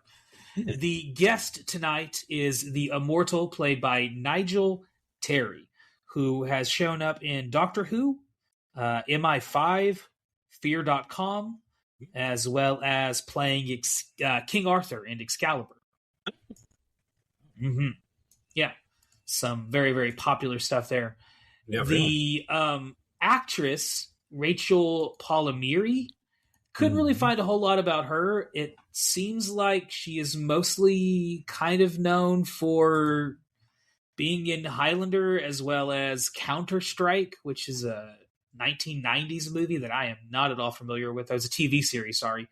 As well as being the writer for Santa Claus, the 2014 Santa Claus, which I don't think has anything to do with the Tim Allen Santa Claus. Oh, well. However, Rachel's other big credit, her last big credit that we'll talk about, is the second time tonight, The Red Shoe Diaries. Wow. Oh, it's getting painful. I can feel it creeping up on us, man. And it's like it's we may just watch one episode once. Honestly, for those unfamiliar with the Red Shoe Diaries, the Red Shoe Diaries was it HBO or Cinemax? It doesn't matter. I think it was HBO. Anyway, yeah, I was going to say they're both owned by the same company now. Yeah. So yeah, it was a softcore porn series, and I mean softcore porn. Oh, like it was basically like women writing letters about sexual fantasies that they've had or experienced to a columnist they never meet. They just send him letters and he reads them, and then it like goes into the fantasy, and we don't see him anymore until the end of it. Yep. And the guy reading them is David Duchovny. Fucking just like X-Files himself. Yeah. Yeah. Yeah, it's weird. Yeah, it's David Duchovny reading and then it'll just be like, he'll be like, oh, what's this letter I got? And then it'll just go to the fantasy, and he starts like reading the beginning of it, and then we're like somewhere else, and this woman, like he's the crypt keeper, might see and some Tales boobs from the Crypt. Yeah, like it is it is the softest of softcore porn. You see really boobs, maybe some butts. That's about it. Yeah. But hey, in 1993, before the internet, that's the best we fucking had. I was about to say. And you may do. Was that or a Sears catalog? Those were your options. The shame. I was gonna say, I'm in this picture and I don't like it. Here's the description on episode 19 from the interwebs. Immortal Gabriel Piton, or Piton, I don't know how to say that name. I think it's kills his lover Cynthia and replaces her with top model Maya. Richie meets Maya in a cafe and falls in love with her. Richie is jealous, because of course he is. After hearing about Cynthia's death, suspects that he killed her and investigates his flat. Interrupted by Piton, Richie escapes, but he is suspicious and sends Richie to prison in retaliation. This is when Richie finds out that French prisons work a little different than American prisons. Duncan decides to intervene and finds him and kills him. And that's pretty much it.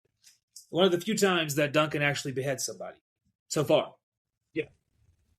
I struggled with this episode, I'm not gonna lie.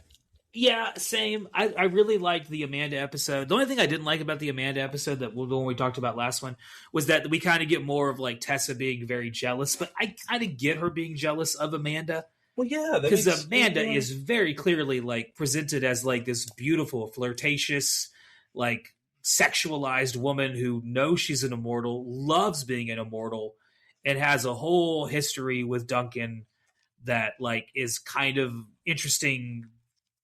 So I get her jealousy there.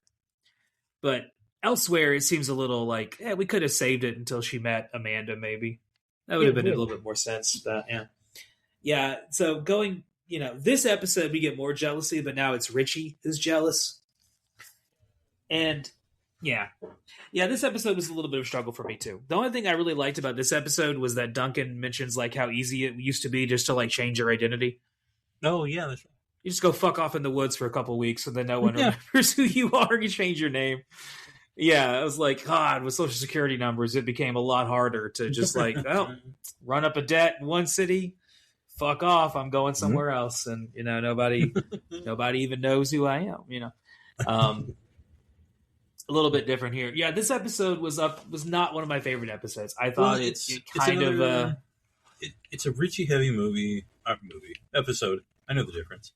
And the what are all these tiny movies? But the and the thing I don't like is the way Duncan behaves in this one, because he's very much like defensive of Piton, which I get to a certain level, but he's very much like he's been the one who's like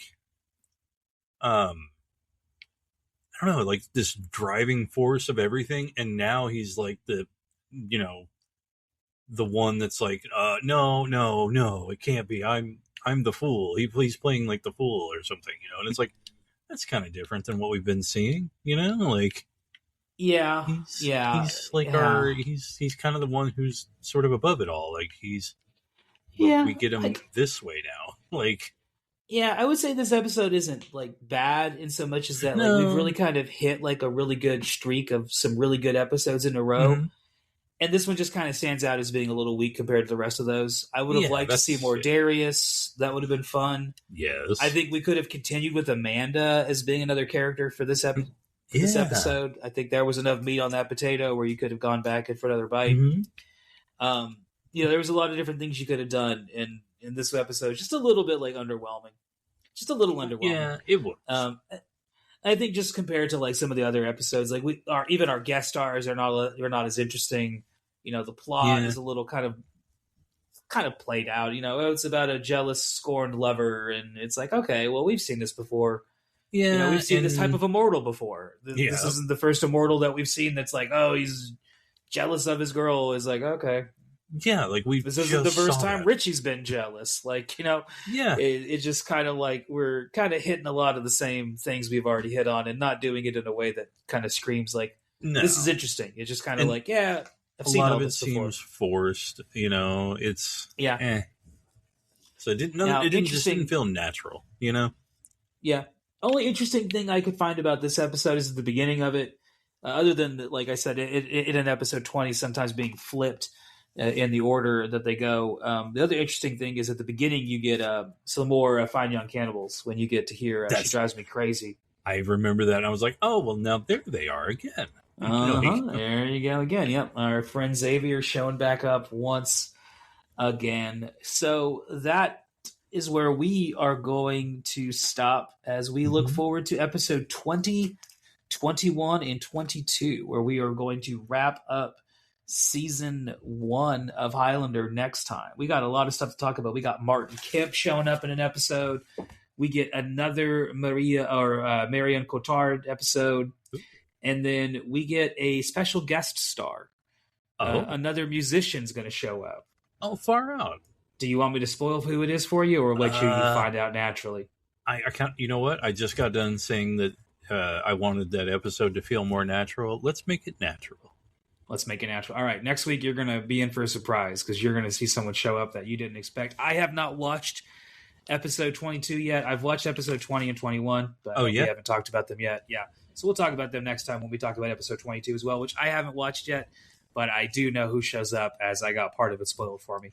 Gotcha. I am interested to see your reaction next week whenever we get into the final part of season 1 of Highlander. What do you thought so far of Highlander as we've gotten almost to the end of first season? I feel like this is kind of a show I would have gotten into back in the day. I kind of wished I'd. Well, I say I kind of wished I'd have gotten into it back then, but would I have? I don't know. I mean, does it really matter? It's like whether I did or didn't. It's still kind of the same. I enjoy it kind of, and I enjoy it a lot too. It's one of those shows that, like, the more I'm watching it now, same thing, kind of similar to what you were saying. I could have seen myself getting really into this back in the day. Mm-hmm. And like I mentioned, like I did watch parts of it here and there, but never like watched it on a continued effort. Oh, yeah, that's right. But if I had, I could see like this becoming like a pretty fun show to watch weekly.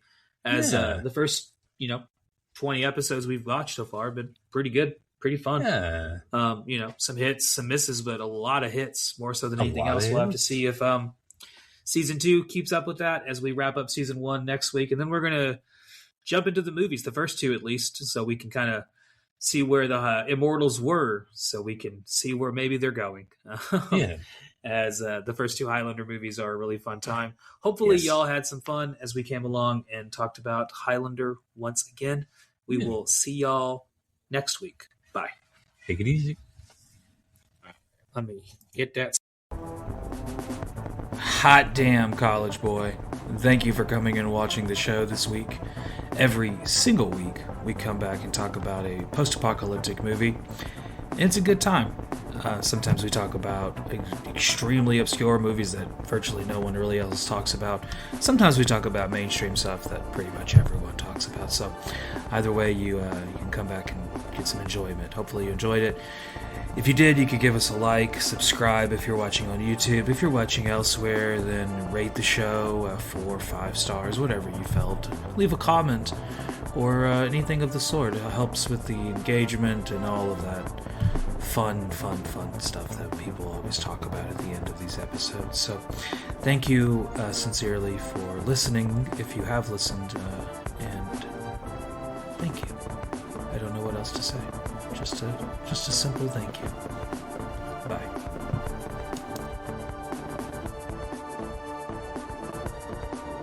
I was born 400 years ago in the Highlands of Scotland. I am immortal, and I am not alone. Now is the time of the gathering, when the stroke of a sword will release the power of the quickening. In the end, there can be only one.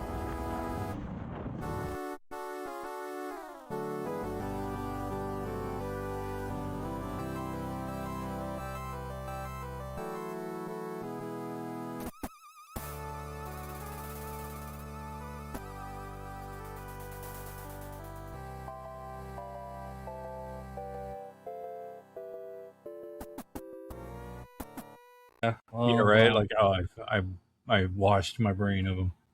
Yeah, that's what I was going to say. The upside is that I don't remember what we talked about because it's been a week or so. Right. Welcome to There Can Be Only One podcast, episode 3. Yes, sir. We are going to wrap up 3 episodes now. 4 if you include the first episode, which was like where the series began at. Or maybe 3 if you include that. I don't know how numbers work. We've established this on the show. Numbers are not to be trusted. Not to be trusted. Other things. Well established ourselves with numbers. Yeah, indeed. Indeed. Other things that are not to be trusted. Apparently, AI bots. As the trial and tribulations of our recording softwares continue, we started with Riverside, then jumped over to Craig, our AI recording bot. Well, he did a terrible job because the entire thing was corrupted and not usable. So that was a waste of like 2 hours. So we are here again, once again, as kings, to complete the trilogy of Highlander by talking about episodes 20, 21, and 22, the last 3 episodes of Highlander Season 1. That's what the goal is tonight. We'll see if this works or if we have to try number 3. This, yeah, like I said, upside is it's been like a week, so I don't remember really what we talked about. We did play a game, which is unfortunately like pretty much completely lost to their recording. We'll try again tonight at the end, but let's just dive into this episode. I feel like, Yeah, let's. You ready?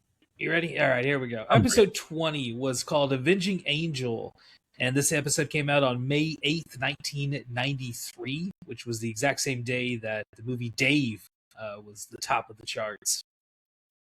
Everyone's favorite 90s film, Dave. You have any special memories of the movie Dave? I don't. Not special, at least. It's a movie that I remember existing. And I know I've seen it. I struggle to have any real feelings towards it. I was gonna say it's a I Sigourney might have Weaver to watch movie. it again to remember most of it. Yeah, I mean Sigourney Weaver's in it, so that's not too bad. I don't think I've watched that movie in maybe over 25 years. Maybe. Ivan Reitman. I may have been 10 the last time I saw it. It's got like a good. Got like a good background. Ben Kingsley, Sigourney Weaver, Kevin Kline. We'll talk about him again in a second here. Maybe Dave is an underrated film that we've just forgotten about. Maybe one that we should revisit. For it. Yeah, the director tonight is a guy that we will talk about again to this evening, as he's also the director of episode 22, the last episode of season 1.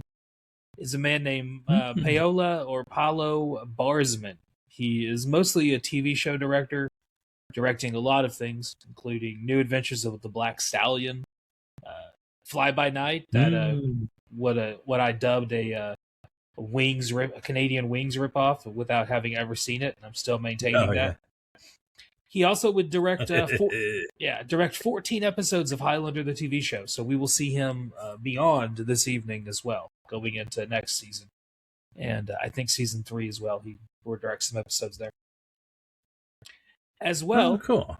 He is a further connection to that not spin-off, but possibly was a spin-off show, Queen of Swords, that we have now referenced in every single episode. One of those weird things that keeps popping up where the writers, directors, or cast members somehow also connect to that specific show, Queen of Swords. That and Red Shoe Diaries, which was our big one last week, which thankfully this week, no Red Shoe Diaries connections. So, hey.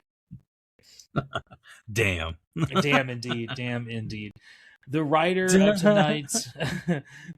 tonight's episode is Fabrice Zilowowski, who also worked on Fly By Night, as well as a bunch of other things. Yeah. The cast, joining our regulars of Adrian Paul and all the rest of them, are a couple interesting people here. We have Patrick Fleischerman, who is mostly a voice actor, big in France, did a lot of the French translation work for a lot of the more recent Marvel movies, as well as a lot of video games like Far Cry 2, Kingdom Hearts 2, and as well as the Dune video games going back to the 90s. So kind of an interesting track record there. Sandra Nelson is the sex worker who is also a friend of Tessa, who gets murdered in this episode or gets accosted in this episode. And that is Sandra Nelson. And she would be in a bunch of TV shows like New Girl, NCIS, Star Trek Voyager, but also some movies like Wolf of Wall Street, things like that. Yeah. The main guest star this evening is yet another musician, of which we will see another one of tonight. This show, Highlander, season 1, I don't know if season 2 keeps it up, but it has such an odd connection to music. Like you have Vanity, who worked with Prince, Fine Young Cannibals, Joan Jett, The Who is going to connect here in a minute. And then we got Martin Kemp here, who is beyond just being a writer and a director and an actor of his own work, is also the guitar player for popular 80s and 90s band Spandau Ballet. Yeah. Were you a big Spandau Ballet fan? Of course. Well, I wouldn't say big, but I would be able to. I've played some. I probably have them on a playlist somewhere. Yeah. Same. I think a lot, but I like a lot of 80s new wave stuff. Yeah, I was going to say I've definitely listened to them before. I can't name a song off the top of my head. I was going to try to, and then I was like, "Oh, that's not there." They always kind of remind me of like The Jam or like one of those kind of bands. It's like one of those like British. Yeah, they're 80s, very like 90s Ultravox bands. or something like Ultravox, that. Yeah, exactly.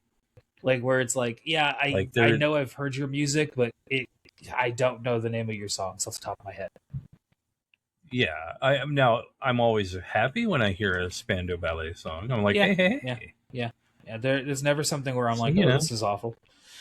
Yeah. What do you think of this episode before we dive into it? With any standout thoughts on episode 20 here with Martin Kemp? We get a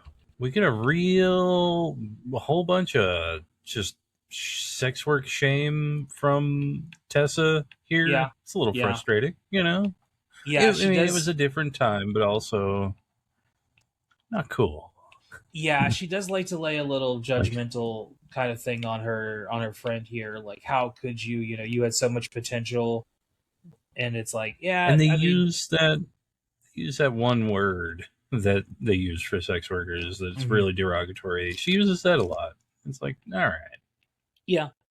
This episode, I think, uses the word bitch more than any other episode.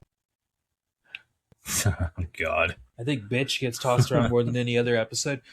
Like this episode, kind of like you were saying, Tessa kind of has that like holier than thou attitude where it's like, shit, dude, if you knew how much girls are getting paid to show pictures of their feet, you would shut the fuck up and just because it's like, I wish, my lord, if I could just show pictures.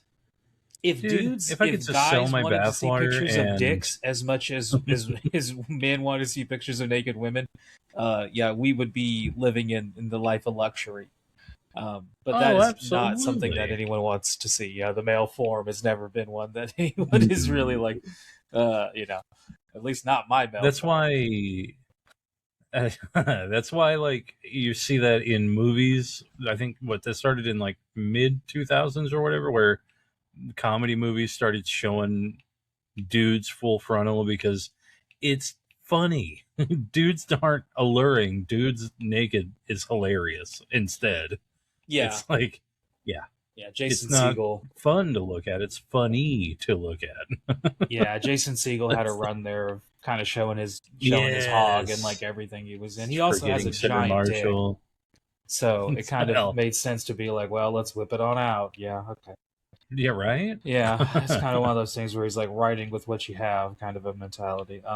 Yeah, I'm glad. Or just go on Mark Wahlberg in Boogie Nights, Just get a big old fake one. Yeah, that's true. Yeah. You show at the very end there.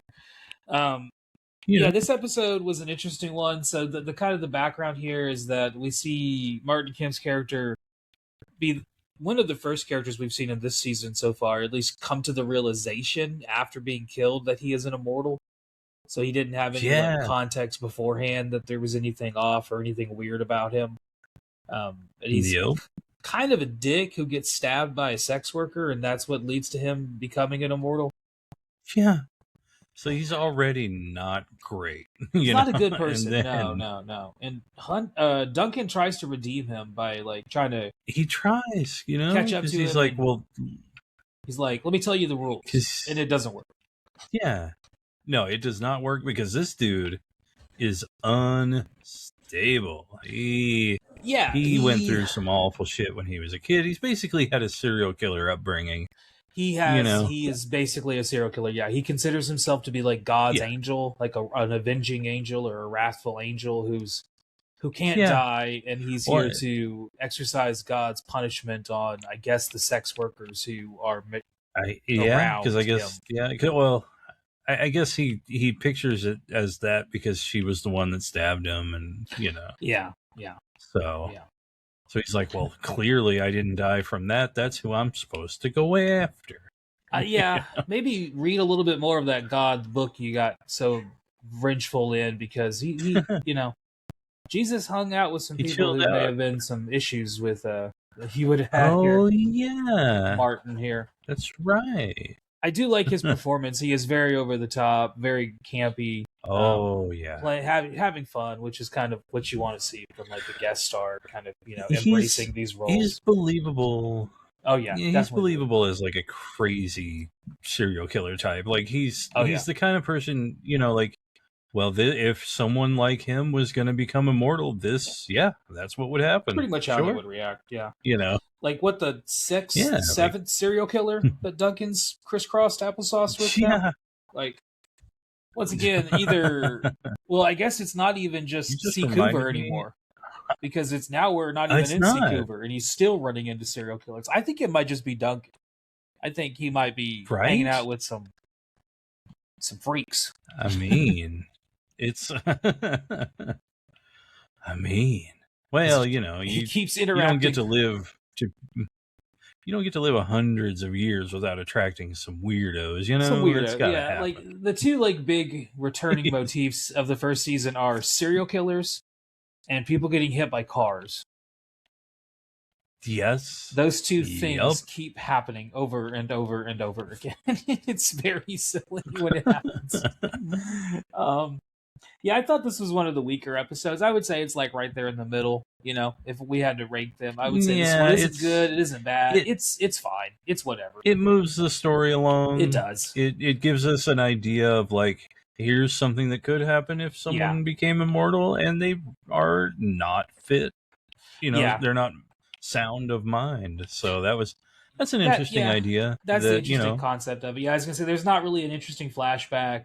There's not really anything crazy that's brought up that kind of advances the idea of what immortals represent or are.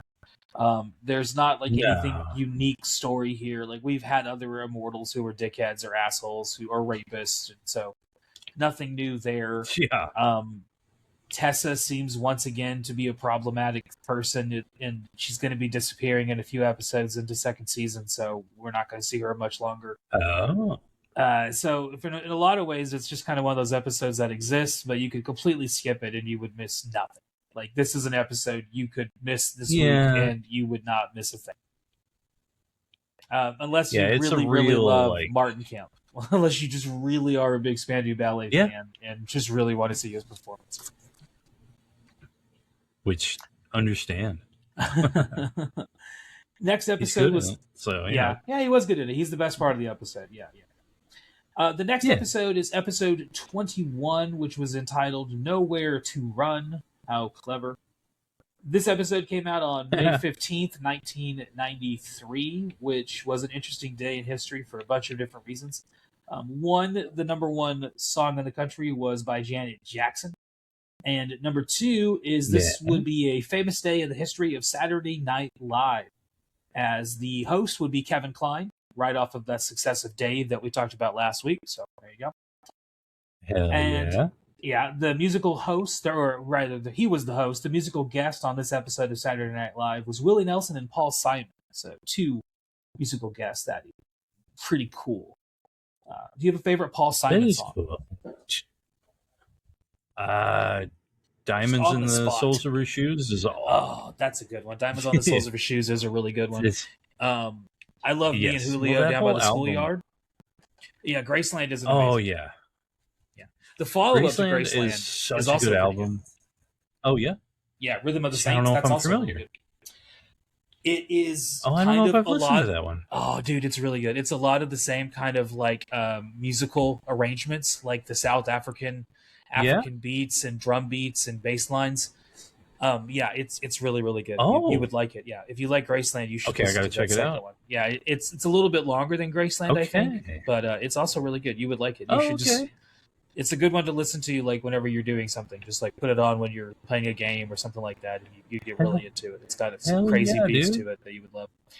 Yeah, I love everything on Graceland. Is amazing.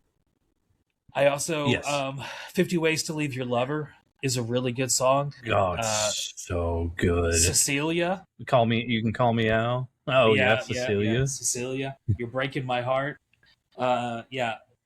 Everything with Simon and Garfunkel is also like fucking great. I'm a huge Paul Simon fan. The Boxer.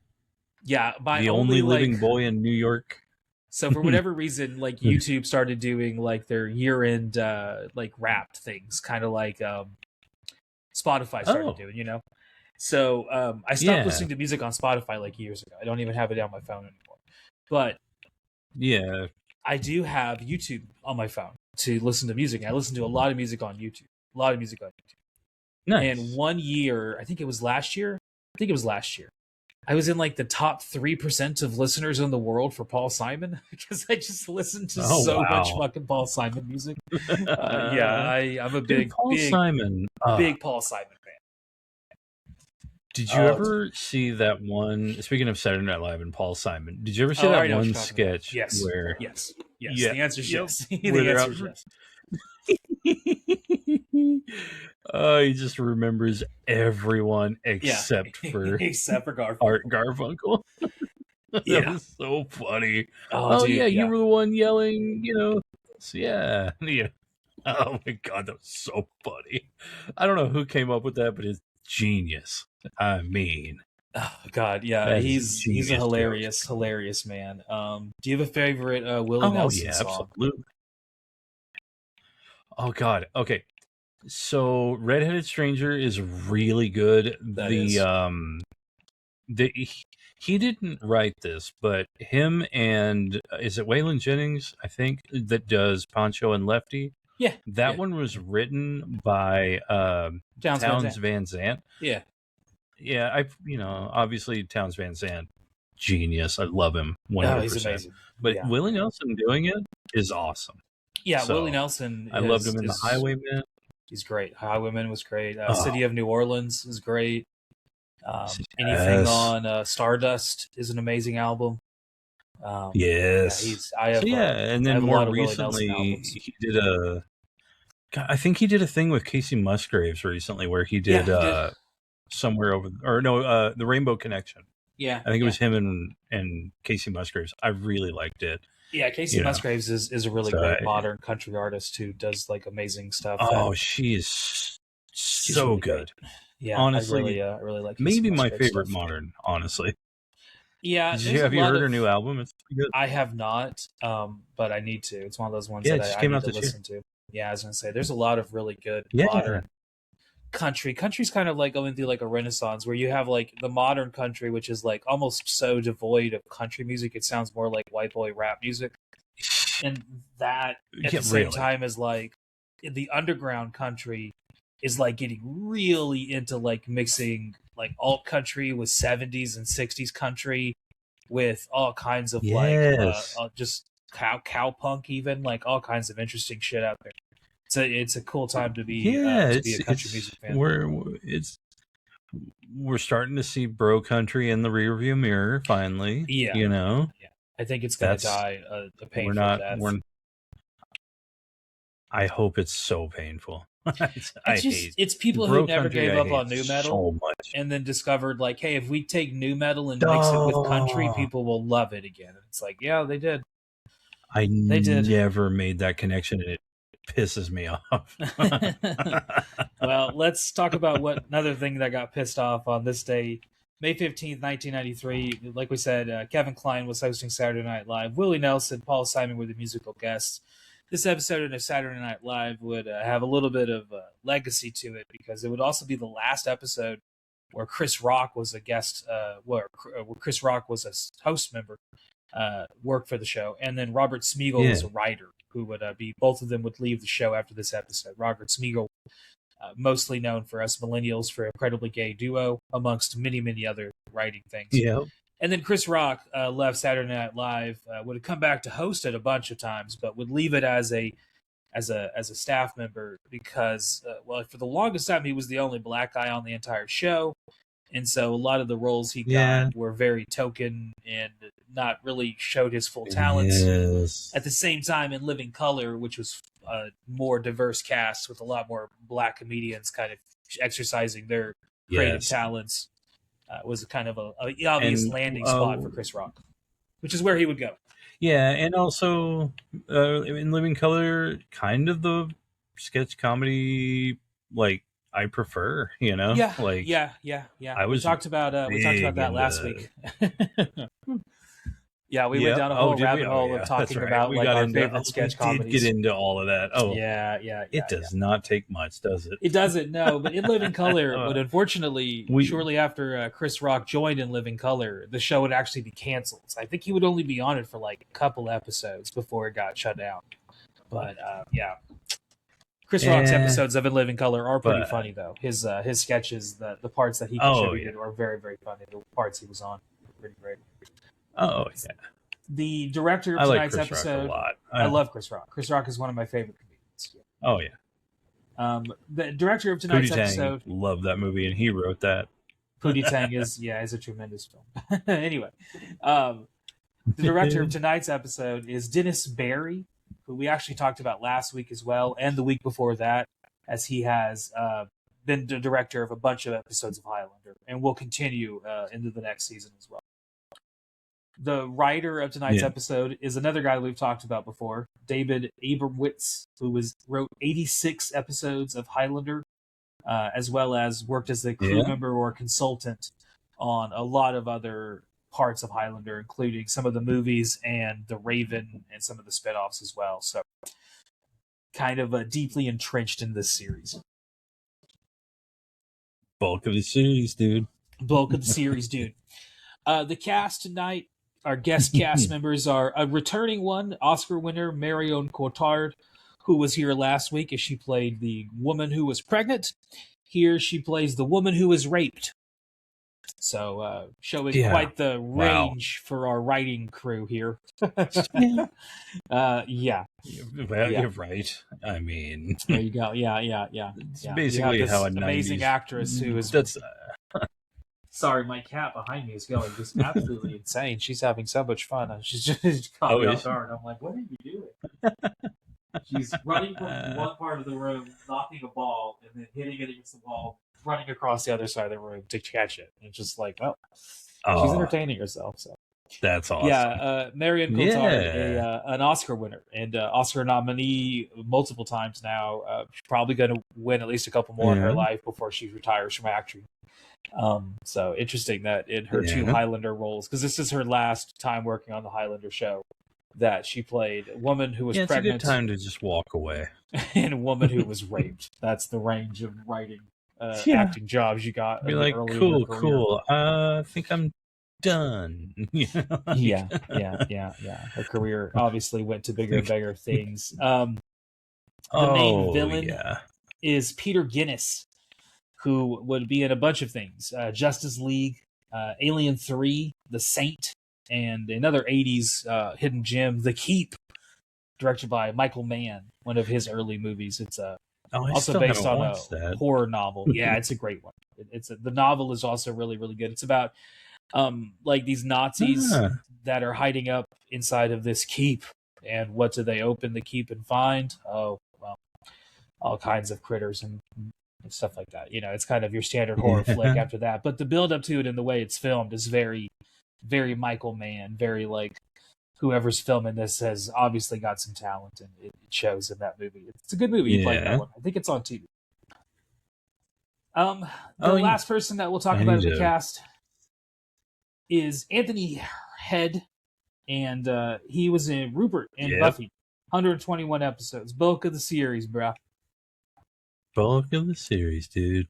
Would also be in Ted Lasso for more recent credit. I'm not a big Ted Lasso fan. I know some people love that show. I've never seen a single episode.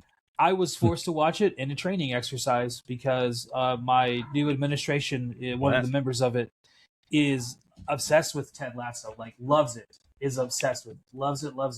And made us watch it because he was like, it's like, you know, about like a guy trying to motivate a team.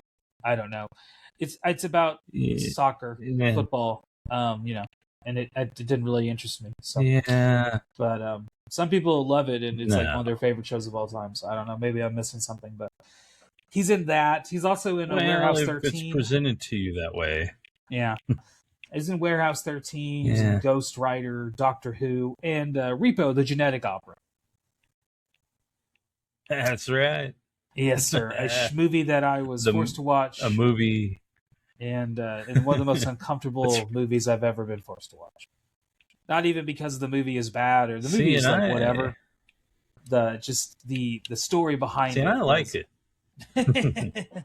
I've only seen it that one time, and I've never returned to it since then. So perhaps it is better than I imagined. But yeah, my first time watching it was awkward. That makes sense. Yeah. So here's the story. I went to it was an anime festival. I think it was Akon in Dallas, I believe was this one. And this was back in the day. This sounds about right. God knows how many years ago. And they used to do a thing, they may still do it, I don't know, where they would have like a hentai fest happening at the same time. Hentai being like pornographic anime, for those who don't know. And so the whole idea was that they would show like choice selected hentai to like an auditorium like you would be at a movie theater. And I was with a group of people. I went to my first anime festival with like 10 people. You know, we all pitched in together and all bought a room and all slept on the floor and, you know, went together, did everything together. That was the whole idea. So they had that's gone such an early 20s story. It is very early 20s story. Yes, indeed. So they went, they had gone the year before and had a bunch of fun at this hentai fest. So they were like, oh, we got to go again. So I'm like, okay, cool. So I get good and liquored up. And I'm going to the hentai festival, and I'm like, okay, I'm not really a big anime fan, first off. I'm not really a big hentai fan, for sure. I have no idea what the fuck I'm getting into, other than I know that I'm about to watch porn with a bunch of people, basically. Okay. I've watched some art movies that have weird shit in them. This, you know, I can do this. This is whatever. Well, before they show the porn, you know, we have to build up to it. They're going to show another film. And the film they decided to show before the porn film is Repo the Genetic Opera. And it wasn't just a showing of the film. It was like they had like a whole group of people getting up and performing it and doing skits throughout. And, you know, it was like supposed to be like Rocky Horror Picture Show. Like very like, you know, for like, an audience. They think they call it a shadow cast? Yeah, something like that. Well, the audience that they were looking for was not this audience, because they got booed out of the fucking building. People didn't give a shit. They just kept yelling things about raping Paris Hilton because she's in the movie for a minute, I think. That's right. That it was the time. It was very 2007, you know. So there was that, and they just like it just went downhill until like eventually like they thanked the people that were kind to them at the end of it, all building up to this porn thing. Yeah. So that was my only ever time watching Repo the Genetic Opera. And then what happened right afterwards was they had a bunch of girls get up from the audience to show their tits. And so, like, they carded everyone when you went in. So I'm guessing everyone's on the up and up, but I don't know. People could have snuck in underage. I have no idea. So now, like, there's people who were, like, in cosplay who were, like, you know, here are my tits, here are my dick, you know. And it's just, everyone's whipping things out. And then they're going to show porn And then it's like, okay, everyone put your stuff away. And of course, everyone does, except for a couple people in the back. There's like 2 guys that get kicked out for jacking off in front of everybody. So that's like a big thing. And the entire time I'm there, I'm with a group of people, like I said, like 10 people. Jamie's there, fan of the show, guest of the show. He's with at the time, his girlfriend who would become his wife. Chris is there. Rambo, Faith, Leva, bunch of people. And then one of my other friends is there, who, for context, we will leave his name out because he's the one who's concerning here. Everybody brought like people, I didn't bring anybody because I wasn't with anybody, dating anybody at the time. And I was like, maybe I'll get lucky here. Who knows? I didn't, but that was kind of the mind frame. But, so I didn't bring anybody. Our mutual friend who we used to play D&D with, he brought his sister. And his sister went with us to watch the porn. So he is watching porn with his sister, which to me was troublesome. What was more troublesome, or doubly troublesome, if you will, was the seating arrangement that we fell into whenever we went in there. Because, the guys was sitting next to his girlfriend. Okay, that makes sense. You're going to watch porn together. Maybe this turns y'all on, and I don't know. Like, I have no idea. I don't know. I've never once watched hentai and been like, I feel horny right now. It's usually watching it and just being like, this is weird. Like, I don't know how else to describe it. I just can't think of how much time someone had to spend animating this just to be like, that's the only thing I can think of. And so yeah, the seating arrangement is such that I am seated directly between him and his sister. So like my left knee is touching him, my right knee is touching her. And this goes on the entire time we're watching porn. And it is uncomfortable to the point that eventually I just get up and leave because like my mind is just being fucked with the images of like weird sex things happening on screen. Because it's like gremlins fucking people and there's tentacles raping things. Like, it's not like, ooh, this is sexually appeasing porn. This is like, people are just watching this because of how fucked up it is. Which, hey, I get it. That was 2007. Yeah. Everyone just watched shit because of how fucked up it was. We are the generation that did 2 Girls, 1 Cup. It was kind of the thing. You just watch shit to see how fucked up it was. So I kind of got that, but the entire time I could not wrap myself around that question of why did you bring your fucking sister? So that was my experience, my only experience watching Repo the Genetic Opera to this day. A movie that one day I guess we'll talk about on the show, and I'll reiterate that story. Maybe we'll bring our friend on for that one and just be like, ask him, be like, what happened there, man? Like, did you like? Yeah, give me some context here. Oh, well, this episode is quite the problematic one. I'm having a little bit of an internet issue. Let's see if it rectifies itself. There it goes. So the problem with this episode is one, like it tries to be like a heavy think piece where it's kind of like broaching the subject of justice and who defines justice and how do we as a society define justice, and is Duncan's form of justice beheading someone before they are tried, is that real justice? All these deep questions, but behind all of that is Duncan and crew defending a rapist. Because one of Tessa's friends commits rape. And Duncan and Richie and his son, yes, thank you. So they're visiting, and as they're visiting, they learn this information. And then another immortal, who turns out to be the father of the girl who was raped, he takes umbrage with, her being sexually assaulted, as he would. And so he kind of like unleashes unleashes like a full-scale assault on this compound. So this episode is basically like Assault on Precinct 13 if the police officers that were barricading down were defending a rapist. Yeah. Because that's kind of what they're doing. And they're not defending him so much as like, they're like, oh, he's in the right. Like, they're like, oh no, he committed No. rape, but he deserves a fair trial. And so you can't kill him. Yeah. You can't kill him because if you did, then he wouldn't be given a fair trial. That's kind of the whole premise of this episode. And it's kind of like, I'm not sure where the writers even stand, because when the other immortal is like, you know that rich people they'll just get away with it. You know that. Exactly. There's different rules for them and the different rules for us, you know. Exactly. And which Duncan But you know, Duncan's kind of one of the rich people. He has to have known this. Like, he lived through the fucking French Revolution. They've established that. He's lived through the American Revolution. Right? They've established that. Like, he obviously knows that there is a divide socially, or if he doesn't know it, he's oblivious as fuck.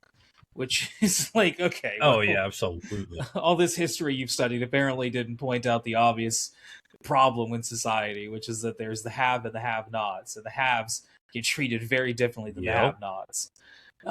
So, yeah, that part is a little weird. I feel like the episode, like I said, it wants to be a bigger thinky piece than it is, and it kind of falls under the own weight of its writing, where eventually you're just like, but he's a rapist, though. Like, if you would have come up with any other crime, then okay, like he committed justifiable manslaughter. You know, they got into a fight, he killed a person. Okay, right. Maybe there we can have a little bit of like, who's in the wrong, who's in the right here. But the whole like he said, she said, he's a rapist, and then he just confirms like, I raped her. It's like, well, shit, dude. Like, why the fuck are we defending you? And Richie even says it. Like, what the fuck? Right? Like, yeah, seriously. Like, I got to give it to Richie on this one. He's like, you got to be shitting me, man. Yeah, Richie's whole idea is like, well, kick him the fuck outside. Let him have him. Yeah. Let him rip into shreds. Who gives a shit? Like, what are we losing here? And they're like, oh, no, we can't. He has to. He deserves his day in court. We're going to... go fuck yourself. We're going to put ourselves in danger for a rich kid rapist? I don't think so. No. I mean, you might as well call this episode like every fucking rich white boy in American history here is like Duncan is trying to defend them, which is just a little unfortunate. Exactly. The episode just comes across a little tone deaf when it's trying its hardest to be like, let's introduce a really nuanced discussion. And it just doesn't. There's so much effort. Yeah. But I think they overreached, like. It tries to moralize too much. It a little far. Yeah. It's the difference between a theme versus a moral. Like a moral is someone telling you what to do, whereas a theme is someone introducing a question. And this should have been a theme of like, what is the justice? And instead, it's a moral of, well, justice is this. And in the situation they're giving us, the example here being rape, it just doesn't work because in most situations, you're going to have a hard time finding someone who's going to be like, well, I'm going to take the rapist side on this one. It's just, it's like, okay, well, that's not really going to work for most people. And it doesn't work in the episode. It just kind of falls flat and you're just kind of left a little bit of like, well, that's just silly. Yeah. Just a little silly. Let's get to the last episode of tonight. Episode 22, the last episode of season 1. And perhaps, at least in my opinion, I think the best episode of season 1. I can agree with that. Yeah, definitely. It's an episode that finally does something that the show, after 21 episodes, kind of started to need, which is a force that matches Duncan that actually comes across as like intimidating. Because like so far, this is the first time. This is the first time. Yeah, like every single week he's had like a new challenge. He's had like a new immortal. He's had to outwit or outsmart or fight hand to hand or rationalize with or something like that. But every single time you never get the feeling that like he's in over his head. He always seems to be able to control the situation. Here, he finally seems in over his head. Yes. Oh, and you really feel it. Yeah. I really, really like this episode. So let's dive into it. Oh, yes. Episode 22 called The Hunters. which is going to establish our main protagonist group that we are going to see for at least the next little bit within the show. And we're also going to double down on that as we get the Watchers coming out in the next season, which kind of further give the show a little bit more of like a mythos in terms of kind of a little more depth with what's going on in the world building, which is kind of fun to see.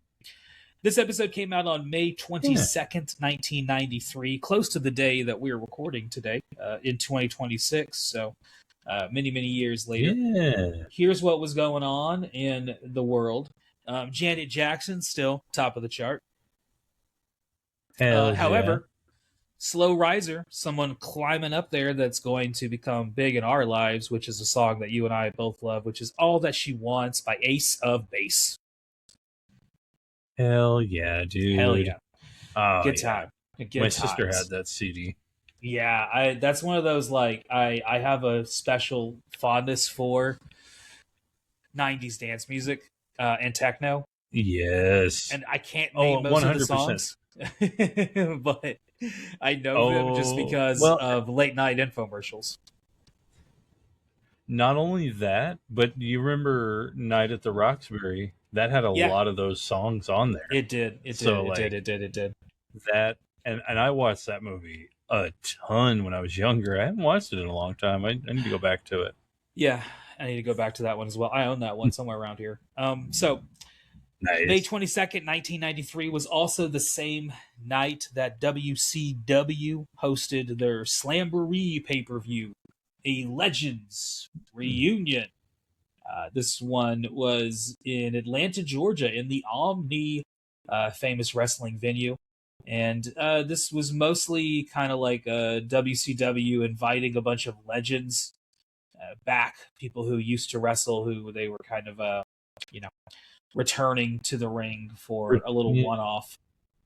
Yeah, kind of a thing they used to do. Here was the card for the evening for WCW. So we've talked about wrestling a few times as it intersects with Highlander in a couple of different ways. One, some of the cast of Highlander, the TV show and the movies, were wrestlers. Two, Highlander, at least in my neck of the woods, used to come on before wrestling on the USA Network. And three, whenever we talk about Highlander the movie next week, the first thing that happens in the movie is a wrestling match. So there you go. Yep. All kinds of connections. The card for WCW was Too Cold Scorpio and Marcus Bagwell defeating Bobby Eaton and Chris Benoit. Probably a pretty good match, honestly. All of those guys can wrestle. Chris Benoit is of course a terrible human being, but he could work as the he didn't leave himself a very good legacy at all. No, he didn't. He did not. The second match on the card was Sid Vicious, a guy from my neck of the woods here in West Memphis, Arkansas. Yeah. He defeated Van Hammer. Both of those guys, I believe, are deceased. So that's unfortunate. Number 3 was Sid one Vicious, of those. Such a badass wrestler, though. Oh, yeah, I love Sid Vicious. Sid Vicious in ECW was amazing. He just showed up, did next to nothing, fucking loved it.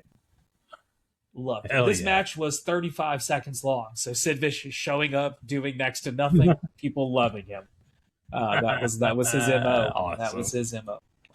The next few matches are those throwback matches I mentioned. So we got Dick Murdoch, Don Morocco, and Jimmy Snuka defeating...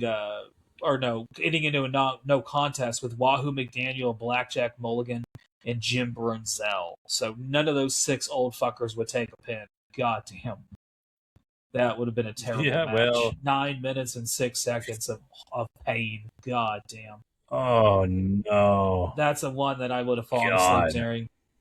Number 4, fourth match on the card was Thunderbolt Patterson and Brad Armstrong defeating Ivan Koloff and Baron Von Raschke in 4 minutes and 39 seconds. At least you get a clean finish. And, Brad Armstrong was young. At least one of those guys was in their 20s at the time. Yeah. In 15 minutes, ending in a time limit draw, another old fuckers who wouldn't take a pin. Dory Funk Jr. versus Nick Bockwinkel. Holy shit. Those are some old dudes. My lord. In 1993... Good Lord. 15 minutes, time limit draw, another fucking stinker. The 6th match on the card sounds kind of okay. Rick Rude and Paul Orndorff defeated Dustin Rhodes and Kensuke Sasaki. That probably was a pretty good match. 9 minutes. That'd probably be good. Probably Yeah, be I could see that. Sting defeated The Prisoner in 5 minutes and 16 seconds. That's probably a terrible match. The Prisoner was the guy who was Nails in WWF, who was awful there. So awful here, I'm guessing, too. The 8th match on the card, maybe the best one, the Hollywood Blondes, Brian Pillman and Stone Cold Steve Austin defeated Dos Hombres, which was Ricky Steamboat and Tom Zink, who was substituting in for a hurt Shane Douglas. That was that one was good. Yeah, it was a steel cage match for the NWA and the WCW Tag Team Championships in 16 minutes. I'm guessing that was the best match on the card. That would be my guess. If we went back and looked at Meltzer's report, I'm guessing that would be the best match on the card. Or perhaps the next one. In 10 minutes, Barry Windham, the champion, defeated Arn Anderson for the NWA World Heavyweight Championship. Might have been one of the only Arn Anderson heavyweight title matches ever. Yeah. Cool. You don't see a lot of those. Oh, man, Arn Anderson. Arn Anderson's amazing. So bad. And the main event... Yeah, the main event for the WCW Championship ended in a disqualification, so probably a shitty match. Davey Boy Smith, the British Bulldog, defeated Big Van Vader. Hey, there's a guy we'll talk about with Highlander. Shows up on all the episodes eventually. 16 minutes and 16 seconds and DQ. Probably some bullshit. Sounds like some bullshit. I was going to say that. That does. Yes, sir. So the director of tonight's episode, The Hunter, is a guy we've already talked about. He's the same guy who directed episode 20. So rewind a few minutes to see our thoughts there. Paulo Barsman is his name. The writer is a guy that we will talk about again. He has written some things I like. He has written some things I despise. His name is Kevin Drowney. His two biggest credits are the Mortal Kombat movie. He was one of the writers on that. There was a lot of writers on the first Mortal Kombat movie. And he also was one of the writers on the Wing Commander movie, which is an abomination. One of the worst movies ever made. I've still never seen it. Absolutely atrocious. Absolutely atrocious. I need to watch it one of these days just to see, you know? Yeah. Well, hey. Let's get into the cast here. Some interesting people. One big one that we'll talk about. And then one person that we're saying goodbye to forever. Peter Hudson is the leader of the Hunters here. He will show up again in the next season. He's going to kind of have a big repeating role here as one of the main antagonists of Duncan. He will also show up in the Hitman movies. That I know you. I know you love the video game series. I love the video game series. The movies are tough to really enjoy. You know. Yeah, that's kind of how I would have always imagined them. Yeah, it feels like it'd be like watching a Metal Gear Solid movie where you're just kind of like, I just kind of want to play it though. Exactly, it's exactly like that.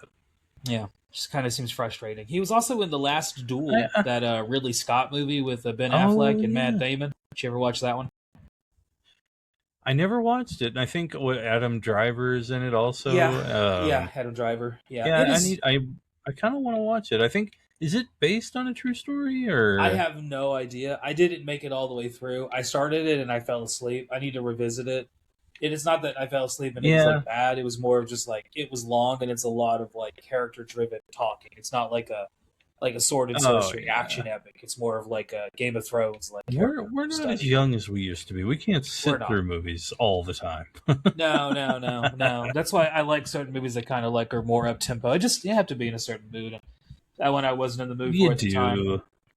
The guy that we're saying goodbye to... If you're even a little bit tired... Yeah, if you're even a little bit tired, then sometimes you're not going to make it through.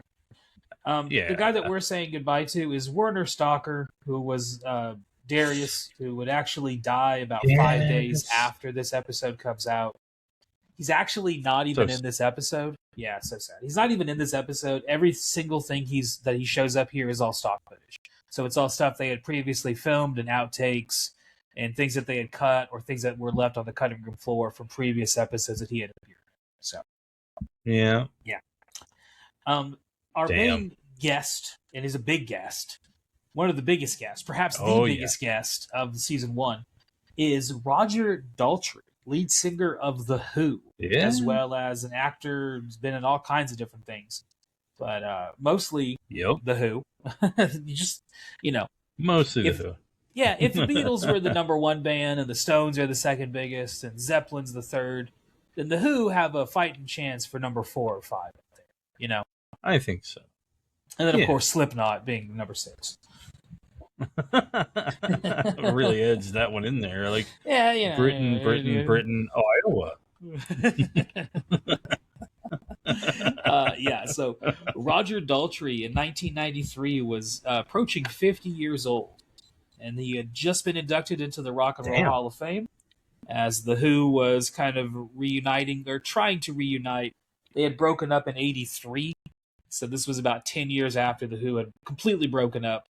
Although realistically, The Who ended when Keith Moon died on September 6, 1978. Yeah, that's hard to get past, honestly. Yeah, they're kind of the Who is kind of like the Clash, where it's like once the real lineup ends, the thing kind of breaks apart. Like no one's really listening to the Clash's stuff, like Cut the Crap and their albums that they put out after everybody was in the band kind of broke up. It was like it just wasn't wasn't the same. Not the same band. It's just not. It's just not. Kind of like Zeppelin without Bonham. It's just not the same band. It's not the same band. Yeah. That drummer was so important to their sound, and when he died, it just kind of changed everything. Yeah. Not one of those bands that could really come back from that, although they put out some amazing material. So let's little quick overview of The Who, because why not? 1966, they put out My Generation. 67, their first foray into like art rock with a quick one, While He's Away, which was kind of like their first attempt at a rock opera, if you will. A theme that they will revisit. They're probably like the first band that I associate with rock operas, even more than Pink Floyd. Because it's, I guess, either them or Pink Floyd. It's one of the two. Just bands that kind of return to those that kind of theme of like telling a story in an album. They were kind of one of those. I guess they're one of the few that did it that aren't like a prog rock band, Like a lot of prog rock bands, that's their whole motif is like, this album is going to be the complete, Rush, Dream Theater, whatever. The album tells a story. But The Who did that at kind of an early age without it being like prog rock. Although eventually they kind of got a little proggy. Eventually. They threw some synthesizers with some keyboards in there. In 67, they also put out The Who Sell Out. That was one of my favorite. That's one like my favorite, and also my first like entry into The Who was The Who Sell Out. I bought that CD from Hastings back in the day. I was in the clearance bin for like $3. Yeah. Love the clearance bin, man. I miss it so much. 1969, Tommy. There's a rock opera for you. Yeah. 71, Who's Next? It is a good movie as well. 73, Quadrophenia, another rock opera.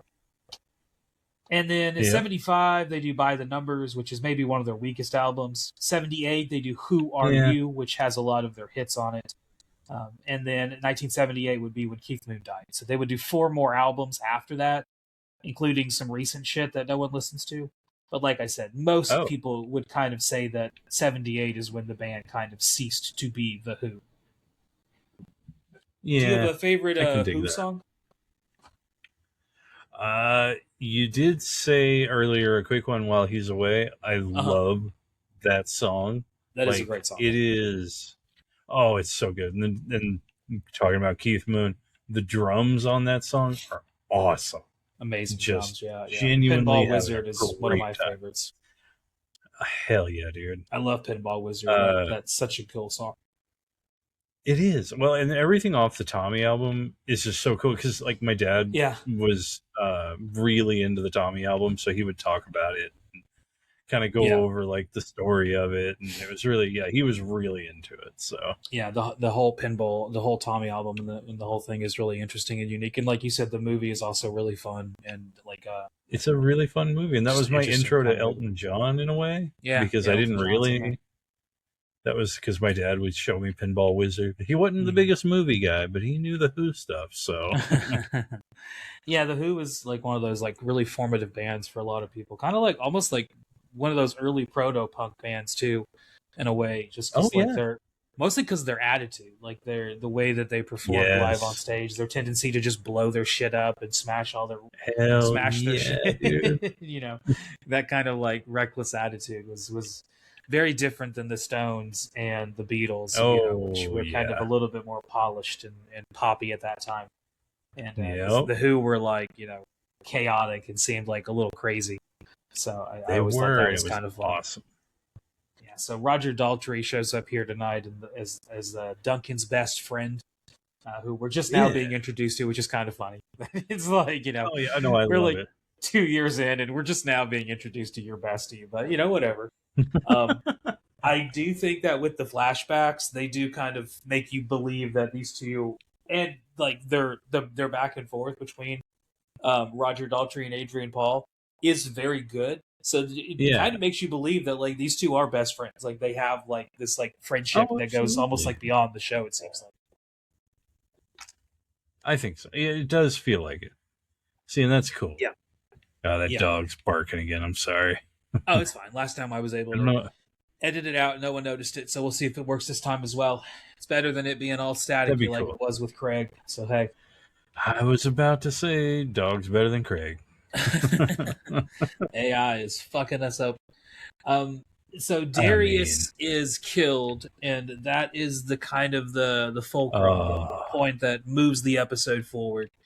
And it is a very well done scene when his body is found. Yes. Oh my god. And I knowing what we know now, about the actor being like, they had to have known it was coming. They definitely. So that had to be a very real emotional scene for Adrian. God,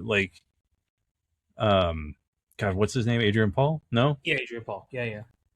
Adrian Paul. That had to be a very, I felt it in his performance, but that had to have come from like a real place, because he was, he had gotten to, act with this guy in the show and kind of connect with him probably, and then this happens, and it's like, man. So the whole thing is very sad. So we get it is very sad. So kind of real life. It's very real. Feels harsh, or that like real life crossing into the fictional world for a little while. It is. With the emotions that you see on Adrian Paul's face of that, like that look that he gives when he sees his body, where he's like just angered, but also like, I mean, just within the context of the show, like as Richie points out later, they've known each other for 200 years. So like that's a long time to know somebody to then have to deal with the fact that they're gone, and you'll never be able to. As they show as they kind of insinuate in the show, like they play chess together all the time. They had like these deep conversations. Yeah. He sought out Darius for wisdom and advice on things. It's kind of like his counsel in a lot of ways. Absolutely, and not only that, like first of all, Darius probably like up till now, I mean, he's the best immortal. He's the totally. Like if you want a shining example of an immortal, it's Darius, but to have his death, like nobody gets power from it, nobody, it's just it's like in vain. It's it's I like how they set that up, where it's like he dies on holy ground, so it's immediately like, well, an immortal didn't kill him because any immortal would know the rules, and so that would never have happened. So immediately, I like that it puts that fear into Duncan and into Hugh, Roger Daltrey's character here, where they're like trying to in like a really more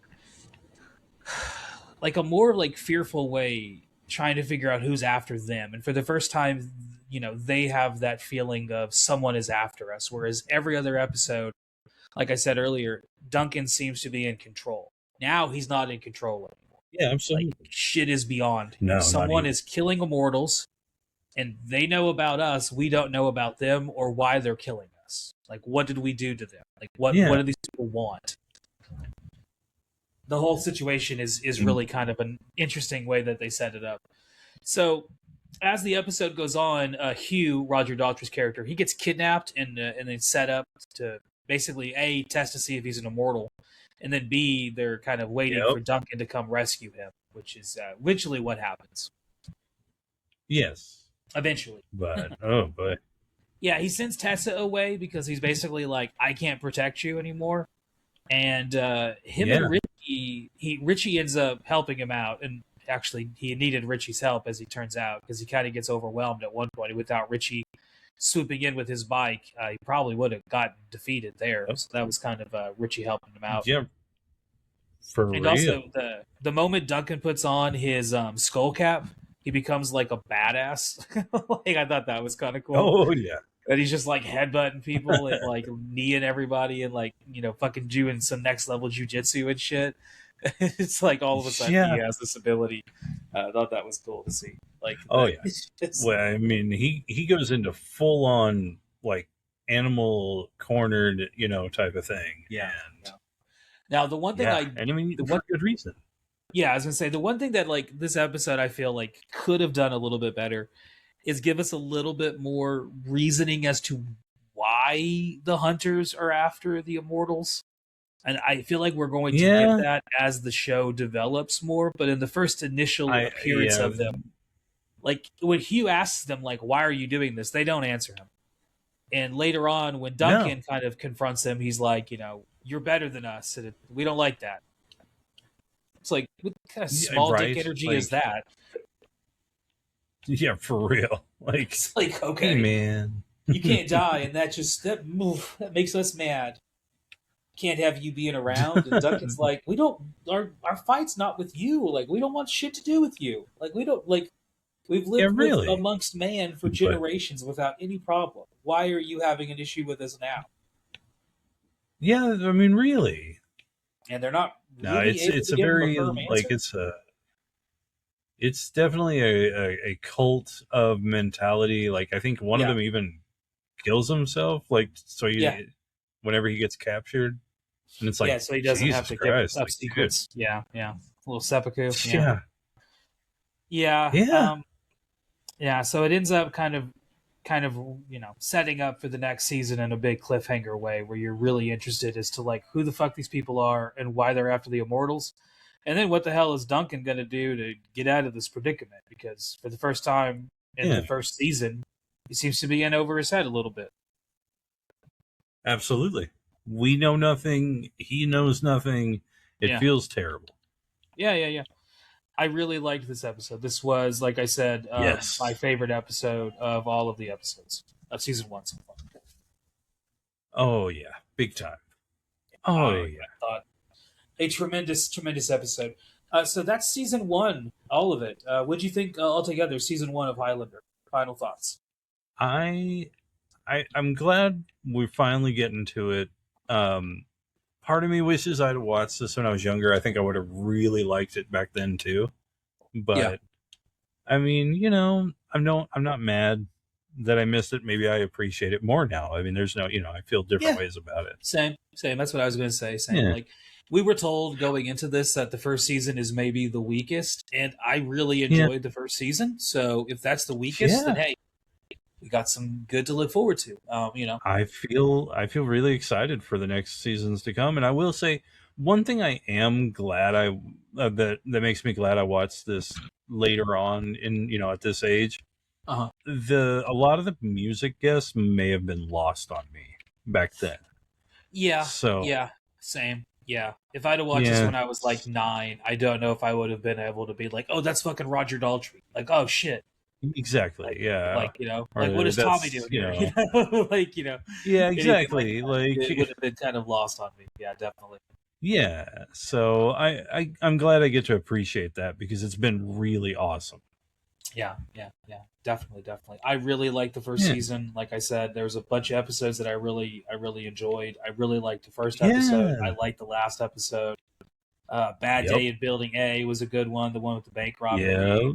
We both really liked The Lady and the Tiger, where Amanda shows up. We both really liked the episode with Joey Pants, where he shows Joey up. Pants one is awesome. Yeah. There's a lot of good the one episodes. with the French Mime. I like that one a lot. Yes, that was a good one as well. Yeah. Both really liked that one. Yeah. So, yeah, we both really liked a lot of the first season. So we'll be fun to come back and talk about season 2. Although before we do that, we're going to take a little step back, as we've decided we're going to expand this podcast to be a Highlander deep dive of every single part of Highlander. There's Awesome. more and more every week. I keep finding more. Like one week it was like, oh, there's an anime. Yeah, oh, yeah, dude. And last week I was like, oh, there's a tabletop game. You know what I found this week? There was a trading card game. Oh, no shit. Yes, there was a trading card game that came out in the 90s where you had to buy decks, but the decks were like randomized cards. And not every deck, the whole thing was like a complete shit show. It sounds like a card game that was destined to fail. But yeah, it came out. Yeah. I don't know if we'll ever be able to play it. As finding any part of it on eBay is not necessarily pricey. It's like $3 or $4 because no one's fucking playing it. The problem is finding it because no one's fucking playing it. So the likelihood of acquiring all of the pieces and then mailing them to you, and then you learning the game well enough to be able to play the game and design a deck might be a bridge too far. But at the very least, we can take a look at it. Maybe there's a YouTube video that we can react to or something. Oh, that'd be really cool if there's like YouTube videos of people playing it or demonstrating it or showing it off or something. That's what I want to know. Who won the Highlander in the trading card game tournament? Was there ever one? And what was the prize? most card game prizes are like store credit. So it's like, what did you get? Right. What did you get for winning the Highlander TCG? I think half it came off out on this poster. Oh god, I think it came out in like 94 or 95, so it might be one of those things that it runs concurrently with season 2. So we'll have to see when we get to season 2 as to when the Highlander trading card game actually came out. And there's all kinds of accoutrement that we will explore. Next week we're going to dive into where it all started with the Highlander movie, the very, very first one, a movie that in a way will cross over into our post-apocalyptic show as well. Because the director of Highlander and the writer of Highlander is a guy that we will see again and again in the Wasteland. He's done a couple post-apocalyptic movies that we'll talk about. So it'll be fun to kind of see the two shows crisscross applesauce for just a little while. So we'll see y'all next week as we talk about Highlander, the movie. Take it easy. Before we do that... cut me out on that decided, you want to play a little bit of our pitch storm one more time? I want to play some more pitch storm. I'm very bad at improv, so I have to I have to show this off. Yeah, exactly. Well, let me get. This feels like we'll do 3. Yeah, this feels like a good exercise for improv. Honestly, this feels like it's very structured, and you can sort of like, I don't know, like it. You can get into the idea of improv. So indeed, I like that. Indeed. So for those listening, and we'll have to see if I was able to salvage any part of the last episode, but the last episode I mentioned that while I'm cleaning out one of the teachers' rooms up at work, someone had this game from 2019 called Pitch Storm, which is like a little community-based game where you basically you pitch movie ideas using a plot that you have to follow and a character. And then you, the person, Travis in this situation, is pitching these movie ideas to me. And I have to give him notes that he must then incorporate into his movie pitch. And there's not really a winning kind of a thing. That's not the purpose of it. It's more of like having fun and seeing what kind of movie we can come up with. Last time we did this we had a lot of fun. A lot of it may have been lost. I'm going to see if I can salvage any of it and put it together in some kind of like, let's play Pitch Storm kind of a little sub bonus video or something. Who knows? Yeah. But I thought this was really fun. So here we go. You know how to do this. I hope you remember. I might remember. Okay. Yeah. So here's the character. Here's the plot. The first one. A young ninja on a quest to avenge their family fights to take down a dangerous cult.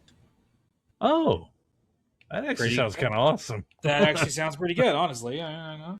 Yeah. Okay. A young ninja. Okay. Fighting to avenge their family or Avenge save? their family, yes. Avenge their family. Avenge. Oh, okay. And I have my notes drawn out here for you. So. All right. Okay. So I got this idea for a movie. Your next big blockbuster, going to make you millions, billions. Why not? We need it too because times are tough on the studio. Times are tough. I had to suck some dick just to get here for gas money. 37 of them in a row, even. Oh God! And who gave you the quarter? Each one. Anyway. Anyway.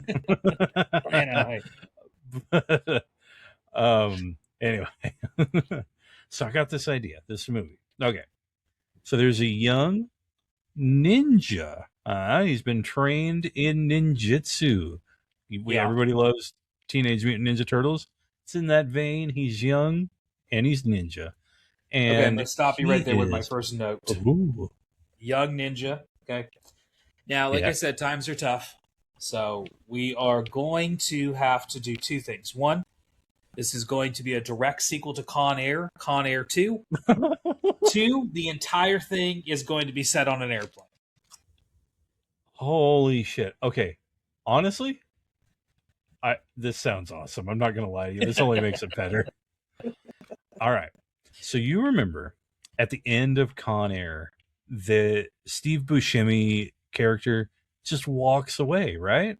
Yeah. The serial killer, sick fucking dude, he just walks away. Well, he ends up creating a whole group of people, like a cult of people, and they are also serial killers. Think like, I have my second note here for you. Oh. So Steve Buscemi got away, started a cult of serial killers. Here's my second note. We just got off the phone with Dippin' Dots. They've decided to co-sponsor this, so I need you to set this movie in a future setting where Dippin' Dots is the most valuable resource known to man. Must be on an airplane, and Dippin' Dots the most valuable resource known to man. Oh my God. Okay. All right. So after this cult of serial killers has just wreaked havoc. I don't know the past tense of wreak. I assume it's wreaked havoc on an unsuspecting world. And who do they take out but an entire family? They don't get the kid, but he grows up. And Steve Buscemi's older now, but he's captured again. But they have to transport him Con Air 2 style, I mean, we're talking, I have my last note for you here. All right. So we've done some market research, and robots are really big right now. So we would like the main character to have a best friend who is a robot butler. Oh.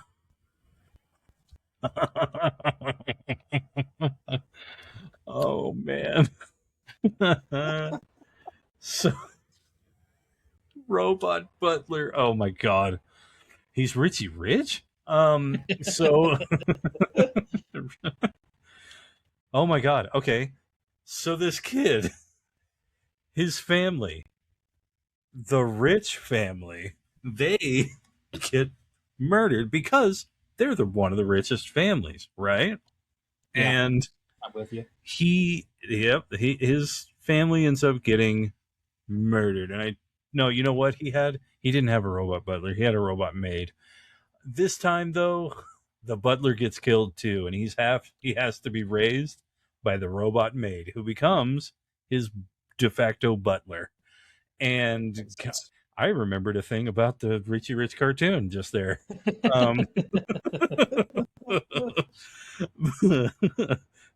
And who knew that would happen? But so he's raised and he is taught in the arts of robot ninjutsu as a human boy, but he's still young. He's not old enough. He's a very young boy, and like maybe in his earliest of 20s, maybe still in his teens even. And he ends up posing as a this flight that they're on. It's like it's a Con Air flight, but it's still a commercial flight. So he is posing as an air host, but his only job is to hand out Dippin' Dots to the passengers. What does it feel like? You brought it back. You're like, why the fuck are you bringing that up? Yeah, what does that have to do with anything? Well, So, I like this. You got the good kids. You got the good. You got the goods. I got something, and hopefully there's a cure. Would you like the next one? I do. I would like the next one. Okay. A fed-up high school librarian with nothing to lose goes on a dangerous ocean voyage. Oh, a dangerous ocean voyage. Okay. Fed-up high right. school librarian, nothing to lose, dangerous ocean voyage. We, you actually probably know some high school librarians. I bet they don't have much to lose. I bet they're just. Well, actually, nowadays it's got to be pretty easy. I don't. Are there still libraries? Not at that's schools why. I've worked at. Not at the schools Got I've it. worked at recently.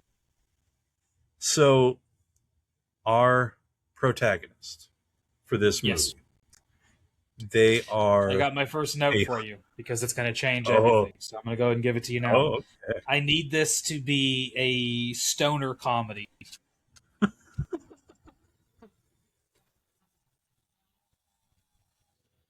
Oh boy! All right. Yeah. Stoner We have comedies our are big right now. Yeah. Yeah. You know who's also big is and stoner comedy and all of that.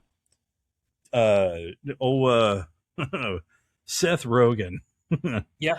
Is Yeah. our main character. I like it. Yeah. And I like he it. Seth is Rogen's a fed-up high school librarian with nothing to lose. he is a fed up high school librarian because Let's add some This sexy is just- robots to this bitch. oh man, it's almost easier to put them in than not. So Give me So, your pitch. You got Seth Rogen. we got Seth Rogen, definitely a stoner, obviously, and he is a high school librarian, and he has nothing to lose because this is just another in a long line of high schools that is shutting down their library.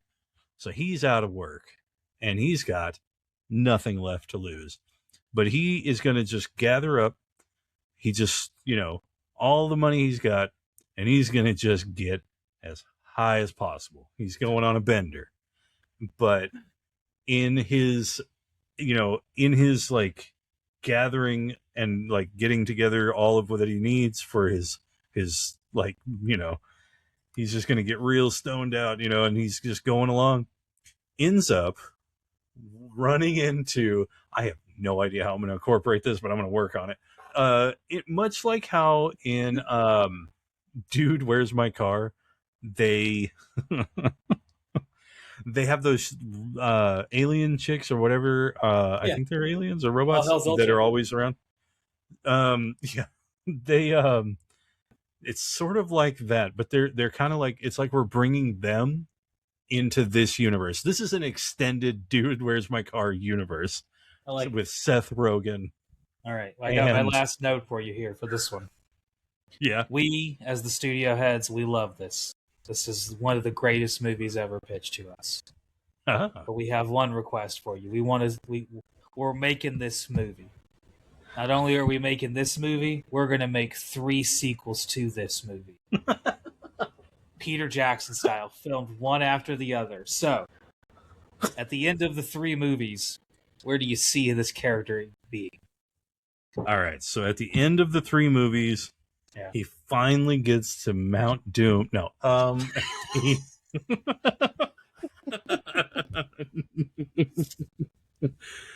Oh God. So he, through his trials, through his travels and everything, he ends up, he's on a dangerous, what was it, an ocean voyage? Yeah, ocean ship. Yeah. He does that. He goes to he does like a Chinese thing, like a la Rush Hour 2, and he teams up, there.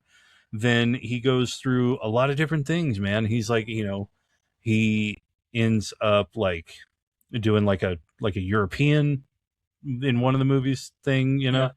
and he basically ends up coming around through all of this fight, these stories and everything, gathering up enough allies to help him bring the library system back to high schools. He fights his way back to bring it all back around. To bring it all back around. That's beautiful. And beautiful. honestly, that's not a bad message in real life. I like it. Are you ready for your last one of the evening? I am. Okay, here we go. A crocodile hunter who knows nothing about the big city matches wits against a wily leprechaun. Oh man. Holy shit. Okay. You know how Paul Hogan and Warwick Davis really don't have a lot going on right now? They might. I don't actually know. I think that one of them's dead. Is that important? No, it's fine. We can use AI to bring them back. It's not a big deal. I was gonna say, what was the one thing that was missing from both the the one thing that was missing from Crocodile Dundee, where the second one was it? No, he came to the big city in the first one, and what was missing though? The leprechaun from the Leprechaun movies. We've been looking for a tie-in. My first note: who would you have voice the talking dog? Also, we need to add a talking dog to this movie. Ooh, a talking dog. Yeah, who would be good for it? Who are you gonna cast for the talking dog? Oh man, I'm thinking they can be dead. That's maybe fine. I think most of the actors you've mentioned are dead. So. Honestly, you know who I'm thinking of? When I think of a talking dog, I think of Eddie Murphy, actually. Let's bring him out. Let's see. He's been Eddie doing Murphy. some stuff Eddie Murphy recently. could be the talking dog. He's doing stuff right now. Let's get him while he's hot. He's having a moment right now. We'll keep it going. And I just looked it up. Both Paul Hogan and Warwick Davis, both still alive.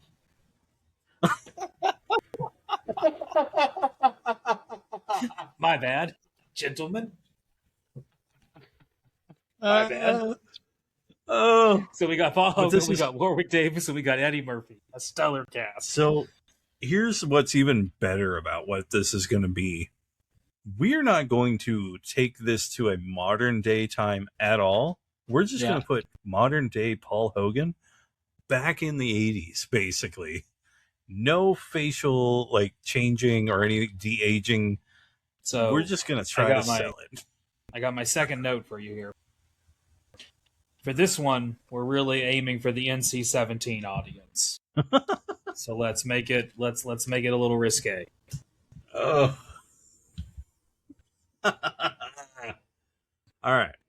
So Paul Hogan, pretty old now, I think it's safe to say. If he wears shorts at all, we're gonna see his balls. So